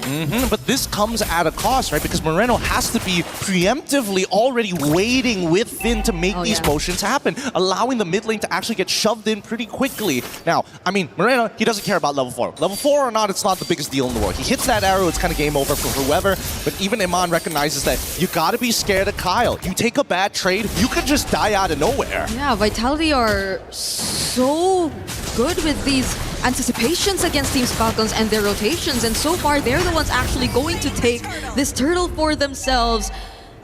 We saw multiple rotations from Falcons already, but every single one of them have been answered so far. They have been, and I think the best part about it all is the fact that Vitality are playing super responsive to how Falcons are moving across the map. As soon as Kyle showed up bot side, they set up for the instant turtle take. They cannot waste any little bit of time here. They also have to be, just as careful to not put themselves in compromised positions. Top side, you really see that Shogun try to cut the wave. Notices Fanny is around, backs up to try and set up for Nile right here, because he's just too thick. The moment Nile showed up, Falcons could just not commit anymore. Every single time, it seems like Vitality are just always prepared. They're not in any way taken by surprise by the presence of a Fanny, and it's something that they probably willingly played into, but that's going to be a setup onto Finn. Now they're trying to go for the burst. He gets caught once again, though. Kyle will make it out alive, but does Finn, though? He does not. Flap takes first blood. He could have lived that. He could have lived that. He wasn't 100% sure about the timing, about when Dairoth's ult actually finishes the channel. Yes, there's a bit of a channel time. He could have just pushed himself out of there, but wanted, hey, no abilities, I gotta just try and punt somebody backwards as best as he can. This is what we should expect, right? Falcons need to win this early stage of the game to get Kyle that advantage that we're hoping for, and it's not like the Ling. He's very dependent on that purple buff and can only do so much. It's not like you can just go back into your jungle and charge it all back up and you know, farm extra fast. It's all about, hey, I go in, if I don't have that purple buff, I have to recall, do it all over again. Yeah, it's great adjustment too, I think, because they could not find the sides. They've been trying to, but they couldn't really get the sides. It's always been either Finn intercepting or even Moreno and Nile, so they just settled with Finn, who at the time was isolated from the rest, just trying to check wherever Falcons were trying to go for next, and I think it's a great answer. They finally found a way to at least get a slight advantage, though the gold lead is very insignificant at this point, honestly. And honestly, a really difficult comp to pull off. I mean, I'm thinking about how Moreno needs to kind of keep up with everybody else, but wait, hold on. First, Flap, he's already going to get chunked down to 50%. Now, Falcons, this might be a harder contest. They do have a bit of a regenerate for Flap, so he's going to top himself back up here, but I think the real question is whether or not he gets caught when he tries to shred down that front line, right? Whether it's front line or back line, that shred is only good for Kyle and Super Marco. Whoa, Finn, are they actually going to go for open? The Wrath of the Pride as a response though, but they catch two, and now Nile is going to go down alongside Finn. Falcons actually take two and will win that trade instead, despite Vitality being the first ones to set it up. And look at Ogwen, he's just blocking the shots. He's making sure that the softer members on his side don't have to worry about some tough angles that are being set up by Moreno. Is this a potential punish? No, he should be able to get out. Oh, Blazing Duet used two, but even so, Moreno gets to dash away to safety. Shogun will try to block the rest of the members of Falcons, but they're not going to force it anymore. Still, though, it's a 3-0 lead already in their hands. Maybe a 3-0 lead with 1.4k, but we're not seeing structural damage. We haven't seen... Oh, speaking of structural damage, Flap, first person there to actually open up, and surprisingly enough, he's the one who actually unlocks his lane first, which is great for him. But what does that mean for the rest of Falcons? Does that mean that he gets to walk around for free? I want to see how they utilize this Dairoth, because we didn't get to see a great showing the day before. Yes, I agree. It was on a not-so-okay KDA, I think, if you look at it from the previous performance, but I think this is a much better spot for Flap now. He's clearly winning the lane, already taking that tier 1 up top, and the fact that he was also able to be active in the first few skirmishes and even pick up kills too, I think grants him a much bigger advantage to serve as a threat against Vitality, who at this point have mostly been responding and answering back to Falcons rotations, but we're not seeing any of their own just yet. Or maybe it's also, in a way, an effect of having very slow clearing mid-duos in the form of a Selena and Badang. Oh, but hold on. Oh! Kyle will file Nile! And Finn all alone! It's a double! Oh! I hate the fact that Super Marco, he's laughing about it already, and now they create another attack on the bottom side, and they can't do anything about it. Eman just had to flicker out of that and use the go away, but Flap now is unstoppable too. With the help of the other members of Falcons, these are just two really heavy damage dealing heroes you're looking at already. It's both Kyle and Flap, and let's just look at that replay and how flawlessly Kyle just flew around these two members of Team Vitality. Dirty outplay, dodges the immobilize, waited the iframes out, even dodging the knockback, and you see that Kyle's just like, nah, just another day in the office, try harder next time. And Vitality, they will oblige here because they're starting to siege this turtle. They want to make sure they have control, but more importantly, they're waiting for Kyle. They know he's around. Yep. He's gonna take this first. Abyssal arrows are not connecting just yet, but at least you also see Eman taking part in this fight. Nile will yet to have to reveal himself, because Falcons are taking pretty good control of this. Vitality will change targets, though. They're just gonna go for Super Marco, but he still has the Purify! Moreno finally gets the kill, but he might just go down too. That's a 1-for-1 so far, and Falcons are chasing after Finn, but they might not be able to find him anymore. It's not bad. Honestly, trading gold laner for mid laner, and considering that Moreno, really, he's not the one who wants to be able to absorb all this gold. It's Nile and alongside with Eman, so as long as these two are able to scale back up, it's great, but Finn might be in some trouble here. They don't want to contest this. This is not the position to fight for just yet, and Vitality understand that. Yep, kind of let go of this the moment that they went back after that kill towards Super Marco. He already also had to get his purple buff first, so Niall, I feel, is really doing a bit of catching up here in this game. He's already a level behind of Kyle here, and that's also probably one of the reasons why they just rather not contest an objective anymore, especially with Falcons just surrounding the area like that. With the early game having to be played super defensively for the side of Vitality, it gives you very little opportunities to actually look for potential snowballs. And so far, I mean, Iman, he was doing a good job against Super Marco. Generally, both sides came out of the lane pretty even, but once all the reinforcements started headed down to that bottom side, it was inevitable that Super Marco was going to crack that bottom tier 1. From this point onwards, we're expecting that Falcons, they're going to get a little sly with it. They're starting to walk into enemy territory to steal away the resources, because dear God, Kyle, he's Batman at this point. I would be afraid if I were Vitality and I was all alone, because I could just feel the presence of Kyle or maybe anyone from Falcons at this point just hunt me down with the amount of damage that they already have. And Vitality, I feel, is going to take a bit more time from them. Even if we say, let's say you say Emman part of the fights, he just lays down Doll, but other than that, you don't really sense much threat for Falcons, but now they're gonna catch Kyle. That is a kill that they definitely want. Yep, that was the combo they were trying to pull off and got outplayed on that top side. This is the clean version of it, but they still don't get the conversion, unfortunately, on that turret, but they do slow down Kyle. Luckily, don't have to worry about the purple buff. It hasn't even spawned just yet, so Kyle doesn't lose too much in general. Yeah, it is just gonna open up more opportunities for Vitality. You could see how they're trying to push their sides a bit more this time, but a concealed play from Falcons might just turn things around. They're trying to go for the kills! Look at how Haji sets that up beautifully, but the Wrath of Dryas doesn't allow Niall to escape, and they find one all over again. Abyssal Arrow onto Owen, though. Do they have enough burst damage to finish him off? They don't have it just yet. No, they don't. Wow, that was an incredibly big mistake coming out from now, showing and in front of their faces, dashing. You can't reveal those cooldowns this early on. Only later in the game where it's not so bad, especially since Falcons are really out to get it. Oh, Emman actually dealing a bit more damage now, but it's Falcons starting up this objective. They're bursting it down as much as they can. Abyssal Arrow does not land. Who gets the final hit on this objective? It's still gonna be Kyle, but Flap might get traded out here. Surprisingly, still survived. The Abyssal Strike cancelled out. Close call for Emman, but now he has to flicker out to re-engage or to regroup with Team Falcons, as Vitality might go for the chase, but they don't. They didn't get the punish. They got the big cancels that they were looking for, but no conversions on either side. Even still, we know for a fact, hey, Falcons, Turtles, they're done for. Now we got to make sure that we can protect, because once we have to deal with this Iman, Flap, so much damage, but he will go down relatively fast too. That's a less tankier XP lane that he currently is on, and I feel like Vitality will just constantly go for the punish every single time,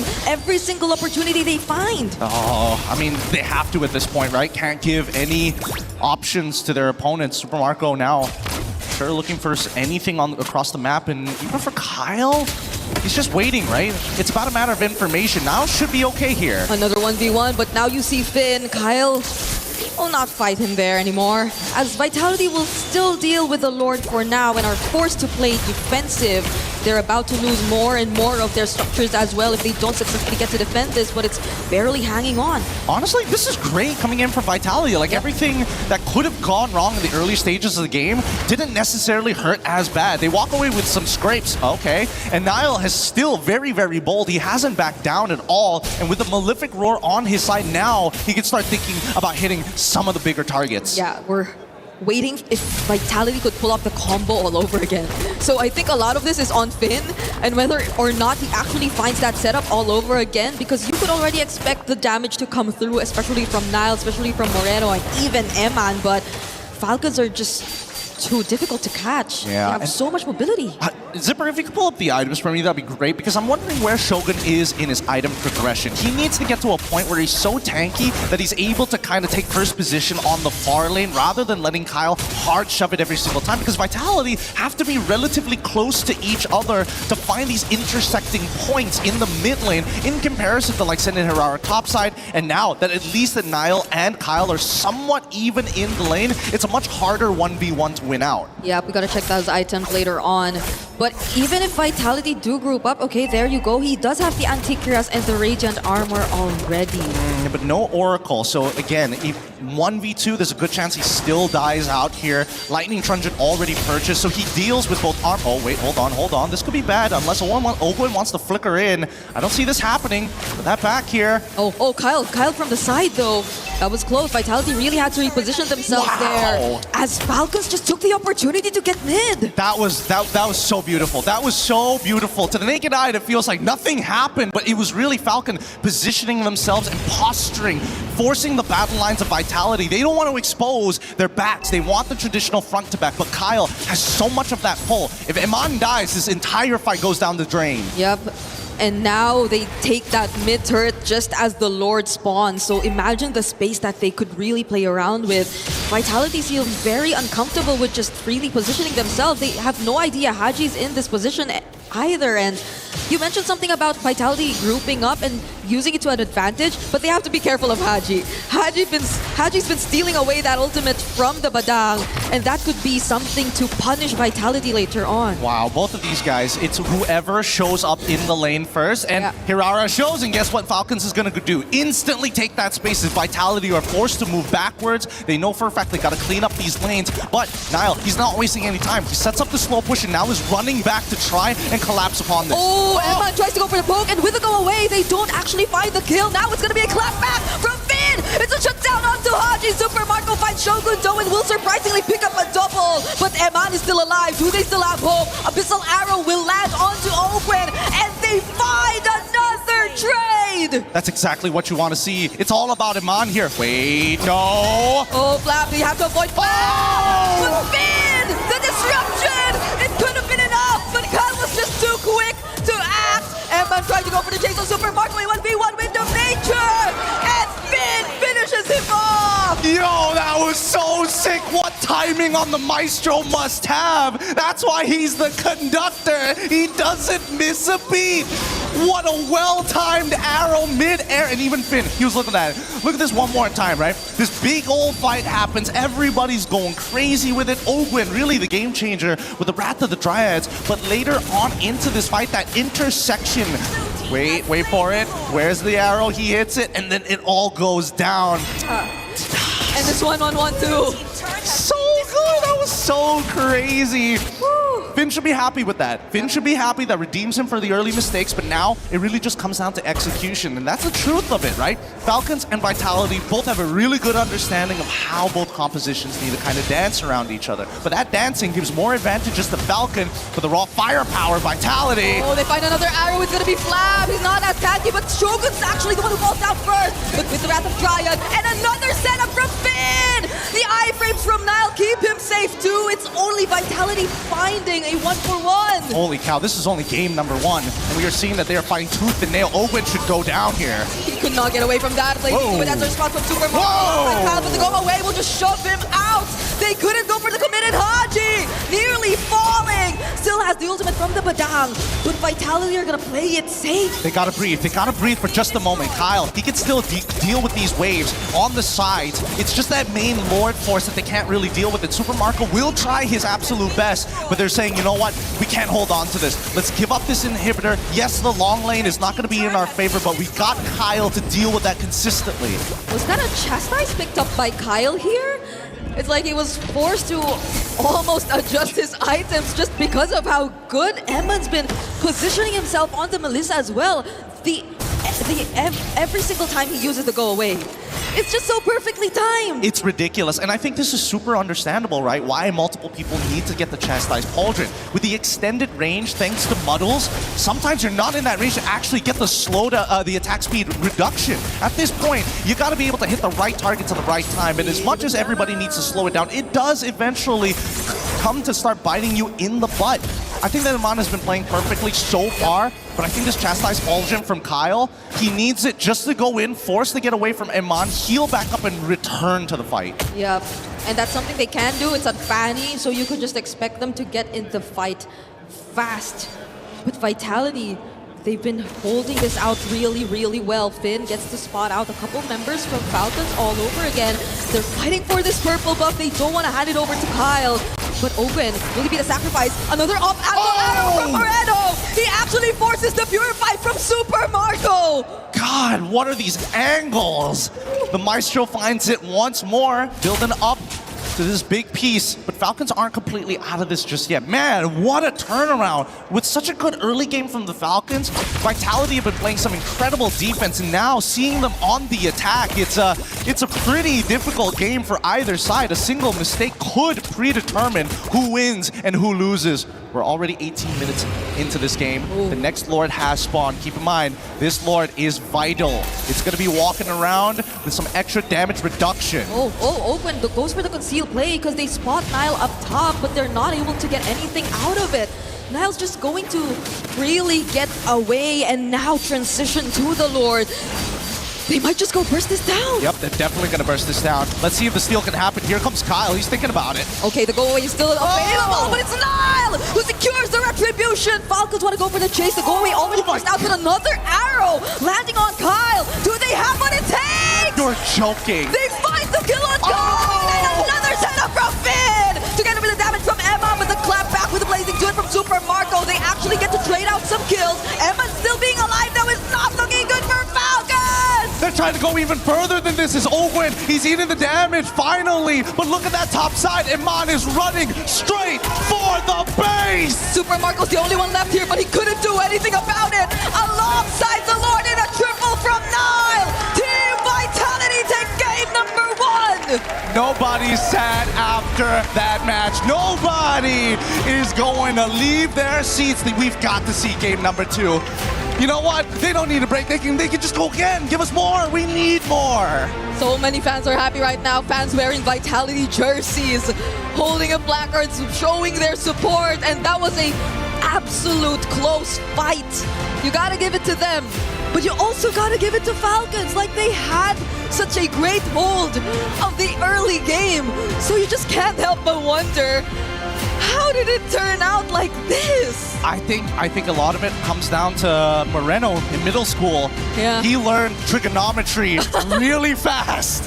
How do you hit so many arrows on priority targets? Some who don't even care because they're on cables. Mid-air, we've seen Kyle getting hit by this. And as much as he was able to dominate this early stage of the game and even Flap, they start to fall off. That armor shred is good, but the team fight, and especially with Finn's catches, man, that's going to be a tough pill to swallow.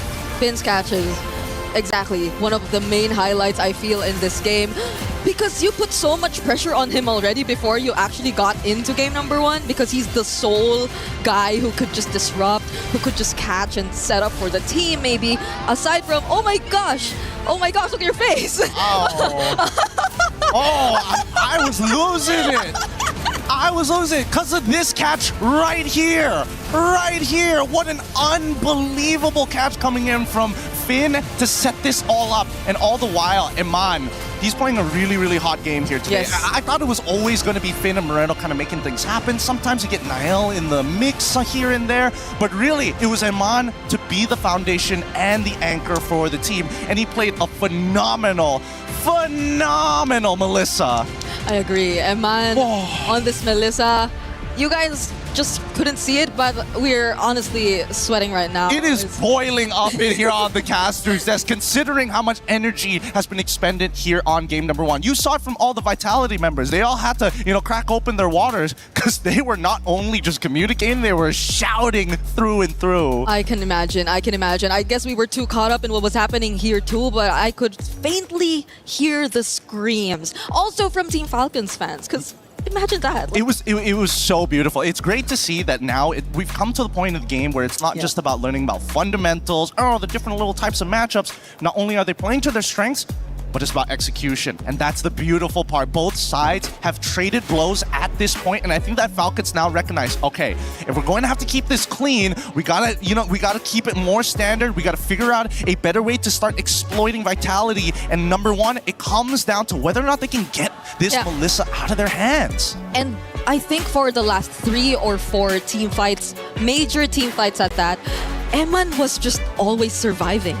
I always had my eyes on Eman for some reason because I just knew for a fact that Falcons had to take him out. And you could probably expect a lot of them to do that. It's either Kyle, maybe even Flap, because I feel like Flap went past the timers where he could just deal with Shogun. I feel like they really couldn't do the Gyros into the Uranus all over again anymore, especially come late game, but even Flap couldn't find Eman. But here's the thing, Flap, he's going with the build that he had. He's going for that full tank. Yeah. Obviously, he has a component just to give him a little bit of damage in the early stages of the game. But then you see moments like him diving into that mid tier 1, trying to clear that wave and giving up his life. He is not at the same level as Uranus. He is great at tread. He is great at sustain. But if he's not in that middle of a fight, hitting multiple targets to get the heal, he's not going to be as tanky as you think he is. Yeah, it was really good execution, honestly. Vitality, I knew I had a feeling that this was the kind of game we were getting ourselves into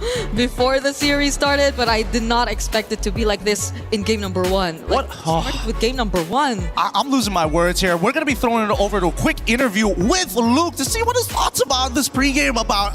It's too much. Let's throw it over to Luke, man. Is in our DNA. Whenever we let it out, it becomes our superpower. Now imagine an entire city being built to supercharge it. Kadir City, powered by play. I was walking at the venue and it turns out Luke is here all the way from Indonesia, pro player from Indonesia. Pro player. Pro player, how are you doing? I'm good. Good. Yeah. Enjoying Paris? Yeah, enjoy so much. By the way, why are you here? Because I'm fans of Vitality. Fans of Vitality, not Onyx? Yeah, a little bit. A little bit, but more Vitality. More Vitality. Is it because you're close with them?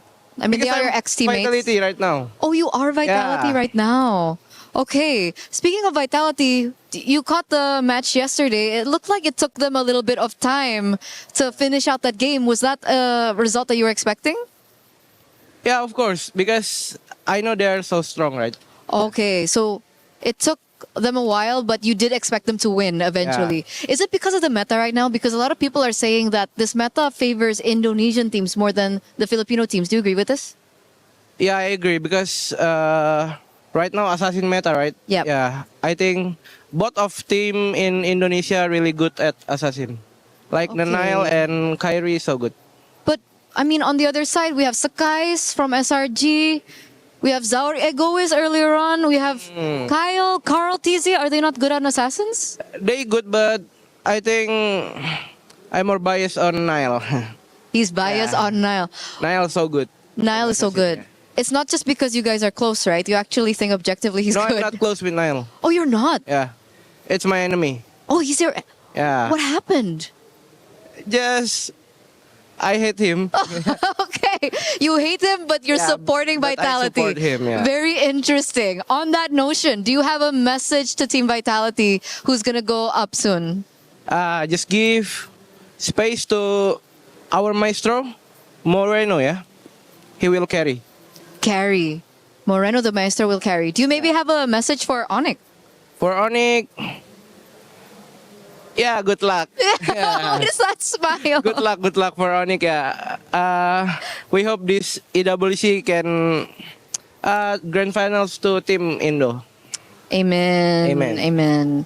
But what about the fans back at home? I think people are waiting for you to say something maybe to the Indonesian supporters that are watching right now. Bahas aja ya. Boleh. Gue cuma 5 hari guys, ntar gue restream nonton gue ya. He said he's going to be here only for 5 days, so watch him restream. Yeah. I'll watch you restream. Okay. Thank you so much, Luke, for your time. And we're going to throw it back over to you guys. He thinks he can come in here and play my game. He knows nothing. Let's go! Tyler Wine, you're done. Raw energy. Half and blow the house down. A lot of people are haunted by their past. I'm inspired by it. They're not just playing for themselves, they're really playing for their entire family. They have defeated their demons. They have crushed the curse. I've went and grabbed Glitter Explosion once again for a little update from the Qiddiya City grid. How's things going today? You've got a couple of days at your competition, but things are heating up, right? Well, they are. I mean, we're already into our finals. We have a 3-day-long finals. Day 1 has started today. Now, we're only one match in so far. However, to kick things off, we already saw a big win out of T1, and they weren't even one of the teams that we touched on in the beginning, but they are in that CC race. However, 3 days of finals means a lot of gameplay, and we still have Na'Vi at the top of our leaderboard heading into finals. We have Liquid, we have Falcons, we have Vitality, we have AGAL, Twisted Minds. So it's busy. This is really busy for our finals. Yeah, excellent. I mean, look, we've got a lot of going on there, so we'll be keeping up to date as much as we possibly can, but it sounds like there's going to be huge implications in the club championships. Well, thank you very much once again. We'll be checking in throughout the rest of the week. Thanks, guys.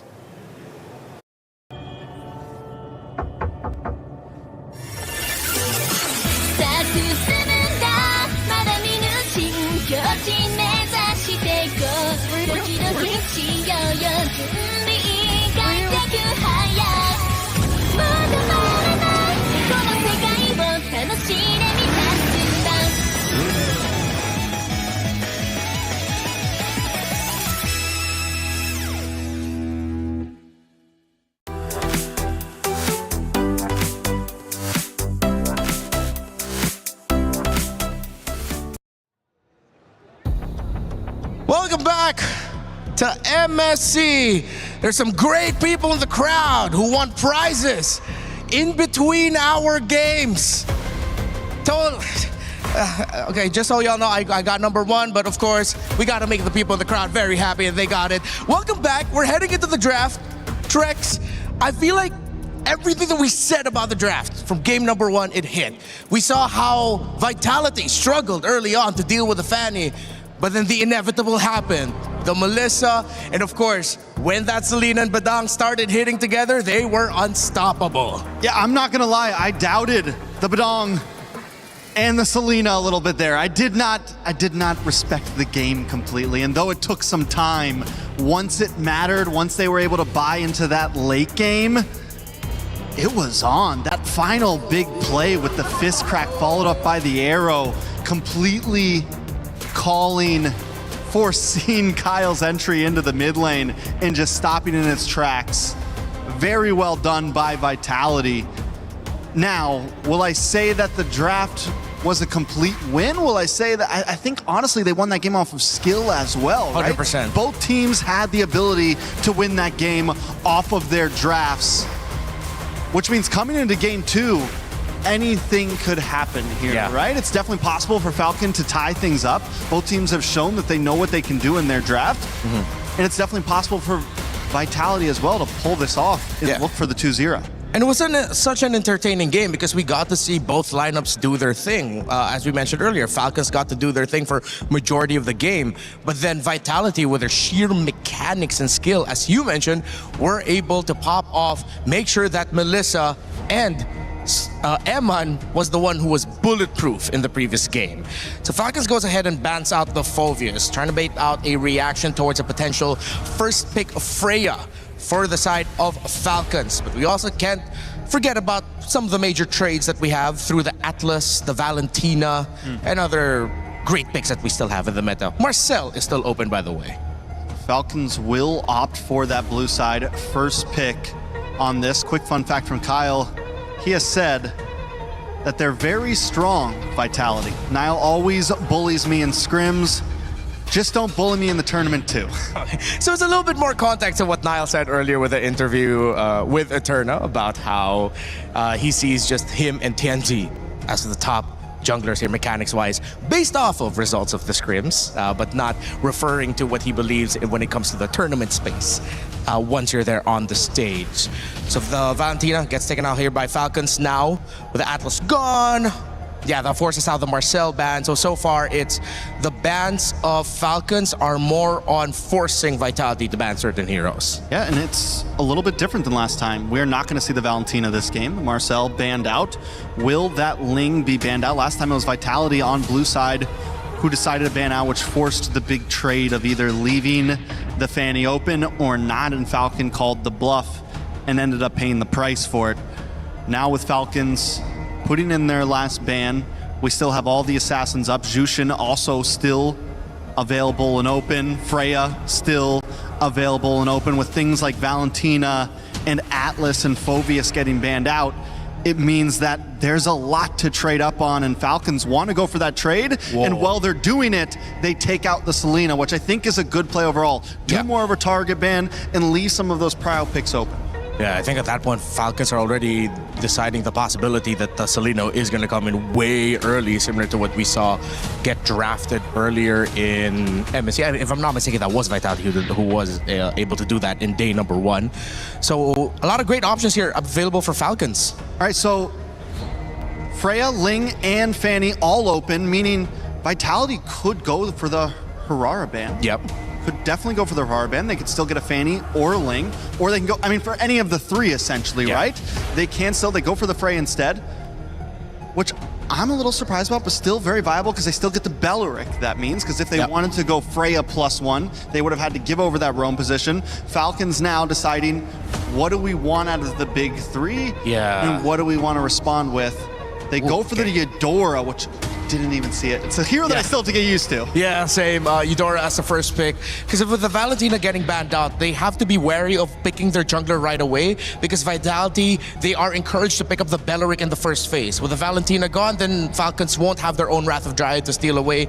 And with the Atlas banned by Vitality as well, they might just pick up the Belleric here and now. Did they just go for the Belleric Harara? They went the same thing as last time, pretty much. Belleric Harara, Belleric Ling. Honestly. Or just either don't even pick up the assassin because you're going to get one of the 3. Yeah, it's like you have such a wide field to play with. You could just adjust. A lot of options here for Vitality, but because left for mid lane. Okay, so they will get the Ling Belleric as expected. Mid lane for Moreno. Let's see if they're still willing to play the Juice in later on, maybe into Red 3, Red 4. But I think a lineup that can clear the mid a little bit faster for Vitality will encourage them to take control of the river and make sure that their Ling is happy. Does Falcon commit once again to an assassin pick, or do they try to switch things up here a little bit? We've seen a lot work against the assassins. They go for the Fanny once again. In the Barats into the EXP this time. Do we think we're going to see maybe something crazy and get the double fighter off? The only time we've seen the Barats so far is when there's also a fighter in gold or something of that nature. But it's tough considering that Vitality is going to be coming back at Red 4 as the first pick and they have bans. They can just take away the Paquito. The Freya's already gone. Usually when we saw Barrets in the EXP and then it's paired up with another fighter in the opposite side, it's either just the Paquito and the Freya, unless they're going to dig deep and go for something else, like maybe along the lines of a Ruby, but you don't really see enough picks that would warrant that. I think they can just double down and play the traditional in terms of their gold lane option, but let's see how it's going to go. Melissa is still going to be the pick here for Vitality, and the problem right now is for Falcons because of their picks. They don't have enough that long range reach to really mess up this Melissa. With the Ling, with the Belleric especially, Emma might be on the way to another bulletproof game. Looking good for Vitality in my book, at least for first side of this draft.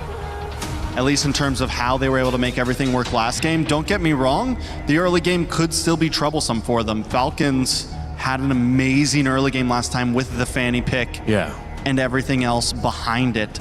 So Falcons maybe want to also run back the same type of game, but just play a little bit better, close it out a little bit faster. Maybe. Oh, wow, respect on the Minotaur of Ogwyn. That actually could have messed up the lineup of Vitality. At least that wider reach might give Falcons a moment to not get peppered by the basic attacks of that Melissa. So maybe the fact that they're not going, they're going into the second phase of the drafting without their Ogwyn pick just yet might hurt them. Atlas is gone, Belleric was taken away, the Minotaur option's gone. We see the Badong ban from Falcon this time. And they did. Good call, Drax, good call. Still respecting the possibility that the Belleric will suddenly show up in the EXP lane. Belleric, who would have thought, would end up becoming a really poisonous flex pick for MSC at EWC 26. All right, so now Vitality, last ban on the field.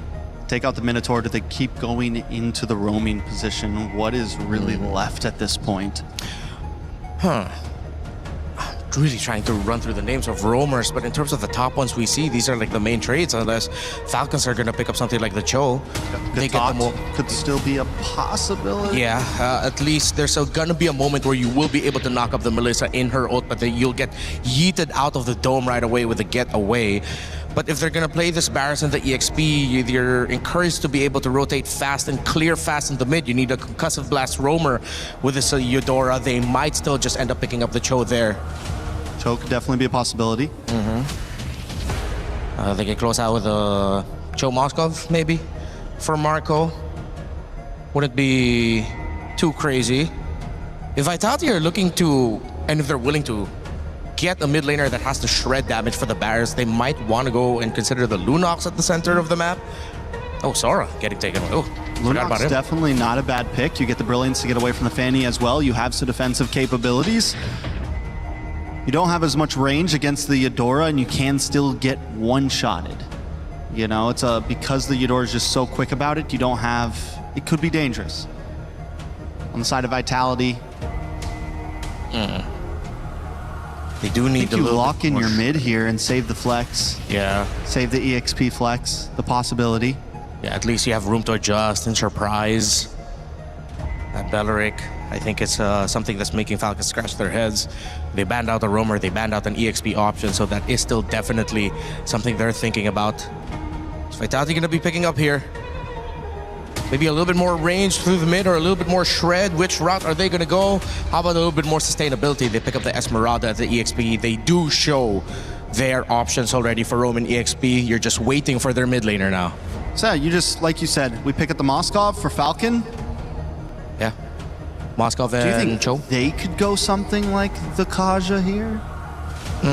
Something to pick off this Ling? I think for that... Ruby roam? Just of how fast... Against the Esmeralda? Possibly catch the Ling whenever he dashes in? Yeah, but tough considering the Belleric and the Melissa, so... It sounds like it's 50-50 because you're getting a lot of good things, but I feel like the bad things you get out of a Ruby roam surprise might be worse, so... Kaja, in terms of pick-off, I can see it, but I still leaning towards the Cho. They go for the Brody, okay. One of the few heroes that can probably get... that can put out some range. Right. This was one of the picks that Falcons have already shown here. The Akai roam for Ogwen. They get the Brody. Kai and Eudora in the center. It's fast clear. Not as fast in the rotations, but it will be annoying for the Link to deal with in the team fights. But again, the problem still stands. Will they be able to reach this Melissa with a composition that Falcons has? Their front line needs to be stalwart. It needs to hold for a long time so that Brody could get the stacks off, pop that torn apart memory, melt them front to back until the Melissa has to get away. So last pick for Vitality, still need a mid laner. Yve's open, we haven't seen that in a bit. Jushin. Jushin's also still open. They just go for the Jushin, right? Yeah, something that we mentioned also. Could be good and could be annoying for the Akai. You're going to be forced to use your dashes. The Vexana. Because of the Akai and the Barrets in front of you, and it does have a lot of disengage and protection for the Melissa. Yeah, definitely a great answer. Overall, we've seen it picked once before.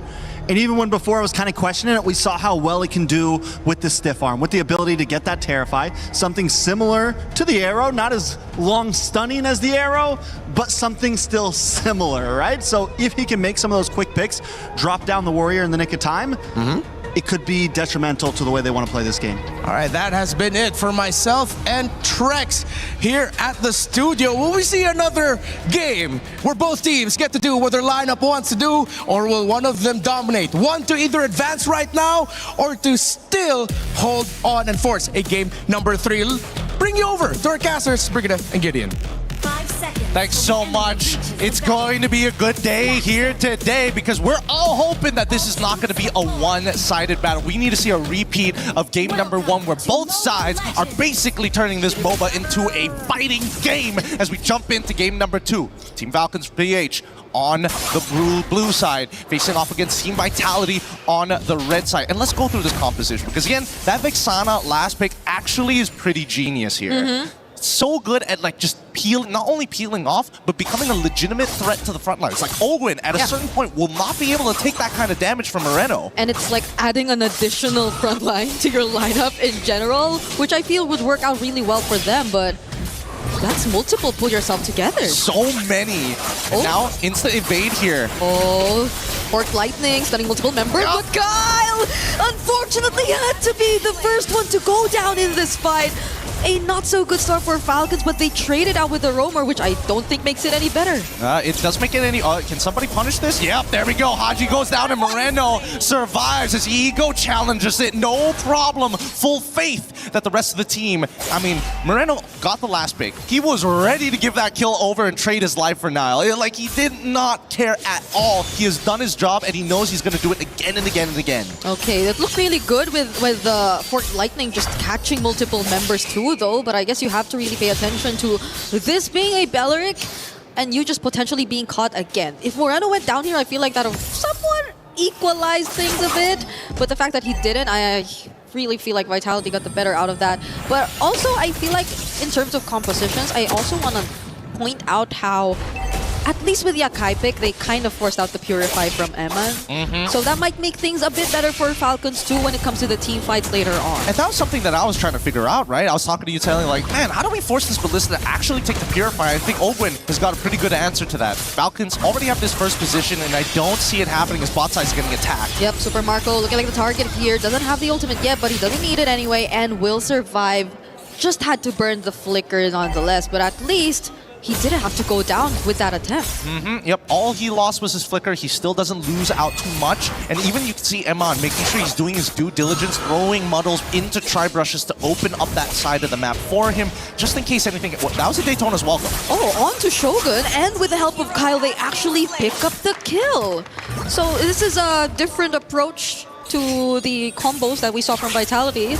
It's a Barretts and a Fanny working together now.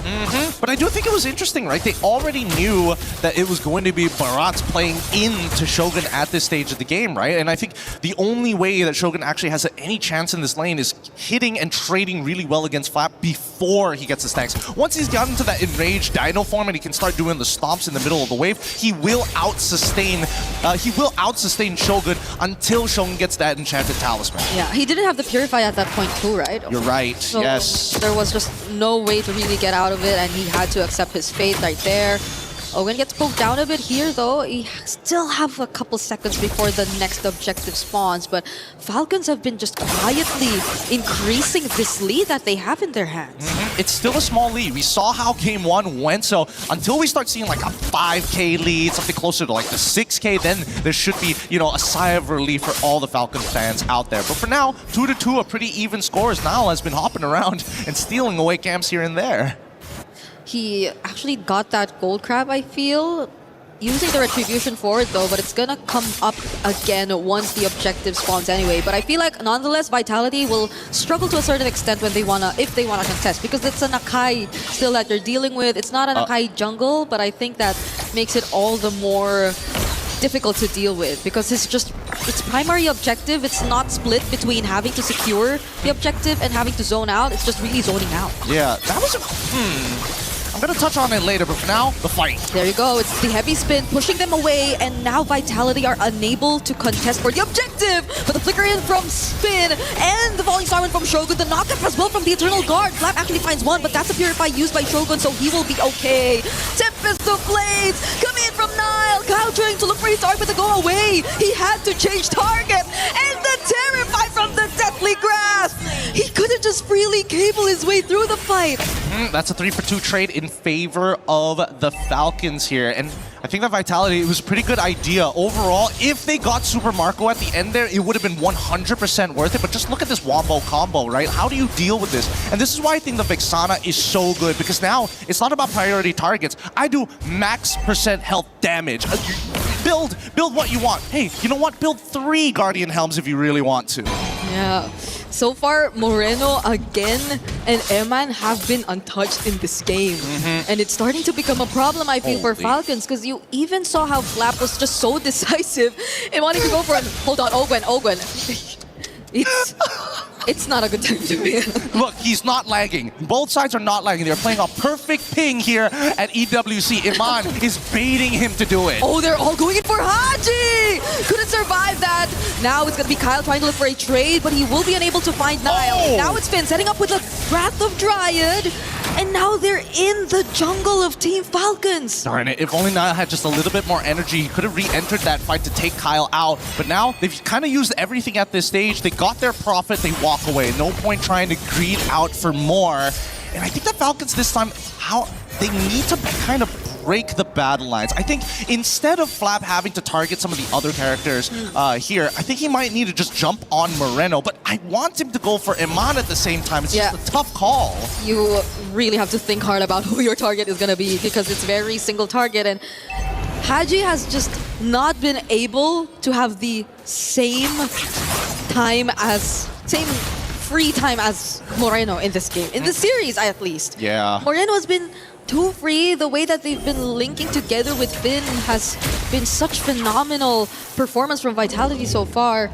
But now let's see, because Falcons are setting up for this turtle. Oh, interesting. Conceal to push Shogun out of position, allowing Vitality to reveal themselves first. The big issue is that Finn has that flicker and Wrath of the Dryad, so, I mean, they've got good counter engage, so somehow Flap and Ogwin need to poke out their targets. I would argue that Haji needs to as well, but there's so many times where as soon as he shows up, that's an instant engagement from the side of Vitality. Yep, at least Ogwin now somewhat finds his way back to the turtle pit, but Eman is feeling like a zoner right now. The way he just puts Muddles out there and deals a certain amount of damage towards the front lines. It's not just making things easy for Falcons, who just want to position themselves around this pit. Ogwin now below half HP! Flap doesn't land the Daytona's welcome, and the heavy spin flicker combo just to get away, but Ogwin might just be the first to fall here in this fight. It's a killing spree for Moreno. Kyle doesn't even have his purple buff yet, and Niall's not allowing him to take it freely. He still has a retribution, but he can't get close. This is a scary game. Holy cow. Holy cow. Oh, whoa, whoa, whoa, whoa. Oh, Flap could not stand that. What?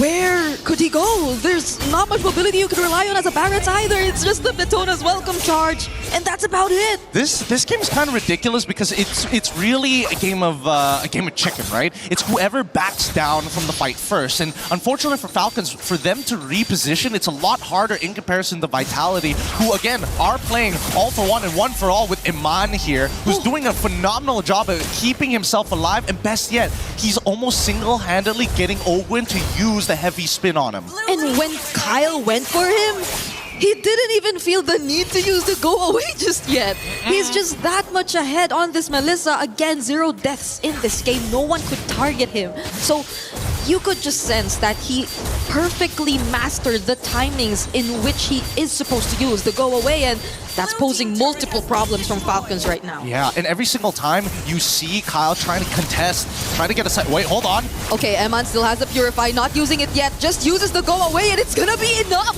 to push Ogwin out. Kyle trying to go for the engage, but the Wrath of Dryad once again catching members. Eman's though alive again. No. Falcons are low, and Niall is here for the cleanup. No. Even under the turret, he's fine. Kyle missed one cable, the most important cable from the destroyed structure of the turret.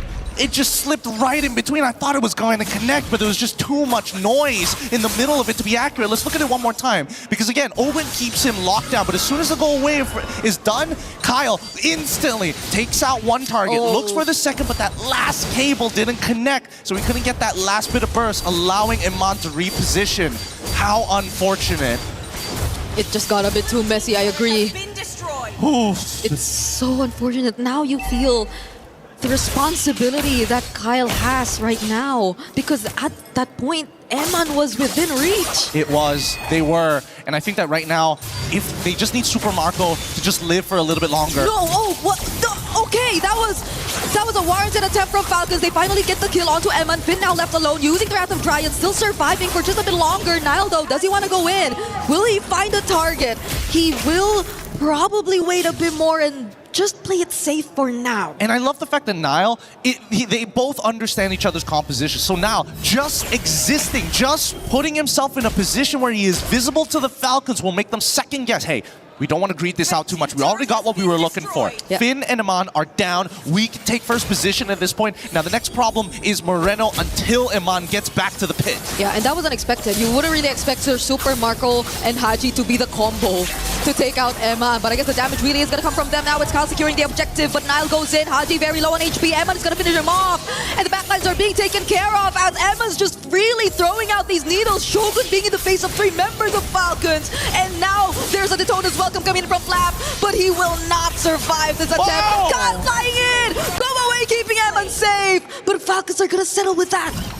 Man, that was nasty. Shogun purposefully just standing right on top of Flap. As soon as he saw the Daytona's welcome, all he had to do was position himself just a little bit further to make sure people step away. But just look at this, right? Instantly, they find a big punish onto Haji, right? Niall had to quickly use that Bladed Tempest. If not, he was gonna get locked down into this wall. But look at it, Shogun instantly, he zones Super Marco and then walks back into the Daytona's welcome to get eaten, allowing him on to get the free hits. Luckily, Kyle and Flap communicated. We can at least blow one of them up. Yep. Now it's a Blade of Despair pickup for Niall, as well as Moreno gets a Blood Wings. Falcons are going to utilize this Lord to at least equalize and get a bit more map control, though. Stolen. Nice. Nice. That's going to take away a little bit of influence coming in from Niall. He can't just do whatever he wants willy-nilly. He will have to go into a side lane and then recall rather than walk his butt back. But you know, considering everything and considering game number 1, Vitality have shown that they are great on the defense, right? They pulled the lead back onto their side, and now they're just handing it back over to Falcons until the next Lord fight. Yep, they have a lot of ways to deal with it, clear, honestly. It's a Vexana, it's a Melissa, and you just really can walk up front knowing that they have muddles, knowing that they have a potential Eternal Guard dropping down on you at any moment. So they will somehow still be able to deal with the Lord, and this is still a very small lead that you're seeing 12 minutes into the game. So I feel like even Falcons at this point would be very careful and would not really assume that they're in a complete advantage just yet. I think, honestly, they recognize that they're actually at a disadvantage until Haji is able to close the distance onto Iman and one-shot him. I don't see this game going the way that they want to, because even for Super Marco, right, his damage is, yes, great against structures, against heroes, sure, it's fine, but the big issue is that he's running Sky Piercer. He's the big finisher. He cannot keep up with the hard DPS that's being pumped out of Iman like an absolute sweatshop factory. He's getting kicks out for everybody. Yeah, Emma right now, it's great that Falcons had found a way to deal with him, but it's only been that one instance up top. Other than that, let's see how they deal with it this time. That's the ultimate already coming out from Haji. Vitality are still going to be okay though. Kyle trying to fly over the other members, but Moreno, did you see that? He was just like walking, avoiding the cables. Not even much reaction coming out of Moreno in that sequence. Yeah, does Niall have his purple buff? Because I saw Haji throwing out his ultimate like, you know, his life depended on it. Luckily, Niall does actually have his purple buff, so good. At least we know that Haji, he's willing to throw his ult out. It's pretty short cooldown at this stage of the game, and I think this next Lord spawn, it's a make it or break it for either side. They're dead even in gold. Majority of the outer turrets have been destroyed. It is a very awkward parallel between the two. I'm so not used to seeing this small of a lead already 30 minutes into this game. It's literally insignificant. It's so close between Team Falcons and Team Vitality right now. Both junglers on the opposite sides, but it's just going to be a recall for now. Now it's about, I think it's the macro, right? At this point, it's how do you get under and how do you figure out a good timing? And I think that both Vitality and Falcons, they're junglers, right? They're not showing themselves on the side lanes. And Vitality have at least a huge advantage when it comes down to poking them out. Because every single time, right? Ogren walks up, Iman instantly throws out Muddles. Waits for the cooldown, rinse and repeat. Watch out for Haji though. They gotta watch out for Haji. They gotta check where he is. Oh, he doesn't know. They have no idea now. Wait, is Finn gonna double check it? He might. Okay. They still don't know. Because I don't think it hit. I don't think the burst still connected. And it doesn't reveal the entire bushes until it connects onto somebody. You're absolutely right with that. But Niall finally gets the endless battle and his position. Oh my goodness. Oh my goodness. Hey, Finn, you're walking straight into something. Okay, now they spot Haji. Eman is gonna be fully aware that Haji will be positioned at that spot, but it is going to be a quick reposition. Falcons are really trying to play around this glass cannon pick of potential for Haji. Yeah, they're trying to like slowly slot him into that backline, and Colin as well as Niall. Oh, good stuff coming in from Niall, instantly revealing him, and now Vitality should have a little bit more confidence to start walking back up into that first position again, and maybe set up a slow push down on bot side. Yeah, but it's Haji. It's Haji and Ogwen walking up top to support! Kyle, did they kill and take down Niall? Vitality might want to commit to this fight here in the Lord pit, though. It's a flicker from Flap, gets cancelled out real quick. The knocker from the Eternal Guard and the heavy spin from Ogwen. Flap is gonna be traded out. Owen looking like the next target, but Vitality have to play it safe. Kyle is within the area. Ooh, nice movement coming up from Aman. Kyle was thinking for half a second, if he keeps running away, maybe I go for the chase. I saw the stun get thrown out. I saw the taunt get thrown out. And more importantly, wait a minute, the Wrath of the Dryads has come back off of cooldown, right? Finn has been holding it for the longest time. And even though they don't have their retribution for the next 7 seconds, they're trying to make sure that Falcons, hey, you're going to fight on our terms, on our turf. Okay, they're starting this. Niall's gonna be back. He's going to be back real quick. Owen now facing the damage, already below half HP. Haji already using the ultimate. Kyle showing up behind, but they're just going for the Lord! Kyle! He's shut down by Niall! This game, the conceal. Wait, Finn, he might flicker for this, but now underneath their own inhibitor, that conceal is going to keep them safe. The trades have been beautiful from both sides. What a tight game this is, and really just showing the extent of Melissa. She can sustain underneath the Lord, no problem. Throws out Muddles. She can not only kill the Lord, but also poke out Ogwyn at the same time. And deal with Kyle. It's crazy to think how Eman is able to do this on a Melissa. 1 man, 3 problems solved. Now they're taking 1 base turret down bottom, and they still have the Lord marching in the base. That's an immortality pickup for Finn. They're getting poked down. Oh, the Daytona's welcome not connecting. Flap now getting knocked up and taunted as well. He's already very, very low. But Niall, he gets caught. Eman just trying to deal with the base dirt for now, but they don't have any minions left. Another Eternal Guard and a wave coming in mid. Yeah, but they have nothing to worry about as Ogwyn tries to pull them away, forcing out at least 1 flicker. Oh no, turn around! A flicker from Finn to set the Wrath of Dryad in place. And it's only Kyle, Haji, and Ogwyn left to defend, but can they? They're approaching the base. They have minions left. It's a like flicker from Haji, but Eman, he's still alive! And the defense is successful from Falcons. Haji, despite all the damage thrown into his face, manages to hold on. There's 1 more wave though. Kyle, he's gonna have to pull it somehow. Eman got his HP back, but does Kyle finish off the kill? He had a bit of nature. He couldn't, and another muddle setup. Haji fights Shogun, but the heavy spin to push the minions out. Can they do this time? Come on, Iman! It takes out Immortality purchase with a Haas Claw. He's going to be able to sustain. Finally, this might be a Super Marco. Doesn't make it in time. And there you have it.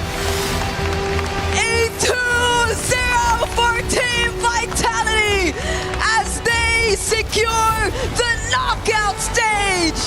Oh, what a beautiful game. Oh my goodness. I needed to see just 1 more. Just 1 more game. That would have been great. But now a new problem has arisen. A polished Melissa coming up from Iman, solving 3 unique problems all at the same time. The tournament meta is starting to evolve and really coming into its own. And it feels like each team has their very own version of it. It's so crazy. It's so crazy. I'm speechless because this early game, right? This Vexana pick really came in clutch to kind of work in the same way as the Eudora. You want to hurt your opponents, but at the same time, the big problem with Eudora is she's oppressive when she's ahead. But she, unfortunately, similarly to Moreno on this Vexana, are hyper squishy and are very useless once their cooldowns are depleted. Yeah. The only times we really got to see them maximize the Eudora burst was when they had to burn the flicker alongside it too. So that put Haji in a very vulnerable position already, and that's something they just had to accept because they weren't able to really make anything out of it if they don't make these certain sacrifices. And Vitality just take advantage of it every single time. Oh no, look at us again, we're just losing it. This series has been a 2-0, yes, but it did not feel like a 2-0. It was not a close 2-0 at all, every single moment. I think unfortunately for the Falcons, right, you cannot just out-mechanic these boys anymore. They're going to have to rethink it. The tournament meta only develops as we continue on. Let's throw it over to our victors up on the stage with Rose for the interview. Oh my goodness, this match literally blew my mind away. Team Vitality winning 2-0 clean sweep up against Team Falcons Philippines. And right now we are on stage with Shogun. How are you feeling after such a crazy game? It feels great, but we need to improvise something that we could do better like that. I agree, but that was already an amazing game, It's your debut in the international stage. You have already qualified for the knockout stages. Shogun, I gotta ask you, how are you planning to spend your time? Perhaps maybe an off day walking around Paris? I think most likely we will practice more, but yeah, maybe we have a chill time also, but not as much as practicing. So the focus is more practicing than the others one. I like that. You guys are very focused. Head is very in the game, prioritizing practice and scrims over, experiencing Paris as a whole, which I'm pretty sure you guys can do afterwards, as after all, this is definitely your home ground. Now, let's talk a little bit about the game, because currently this new meta, this new patch is driving everybody insane. We are seeing so many incredible new picks coming out in the Land of Dawn. But for you, as an EXP laner yourself, how are you actually adapting to the meta in the EXP? I think as an explainer, it's not much to adapt, but my teammates, my teammates adapt a lot from the meta, but I think we win on the good line right now. That's all. And I think you guys are definitely on track. Now, you know what? As you head onto the knockout stages after today's win up against Team Falcons Philippines, how does this win actually boost you guys? Are you guys morally even, better? Are you guys more confident heading into the knockouts? Or are you guys still just chill and taking it one step at a time? I think not boosting, but I think we treat all our enemies the same, like that. We treat they're the same, so confidence is all up there. Oh, wow. Okay, I like that. Very humble. You know what, Shogun, I know a lot of the Indonesians are, I'm pretty sure, very, very happy to see you guys taking the second ticket to the knockout stages. Is there perhaps any message you want to tell them? I think, just we wait and see. Wait and see. And as you can see, Mirko is there screaming his voice out. Thank you very much, Shogun. I'll see you in the knockout stages. Once again, congratulations. That's it from us over at the stage. Showing it back to you guys at the studio to break down what happened in the series. Rose, MPL Indonesia's champions, Team Vitality take the win, and they move on to the knockout stages, which guarantees at least $100,000. What a big moment for this team, and what an organization that is on the run in MLBB across both sides, women's and men's MLBB. Vitality taking the championship at MWI last week here in Paris, so a great start for that org. Welcome back. I'm Rainday. Joining me is Renmar and Trex as we continue. I'm getting a notification. I think that's my daughter FaceTiming me back in LA, just waking up. So that does mean we're getting close to the end of the day. But to wrap up the series, Renmar, what's the takeaway from you? What did you notice about why Vitality was able to be successful in a pretty contested game too? Mechanically gifted and busted. Finn and Moreno, I was saying it during the restreams for the MPLID playoffs. Finn and Moreno are my favorite Roma duo right now, coming out of Indonesia. They're just so good. Finn, the timings. It's like the teams from Indonesia, and even not just Indonesia, teams around the world have finally met a perfect marriage of the macro that has helped the Philippines dominate for such a long time and marry it with their own great mechanical abilities. And Vitality is a great example of that team. Trex, you agree? I completely agree right now. And I think there was some doubts before this tournament came in, but Vitality is showing all the naysayers that not only is their draft and mental gifted, but their micro, the mechanics, everything was just on point in those two games. I liked seeing the draft kind of continue to develop. That last game, we got to see Barrett's opened up again. Yep. And we also got to see Eudora played against a Vexana. And to me, we were talking a little bit about it, Renmar, in the green room. Yep. I feel like it's a great answer to Eudora. I think it puts, as Gideon was saying, her behind in lane quite often. And when Eudora's behind, she's not the same, would you agree, impact as when she's ahead? Yeah, there's just something about Eudora's pick, which is why I've been quite passionate about it online with my post this morning saying teams have to really consider deprioritizing her. Yeah. Because Melissa has come back up and now Vexana is an option. And you can definitely say because of the lack of range, this is what we've been saying for 2 drafts now, the lack of range to really mess with this Melissa means the Vexana, especially this one, just supplemented the Melissa even more. Yeah, I think the reality of what we're seeing is even some of these teams haven't completely adapted a full meta just yet. We're seeing answers happen mid-tournament. This isn't something that they were all completely prepared for. Yeah. And Vexana, back in the day, what was it, about a year or so ago, was meta, and she was so good against some of these heavy, bulky fighters, these people that want to get up close and personal with you. And that's why we're seeing her slowly come back against things like the Barats, against things like the Esmeraldas, against a Eudora who doesn't have long range. Some of these types of compositions that want to kind of walk up towards you, and we're seeing already counter picks happening once and once and once more.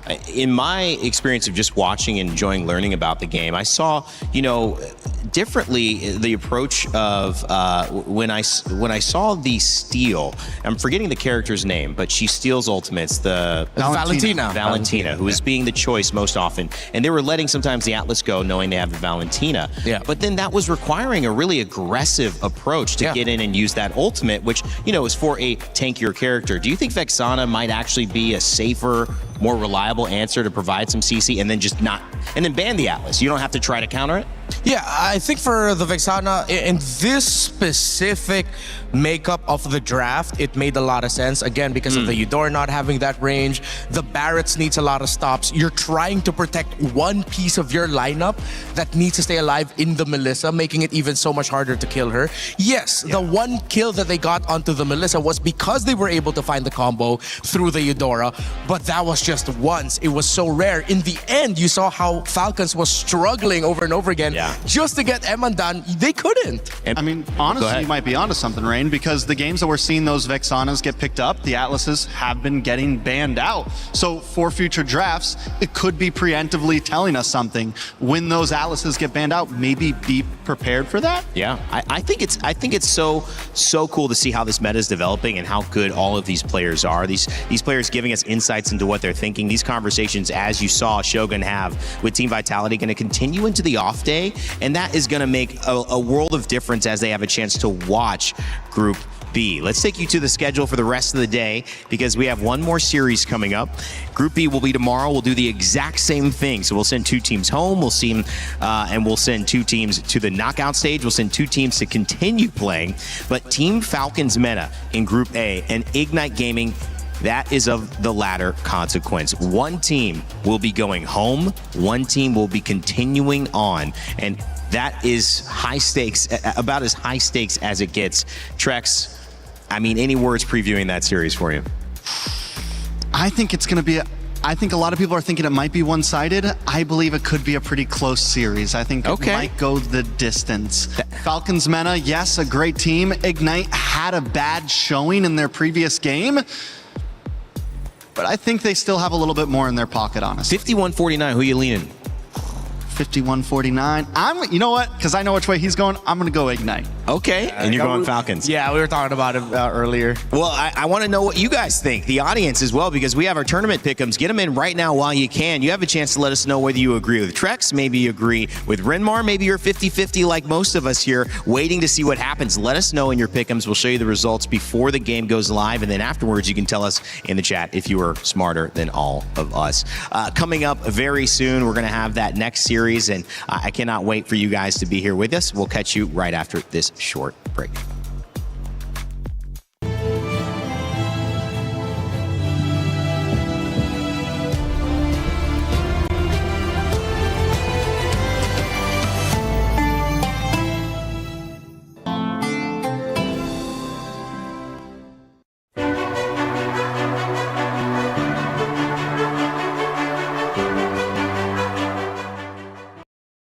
Tinggal pre. Nice. Ada na buri ya. Ayo mo. Arit na ulti, set. Ready touch. Balik.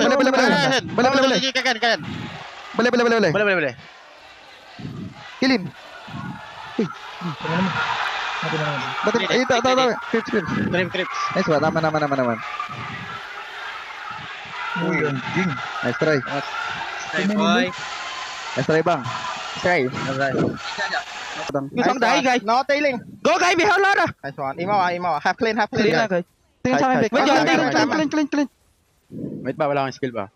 Cannot, Koy. Which one? Nice one. Time big one, guys. Big. Nice one. Nice. Let's go. Minion. Let's go. Nice one. First. Anpa. Maharapan ko to Mabuhay din ako.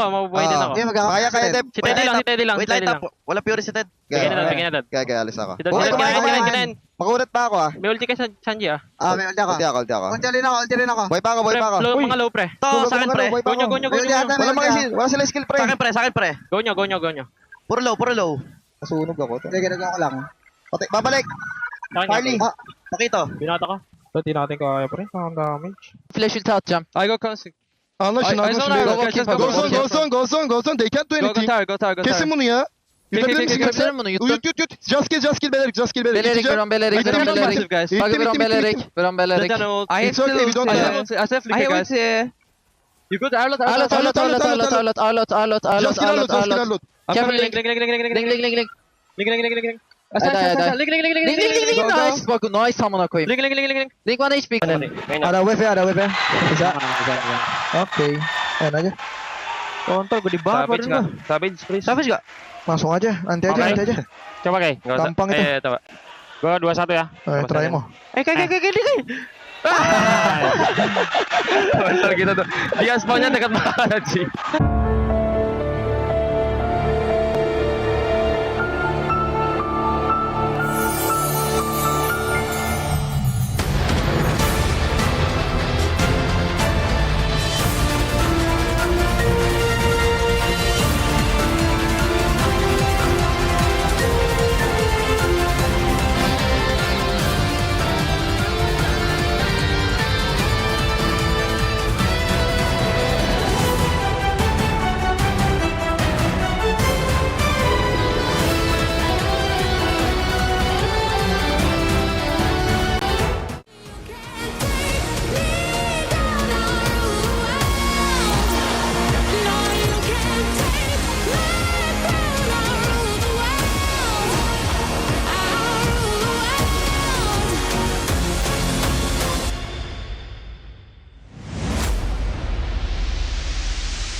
Play is in our DNA. Whenever we let it out, it becomes our superpower. Now imagine an entire city being built to supercharge it. Kadir City, powered by play.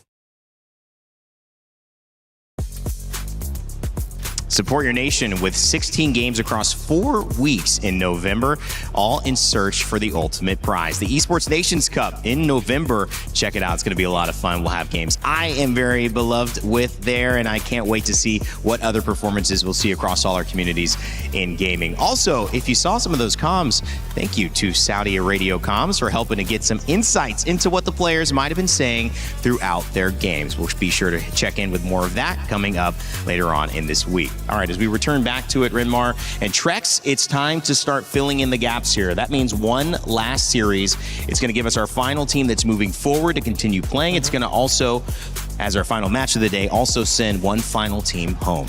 Yeah, I think for these two, they got to play fast, man. Play fast, play rough, play hard, because it's potentially your last showing. You don't want to go out on a whimper. You want to go out in a bang. I'm glad you added that second one. Thank you. Yeah, it may honestly be time to not take things slow, get aggressive in the beginning, try to catch your opponent off guard. Don't leave it down to a late game possibility, to a let's just wing it possibility. Try to own it. And if you can control that early game, just convert it into an easy win. This is going to be a difficult one for sure. Team Falcons PH is going to have a chance to play against the winner of this game. So it could be a Team Falcons matchup. Team Falcons Meta, Team Falcons PH. Organization wouldn't mind that. One moves through. Of course, I'm sure they'd rather both move through, but that's not going to be possible because if Falcons Meta aren't in that matchup, that means Ignite Gaming won and they have been going home. So on the other side, Ignite Gaming, that's a team that we need to pay attention to. You were leaning a little bit more towards that, Trex, and you're 50-50 because, well, Renmar had already chosen the other side. What do you like about Ignite? I just think we have Diablo. We have a veteran, someone who's been doing this for a very long time. We also saw some great plays from this team the other day. Even with their loss, they still showed up at some times. And I think when it comes to some experience, they do have that there. Don't get me wrong, Falcons Meta is a team that has also been around a very long time, but it just feels like sometimes they fall a little short. Team Falcons Meta. That's the real conversation here. They made it through the wild card. This was the team that filled out the bracket. They're filling out our bracket again as the final match of the day. Where will they go? We don't know this time around. It was a grueling fight, but when you look at their roster, they've got guys who can do it. They've gotten the job done already. It's now a matter of can you get it done on maybe the biggest stage at MSC. We had a chance to sit down and talk with Falcons Meta and their roamer Troll a little bit earlier today. Hey everyone, it's Eterna, and right now I'm here with Troll. Welcome, Troll. Thank you. Troll, we find ourselves in an elimination match, so the pressure is high, the stakes are at an all-time high as well. Pressure check, pulse check, what's going on in your head right now? I think we don't have pressure, we'll just play our game. Okay, no pressure, you just play your game, and everyone feels the same way? Yeah. No one's nervous? No one's. I like that. I like that. Now, I got a chance to talk to Boyet, I think, earlier on, and he mentioned that, you know, coming into MSC from the wildcards, you guys didn't have much time to prepare. Is that right? Yeah, we didn't have much time to prepare for the batch, the new batch. Okay, so how's it been going so far? Like, do you have enough time now? Yeah, we've had enough practice, and I think we'll do better. Okay, so you've done your homework and everything. What do you think that you could carry from yesterday's loss to your match today? I think on yesterday's loss, or the day before, we like throw the first game. We throw the first game. Like Who threw? It was a team mistake. Okay, it was a team mistake. And then you saw that, and then what happened after that? We talked about it, and we played some scrims, and we fixed it. Okay. So during, you know, tournaments like this, who do you usually scrim against? It depends on where is the tournament. If like it's in Paris, there is not a lot of teams, so we scrim on the teams of the other group. Oh, okay. Does that make it challenging for you? No, it's okay. No, it's okay. It's okay. I mean, speaking of challenge, we've seen the rise of assassins since, you know, wildcards. Now it's been like so prominent. Does that change something for you as the roamer? No, I think it's okay. I've played against assassins before. I don't think it's a problem. No problem whatsoever. No pressure. I mean, no, it's okay. Did it change maybe your role in the game? Yeah, maybe I can target the jungle a lot more. Not like the jungle tank meta where the jungle would just utility. We'll just get the turtle lord. Okay, so what's your favorite go-to hero right now in this meta? And what do you think would be more popular? Probably, I won't say. Okay, you won't say. But have we seen it before? Yeah, of course. Okay, is it it's not a healer, it's not a support. No, it's not support. It's not a support. I'll let the panel figure that one out. But, you know, lastly, I do want to ask if you have a message perhaps to your fans back at home. Keep supporting us, and it will help us win this game. All right, once again, thank you, and good luck for your next match, and we're throwing it over back to you guys. Thanks, Eterna. Great interview there with Troll. Didn't give us any clues on that one. However, I don't know. I have a guess. Belric, Atlas? My guess is Cho. Cho? I mean, that is his favorite pick. Like, historically, he's really good at it. But that's just a guess. I'm not thinking anything. I'm straight up guessing. It is Cho. No, I don't know. So that's confirmed. I'm straight up guessing. Clip it, guys. Clip it. It's confirmed. It's Cho. And let's see the response as well. Clipped back. And Cho's like, what? I never said that. Okay. My job trying to get Renmar in trouble. Fake trouble, of course, as well. So Ignite Gaming, I think the question is, this is a team with Diablo. And Diablo is kind of, we were prepping a little bit of this conversation. Is it trying to get him to do Diablo things? Is it try to get this roster to support him as we take a look at the players on Ignite Gaming for him to succeed? How do you draft? How do you pick? Both these teams suffered convincing 2-0 losses the first time we were able to see them. So the question is, how do they bounce back and get back in sync after that? We actually had our main man, LaFell, earlier this week do a little game with Team Ignite to see if they could find out if they would ever mesh quite like they needed to in order to win this set. Hey guys, my name is Afel, and we know the players have good teamwork in the game, but how are they in real life? We're gonna be playing this or that, where we see whether they're on the same page or not. Right now, we're with Ignite Gaming with Kevin, CS, as well as Roy. So if they're on the same page, they're safe. If not, they're gonna whack each other with the hammer. So we're gonna have 5 questions here. So the first one is, if you have to choose, would you rather eat a croissant or a baguette? Which one would you guys like more? All right, so we got a few croissant connoisseurs for the next one. If you guys can choose to do one activity, would you rather you guys go for a Seine River cruise or go to the top of the Eiffel Tower? Yes, go top. This is the cruise. I don't know about you.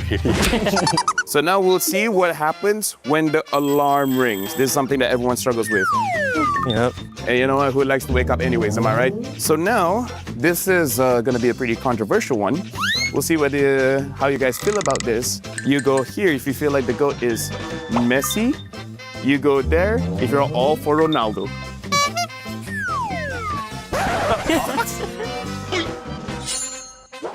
This is gonna be the final one. When you try have a nice French dinner, would you rather go with Diablo or Jay? Hey Jay, you got a friend.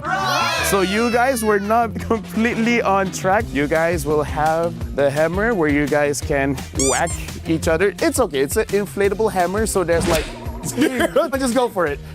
What? All right, that's good, that's fine. So that is Ignite Gaming. I kind of feel like whether they got it right or wrong, they would like to have that. So good luck for you guys at MSC, and we'll see you guys next time. Now, what I would have loved is to come back with those hammers on the panel and all of us to get in that game. That was fun. Yeah, can we get that? I want it. I wouldn't even need to play a game. I think I'm just straight up whacking all of y'all. Turning in what an incredible international competition for MLBB. Let's check out the broadcast and just swinging some hammers, having a good time. We do that too here at EWC. Hopefully you guys have been enjoying this one. It's been a phenomenal day. Our final set of the day, our final series, we've kind of previewed a little bit of Falcons Men and now Ignite Gaming. Trex, I mentioned Diablo. Kelvin is a great talking point here. Who stands out for you?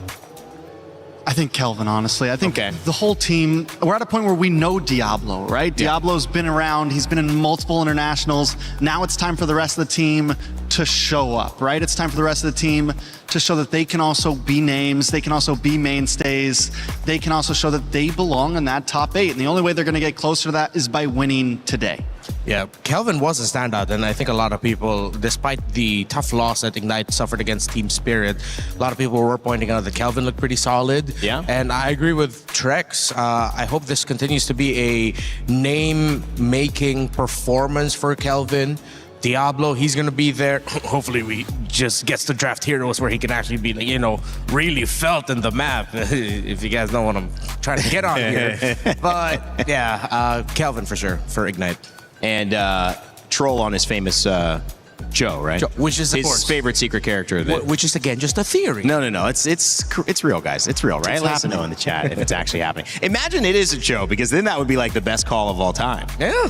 That'll be looking good for myself, but then the men and boys might come up to me and say, hey, don't give our secrets away. Why did you say that? Yeah, don't give our secrets away. My friend Mar knows so much. I mean, I'm excited to see how the Melissa starts to have an impact. Was that just last set that we saw the impact? But I mean, it was 2 sets in a row now that we've seen Melissa be prioed, and sometimes like that pick that counters 3 picks. I'm wondering how many teams are actually ready to use that. And Mon, obviously exceptional on it, but I feel like he's had a bit more experience playing this hero. And I'm wondering, yes, I do think we're going to see more of it, but how many teams are ready That's a good to question. actually slot it in, and how many gold laners have played it as much as some of these other players? Do you need the same micro to be effective with the Melissa the way that you might have that conversation around hitting Aurora iframes and min-maxing that, item buying, and all those crazy things? I think it's a lot about positioning for Melissa. Okay. Yes, there's some micro, but so much of it is more in the sense of where are you on the map? How good are you at kiting back and forth? It's a very different type of micro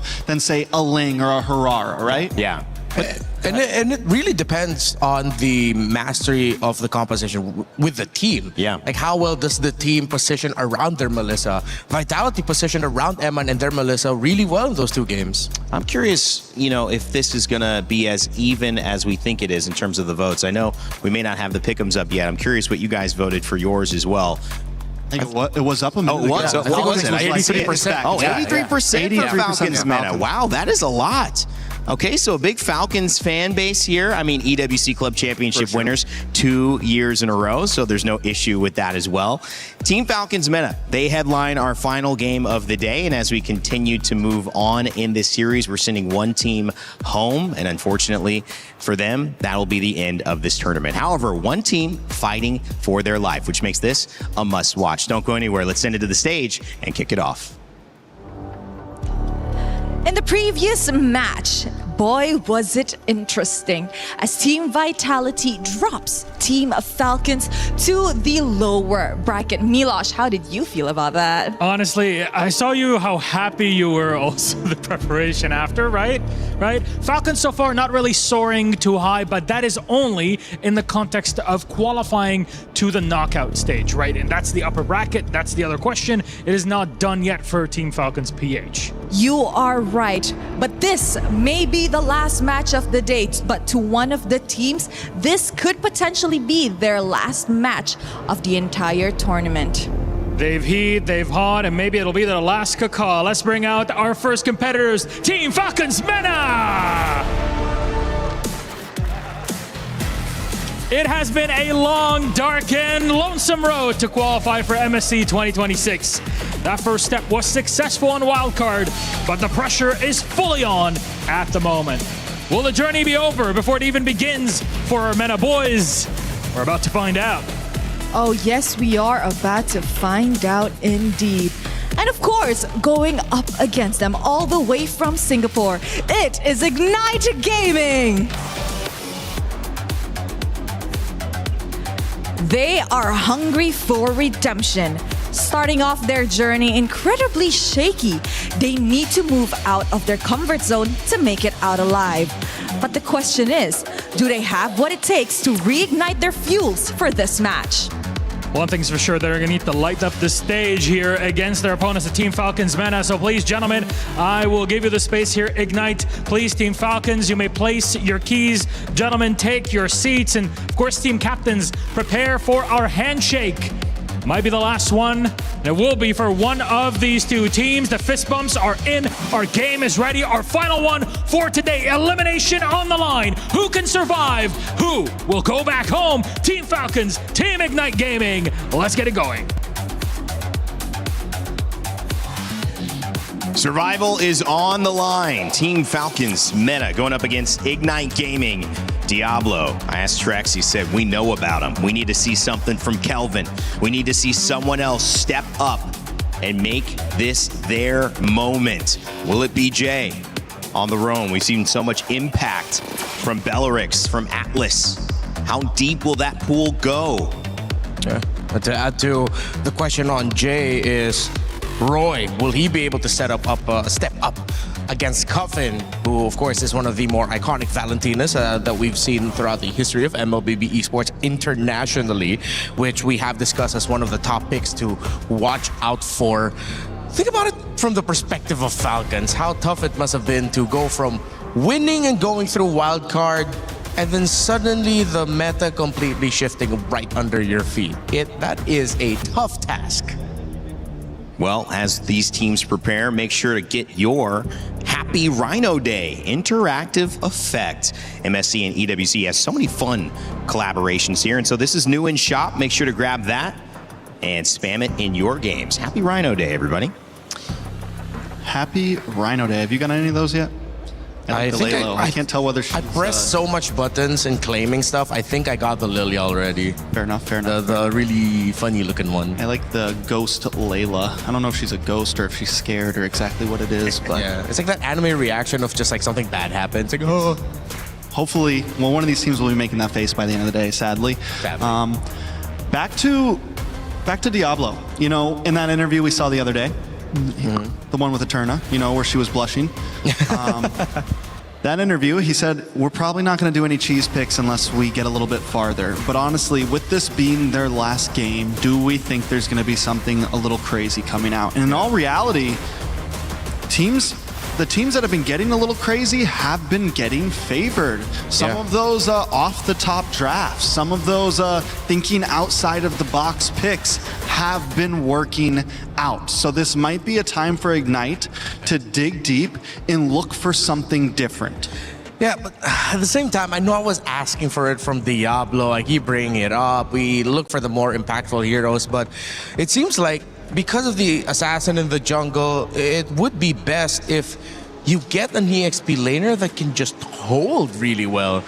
Yes, the Paquito is still an option and it's great, the Freya, but that's not going to be let through here by Ignite themselves, as it could be first pickable for Falcons Mena.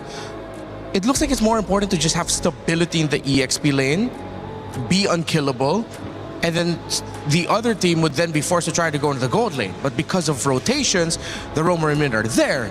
And then what happens in the jungle? Things like Hirara, but it gets taken away by Mena. Yeah, the jungle's definitely going to be different here in the moment. I saw that Ling, I'm thinking, what if Falcon just bans out assassins here and completely switches how things are going to go? Let's try to revert back to that meta we were comfortable with. And what's the way to do that? Take out Hirara, take out Ling, take out Fanny. But then, so that would, in my eyes, shift them to, let's grab Atlas early. I think if that was the case, because if you ban it out, and I think the thing we did see is somebody tried to grab the Fanny and prio it, but then you leave a 2.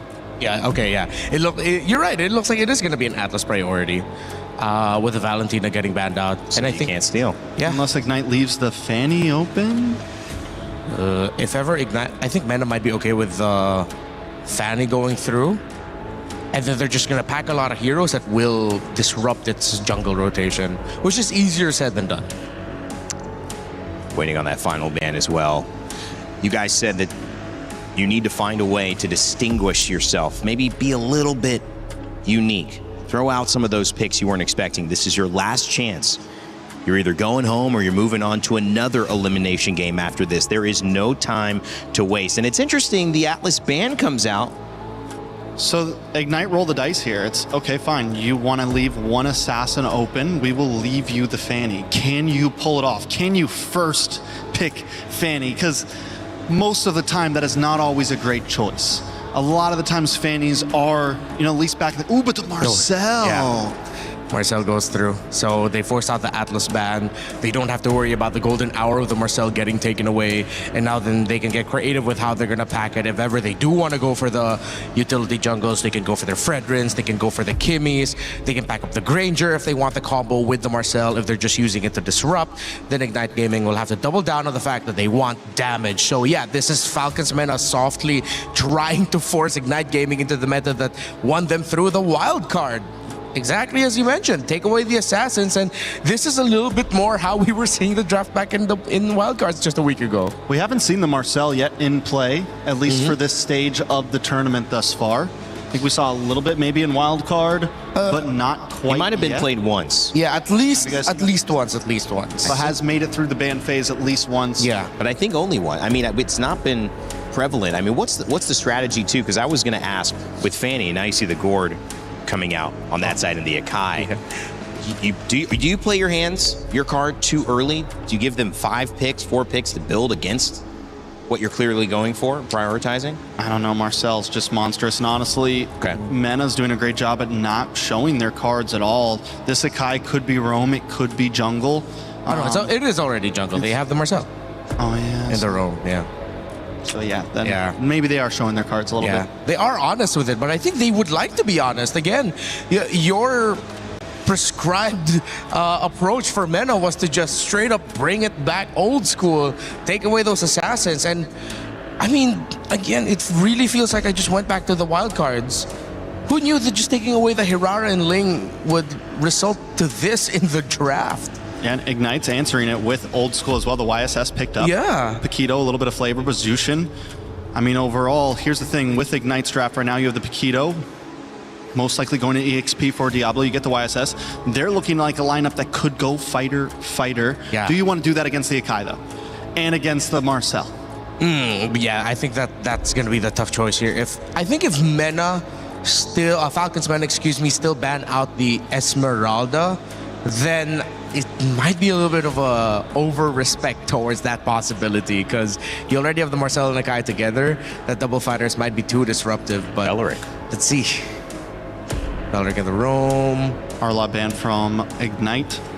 So Arlot Belleric taken away as our second phase of bans begins.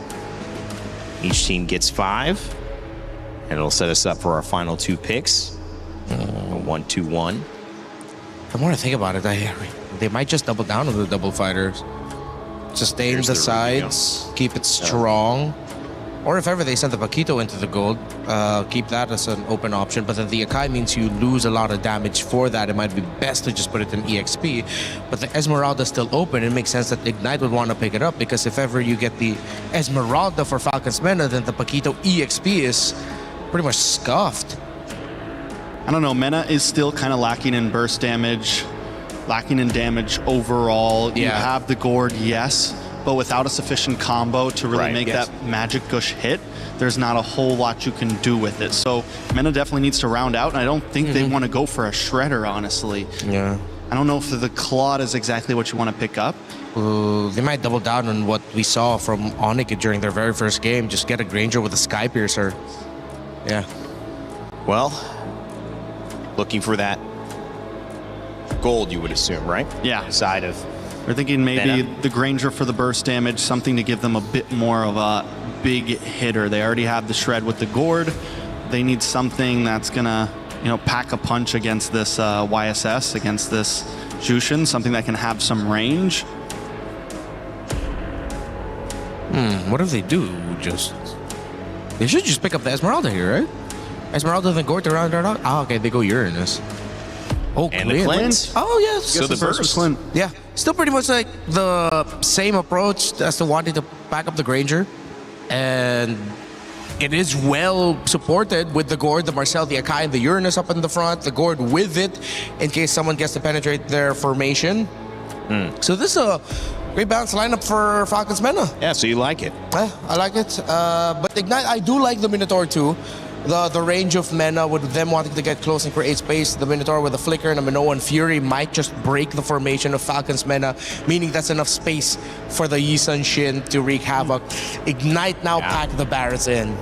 So we go for the fighter off. We go for the funnel strat into the YSS. Definitely some danger here against a golden hour, against the heavy spin, against the Magic Gush. This is a composition that wants to group up on the side of Ignite, but still, it can look overwhelming. One big play in this type of composition can dominate a team fight. Yeah, I like this Barrett's, though, just for the sole purpose that it might make Boyet overthink of when he wants to use his heavy spin so that the Detonus Welcome won't affect him as much. Ignite Gaming sees the Melissa do well. They ban it out, do the double fighter. We'll see if the burst from Clint is able to be enough for Team Falcons Mena. The panel likes it. Let's see if our casters like it as we head it over to begin our final series of the day. Ignite Gaming versus Team Falcons Mena. Let's get it going.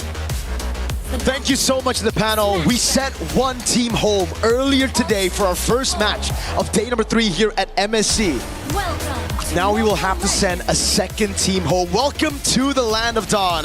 I love it. Panel likes it. I love it. I love the drafts from both these teams. I like that they're going back to just comfort, right?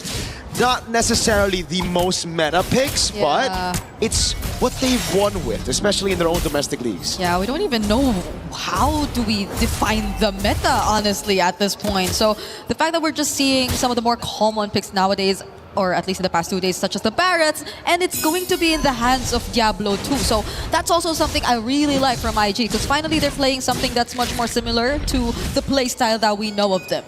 Quick emblem check right here. Pull yourself together, ready for Cuffin. Weapon mastery for Sano as we see CS go for the lethal ignition and the Festival of Blood, double tenacity and a whole lot of agility. And I think in this meta, even though, you know, you might not want to play these meta picks, you still need to rely a lot on that agility. Now let's talk a little bit more about Falcons meta and IG, right? Wildcard winners, Falcons meta.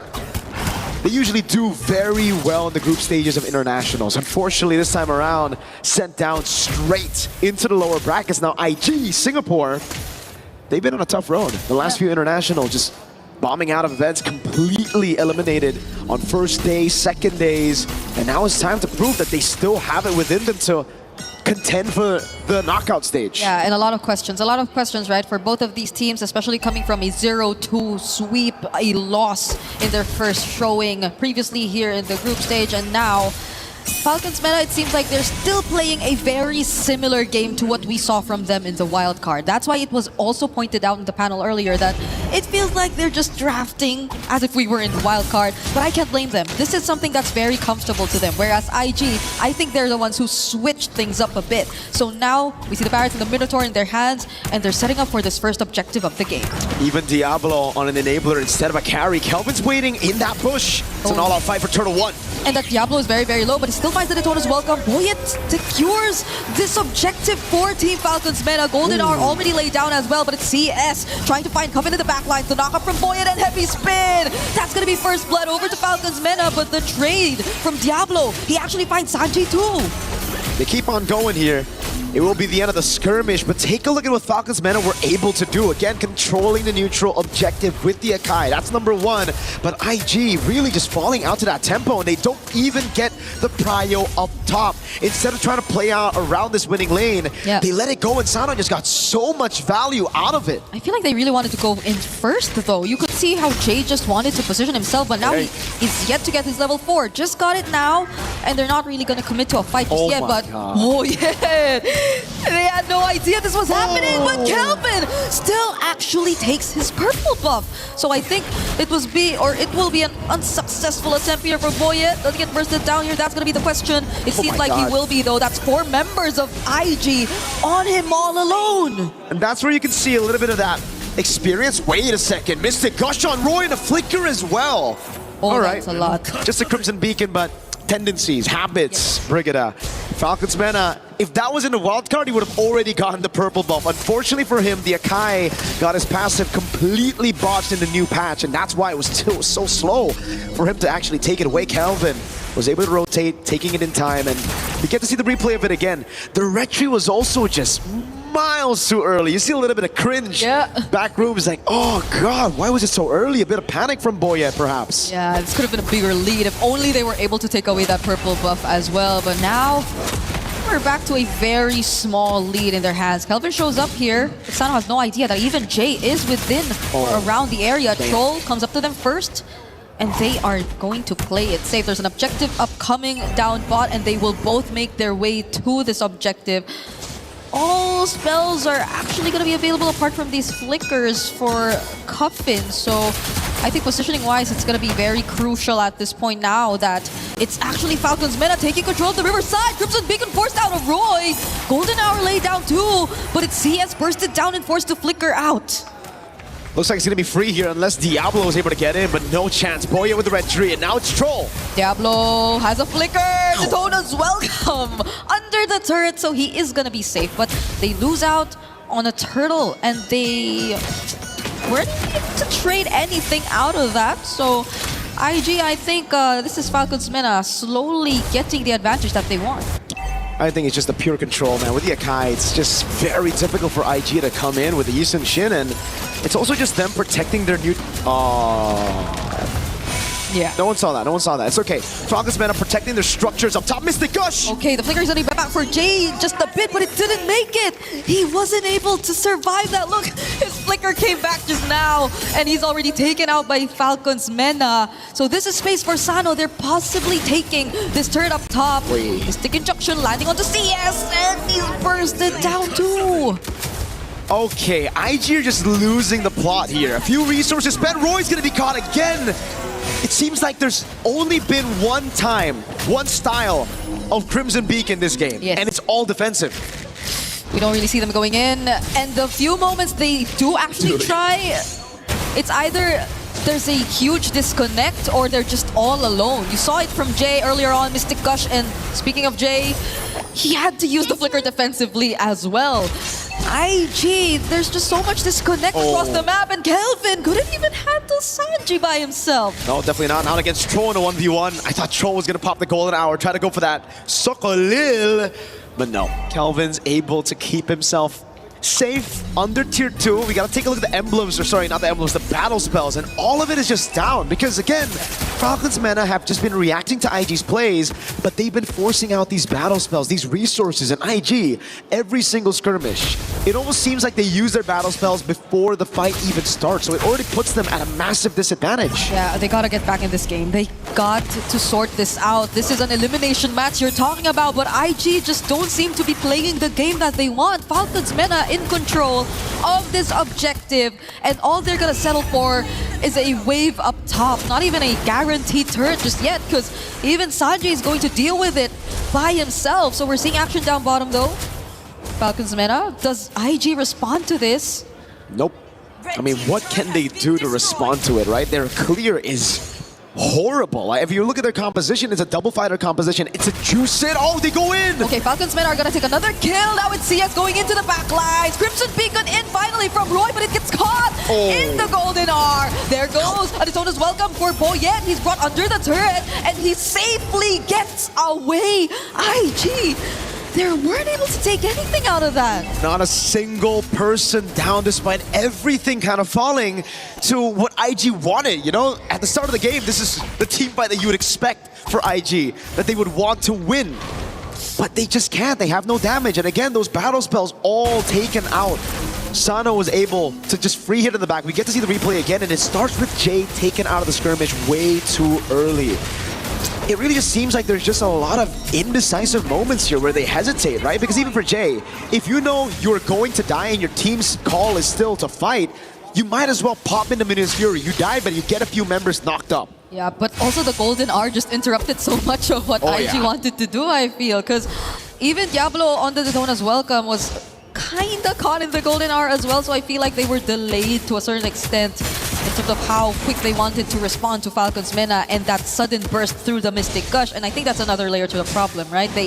Falcons Mena have reliable burst if they just really want to focus on one member, and it's always been Jay. Whereas IG, I doubt that they have the damage, as you mentioned, to actually respond to Falcons Mena at this point. So it's always just been slow and staggered team fights for IG where they don't really get to trade anything every single time. And the slower it gets even worse for IG. Oh, they go up top, Sano. Oh, now they want to find a target, but the golden arm might just save Sano this time. If he didn't actually go down there, I would have felt really bad for IG. Fortunately, they find him though, and now it's just gonna be a 1-for-1 trade. It's a gold for Rome. I think somehow they will be happy with that. Step by step, but a concealed play from Falcons Mena. You definitely see just a bit of a glimpse of that brilliance of that composition. Roy gets bursted down by Cuffin. Straight up against the Panda. Face checks the bush. Doesn't let Parats do it. And now Kelvin's pinned. Okay, it's Troll and Boy. It's surrounded by Diablo and Kelvin. But Kelvin, does he want to be in the spot? I don't think he should have been there. Trace this out. But you can't run away from Sanji and Cuffin. It's Diablo left here instead. And IG, I feel like they want to do something, right? They've been trying to do something. It's always CS trying to go for these backline plays, but it doesn't work. Oh man, that was literally the window that opened but instantly closed again. But it was shut by themselves. Falcons Mena now capitalizing on the mistakes of IG, picking up the neutral objective, not giving any space for IG to even trade on the map. Sanji goes straight into the bottom lane. That's a Lord up top, and Falcons Mena, they'll definitely learn from that mistake earlier, right? Where Sano was caught in the bad spot. Now they're gonna play for Sano all the way in the back. Everybody's just gonna peel for him. Everybody's gonna open Troll with the conceal. Oh, Troll going in. Forces out the Crimson Peak and then the burst on CS. This is crazy. Was that a Sky Piercer even? I'm not entirely sure anymore. It was. So Cuffin at this point is a very terrifying player on the side of Team Falcons Mena. They also still have a Lord Marching and Kelvin. Oh no. All he can do is just attempt to go for a cut, but he is being dealt with by Sanji. I don't know how Sanji became an XP laner from a mid laner. But Sanji's doing it in a 1v1 against Kelvin. Who wins it? Oh, Mountain Shocker already used. He's pretty low on HP now. Oh my He'll god. settle with the orange buff, but there's This is Troll sad. already spotting it out. I think we all know how this is gonna end. The Traceless, he didn't get out of that wall too. Oh, But he's Kelvin! still trying to survive. In between turns though, and with Sano there, I don't think it's possible for him to survive. It was a valiant attempt. Yes, it wasn't possible, but it's all about delaying, right? It's all about buying time for space on the map. CS gets some space, but unfortunately he's on a Paquito that doesn't really scale too well. And Troll, oh god, he's already got the read on, and CS cancels the recall. Okay, CS. Oh, that is not your side of the map. He gets caught under the golden art, gets to take down the turret before he does.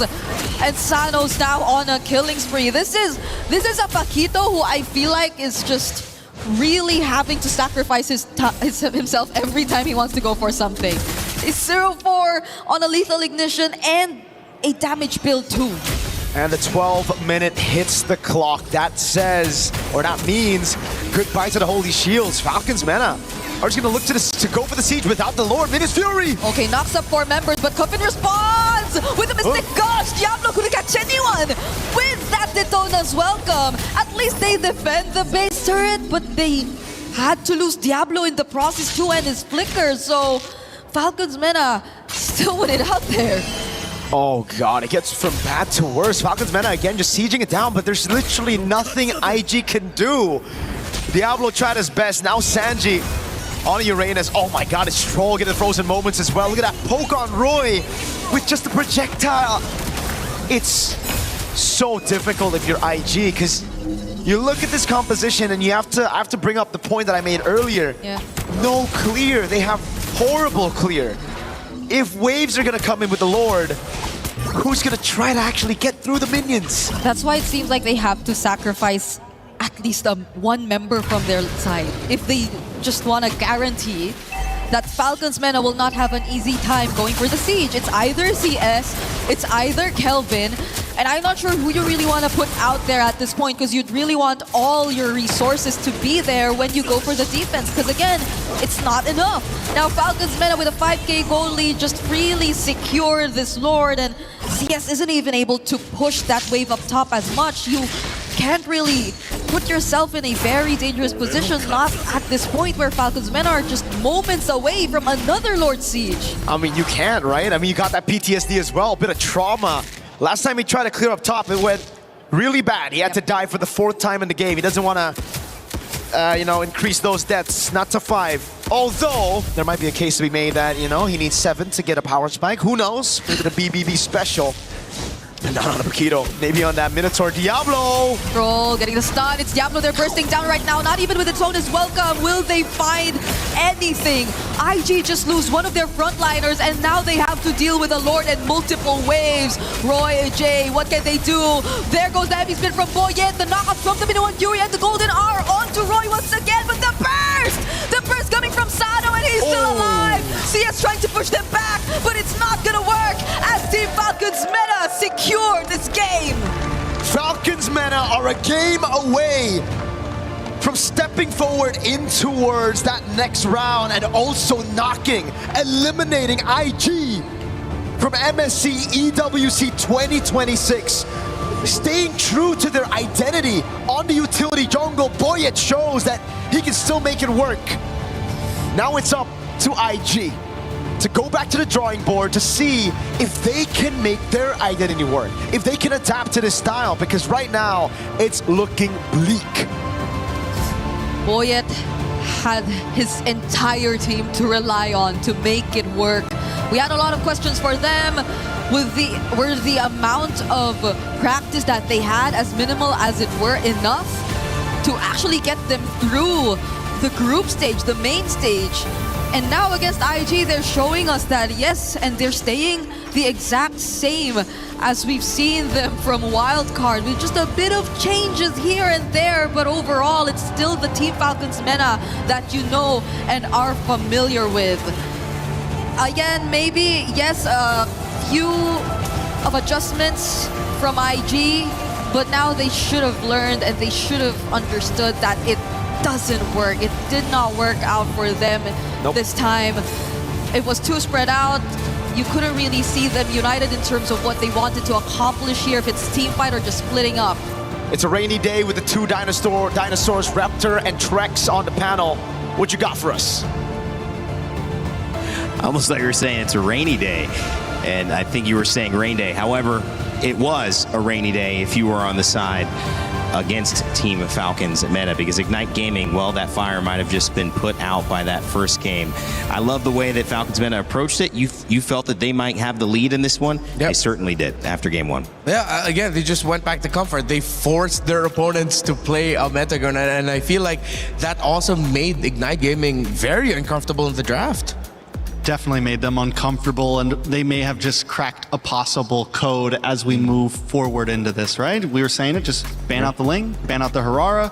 If you really want to be crazy, ban out the Fanny, and now there's no assassins to worry about. Yeah, you force teams to go back into assassins that may not be the absolute best. You still have the Nolan to deal with, but then picks like the Akai can deal with it. Then you redefine the main trades that have affected the first phase of our drafting phase.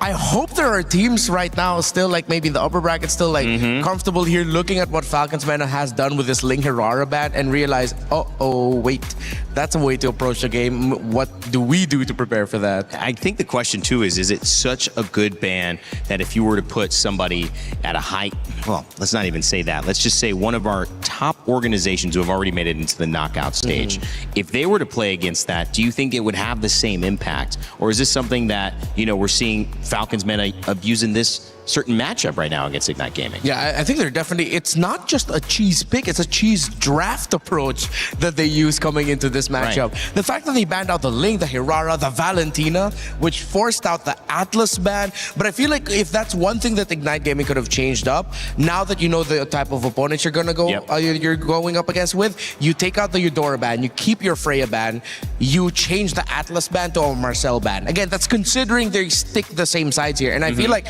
if Ignite want to keep things a little bit more familiar, stick on the same side. You already know what Falcons Meta are trying to do. Yeah, Melissa also being banned as well has been a kind of final answer for some teams that are going up against lineups that feel melee heavy, but also I think just Trex, is it maybe being on the back foot early and now you're kind of, I don't know, in water, treading, trying to just survive?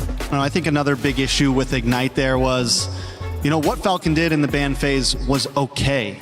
You can deal with that, but it felt like Ignite picked a composition that they wanted to play against an assassin, that maybe they wanted to play against something like that, but instead they picked it against a Kai that is going to push this Paquito back, that is going to push this YSS back, that is going to push this Baratz back. They played it against a Marcel that is going to freeze every hero that I just said once again. Like all of these picks that IG have want to get up close and personal with you, and Falcons Meta Draft loves that. You have something that's going to literally run up and freeze you all with the Marcel. You have something that if you're not going to get frozen, you're all going to get pushed away by a heavy spin. And then you have a Clint that's going to capitalize on all of that chaos that's just going to stand there and take advantage of it all. So IG, I said it at the end of the draft, these picks weren't going to play that great against it. Maybe it could work, but they were definitely at a disadvantage the moment that game started. Yeah, it was really tough there for Ignite. Despite the few slip-ups here and there for Falcons Meta, at the end of the day, their lineup is just so much more solid in the big picture of it all that it would be rare for Ignite Gaming to get wins wherein they would be victorious, that they would be the ones able to build through a team fight win, leading into map control. Nah, it was just all pretty much Falcons Meta's game to lose. And again, it was just a masterstroke what they did. Ignite, they weren't ready for it. Well, this series has got the potential to go 3. Most of our series have ended 2-0, however. And one of the things is that we've seen early on this meta shifting, people throwing those early punches. We even had it to start the day. Everyone has a plan until you get punched in the face. This is a plan clearly gone awry for Ignite Gaming, but maybe it's also a little bit of a haymaker from Team Falcons Meta earlier on.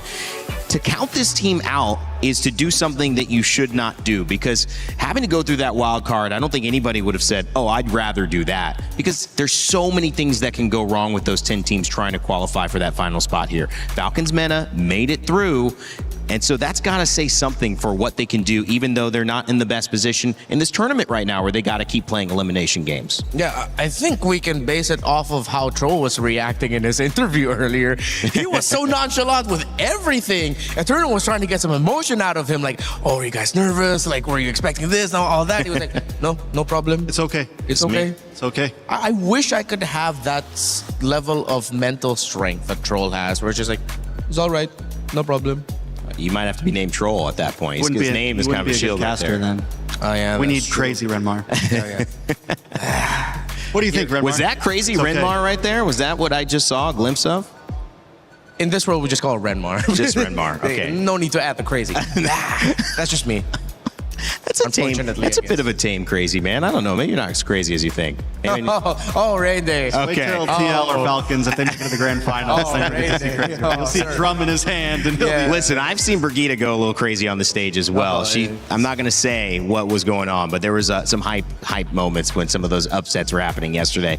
Guys, I mean, this is a series of upsets, and this is now a series where we could see a continuation of teams proving themselves against the odds. That would be, however, Ignite Gaming's turn to fight back. They just took a big one against Team Falcons Meta. A surprising draft, maybe. Maybe it set them up. Those haymakers, are they able to withstand it and bounce back up on their feet and have a go again? You would hope that Diablo and his experience would be able to do it. You mentioned Roy having a big impact. What's the answer now going into the draft for Game 2? Well, they have the choice, right? Of what side that they're gonna go. I think I'm gonna double down on just stay red, because you know what's coming to you from the blue side of Falcons. I mean, yes, if you want to play against that same exact strategy again. But if they pick blue, it forces Falcons meta to maybe change up a little bit. I mean, they could still ban the Ling and the Harara, but that third ban is all going to depend on what Ignite wants to give them. What do you want to trade here? Because I do feel like the red side, that's what we've been seeing a lot, at least. Depending on what blue side picks or bans out for those first three, the red side then, as that final ban, normally has a couple options of, do I leave 3 things open? Do I leave 2 things open? Do we go for the full trade? You know, et cetera, et cetera, et cetera. Yeah, the idea is, are you setting yourself up to be able to get more of what's left over or less? Or is it strong enough to get just one thing that ends up twisting the other team's intention and now have to deal with what you've grabbed? Yeah. We've seen that be, again, we've seen strong first picks throughout the day. You guys watching at home, you've seen sometimes when the Fanny has had the impact, when the Atlas has had the impact. We've seen Melissa have the last pick impact sometimes as well. Baratz has been making it through the draft a lot more also. Uranus has been a pretty solid pick that teams are now allowing through more often, and he's coming in that 3rd, 4th slot for a lot of these teams to round things out. I mean, what is left? What is left right now to maybe throw a spanner in the works? Is it joining in on that assassin ban early so that they're either forced to ban something else or another assassin? What do you think? I think partly Ignite Gaming also leaned in a little bit too hard in their idea. Like, you were also pointing it out, the fact that once they saw the Marcel, it's like they went into the game knowing that, okay, we want to play this specific kind of comp, and just never let go from it. Felt like they already had a draft plan before that game started. Yeah. And that's just what they were going to pick no matter what Falcon picked. Yeah, like a little bit too stubborn with it.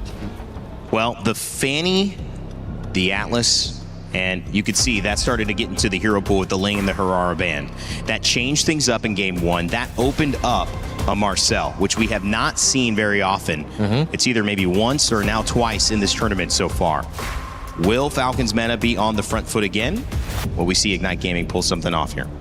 In total, including the numbers from the wildcards, Marcel has only popped up 7 times, which is crazy considering. All the way to that, wildcards? Yeah. This includes our numbers from the wildcards too. So now, I don't know if that made it the 8th time he was picked with the previous game, but still less than 10. I think that's something that the 2 coaching staffs can definitely latch onto. Yeah, it's definitely not something you want to push through. I'm ready to see the big question of if Ignite took blue side here. It is going to be dangerous grass as the map, something that some of that assassins will thrive on, something that a Harara will do great on. I wonder if they do go get that side switch, like Ignite Gaming follows your suggestion and just goes blue. if Falcons Mena still does the same thing red side and just go Ling Aurora ban, it's Listen, like, ooh. if I'm Ignite on blue side and I ban something and then I see the Ling ban, I'm banning a Kai, second ban. Fine, let's do this. Dude, look at that. They banned it out Kai, first. Ling comes in. Let's do this. You want to ban assassins? We're going to ban utilities. All right, I like it. Okay, they're getting scrappy just at the draft already. It's like, okay, we saw what you could do. We're going to just take it away from you. No more like dancing around it. We'll be honest with it. Target bans from both sides. This time the Freya will also make the ban list. But I like how Falcons doesn't ban the Harara second. They're still letting Ignite guess. Like, will we leave it open? Will we ban it? Maybe we can bait you into banning it. Theodora does get banned, so now Falcons Mena has to decide. The thing is with the Akaigon, sorry if we keep going. Yeah, go ahead. Now Fanny is a bit more viable. Yes. Which means Falcons Mena may have hit a little hiccup here, right? Because I think they left the Fanny open knowing we can pick a Kai, we can deal with it if we need to. Yeah. Great point. I wonder if they will still let it through. If they let it through, then I wouldn't think that Ignite Gaming would want to rush it. You wouldn't expect Boyet and Falcons Mena to want to pick up that Fanny, so you can save that option for a little bit later. Them banning out the Eudora means they left the Atlas and Bellerin trade open, though, yeah? With the Atlas getting prioritized for Ignite, they can protect their jungler a little bit more because this time it's going to be the Atlas that's going to be hovering around the river and annoying Falcons Mena, which is why it's perplexing to me that they still went ahead and banned the Bellerin, because if ever Ignite Gaming gets the Atlas, they will be getting the Valentina anyways. And the thing is now they're throwing Ignite a little signal of like, fine, you can have the Atlas, but then we take your assassin pick, we take your Harara. But then still Fanny is also still open, but they're going to go for the Harara instead. And say, fine, you can have the Atlas. Yeah, let's see if they're going to be okay with this. It is the Atlas, and I think just straight up be safe with it. Just pick up the Valentina for Asano. It's a pick that he's really good at. Excuse me, not Sano. Oh, yes, I know, Cuffin. There we go, Cuffin. Let him cuff the Valentina real fast. Yeah. Yeah, would obviously take away what a lot of people are doing against the Atlas, which is Valentina's ability to steal abilities, normally taking the ultimate of Atlas and trying to use it in to counter engage or to initiate, depending on how spicy you're feeling. So that's an answer. I feel like the Valentina, as you guys said, gets picked up, and now it puts Falcons Mena into a pretty good spot. It is definitely Ignite Gaming's turn on the clock. Time ticking down, saying, okay, what's your move? A little bit crazy here as a suggestion, but maybe Ignite might be okay with picking up either the Uranus or the Esmeralda. I know it goes against my desires for Diablo, but with the Herrera there, you're gonna need the difficult to kill EXP laner. Then if you want to go to the second phase, maybe try to force out a gold lane pick already, but we've been seeing gold lanes come out a little bit earlier. With the Marcella, Atlas, Belerica, we're at that weird spot again where they might run out of roam options here for Jay. Oh, they're picking up the Melissa early. I think it's a solid pick. You'd also steal away the Melissa something. You get the Jushin for some range. Wow. And then if Falcons Mena wanted that Melissa, something to kind of protect themselves against this Harara, you have a slight answer to it. Or if Falcons Mena ends up going for the Fanny here, you also already have something that can be safe from it. Yeah. I wonder if this means that Ignite are gonna dig back into the bag of like the Badang such for the roam, but you're risking getting the Valentina to steal your ultimate, but that will provide the space, and the rest of Falcons Mena do want to clump up together really well. Unless Falcons Mena just decides to band out the Badang. Picking up the Clint this early though, I don't know how to feel about this. I feel like they could have leveraged just leaving gold laners and picking it up later while changing up the priorities and trades for like EXP. I think it might have been a panic pick, honestly. I don't know what to pick next, possibly. Could it also have been not trying to show the EXP hand too early? Trying to have some could be surprise to it? Could be. And they know that they're going to get the first pick on the red side anyway, so based on the bans, they have a better understanding of, if they can go for a specific pick that they want in the jungle, or if they can go ahead and pick up their XP at red 4 and still wait till the absolute end to pick up their jungler. I'm still leaning towards the idea that Boyet and Falcons Mena would want to play the tanky sustain types, or at least not exactly like the hard assassins. But we've seen Melissa being such a problem that now my question for Falcons Mena is, do you actually have something for this Melissa? EXP bans all around right now. Yuzong, Uranus. I'm wondering if they're going to keep on honing into it. Paquito is still open for both teams. Could be a decent option for Ignite, honestly. Just something that can pack a punch, close the distance on the Valentina and the Clint. And I think that's maybe personally what the Melissa helps ward against early on. So if you want to pick up the Paquito, get up close, we have an answer for that. A high loss ban? And a Harley ban. I wouldn't think that they would have found the high loss problematic. They already have the Atlas and the Clint with them, and then not a lot of... Could just be a ban to open things up, keep things open, don't want to take something away. Again, they're going to be counter-picking to try to figure out these two lanes. Everyone's exposed their gold, their jungle, and their mid. Oh yeah, that's true. We were talking earlier about how the roam options might look thin, so they just took one out. But they can also just gotcha later for Ignite. If ever they really can't think of a pick, just like gotcha. Yeah. I'm not sure how much we've seen a win from Gatakacha. Definitely been played yesterday a bit. I think we're at 55 unique heroes so far. We've added a few to the pool. Yeah. Still aiming for that 90 for MSC. We'll see if we can get there. Let us know in the chat if you think it's happening. So far, so good. Before we get to knockout stages, we've still got another group to go through this process with Group B tomorrow. As Barats gets picked up.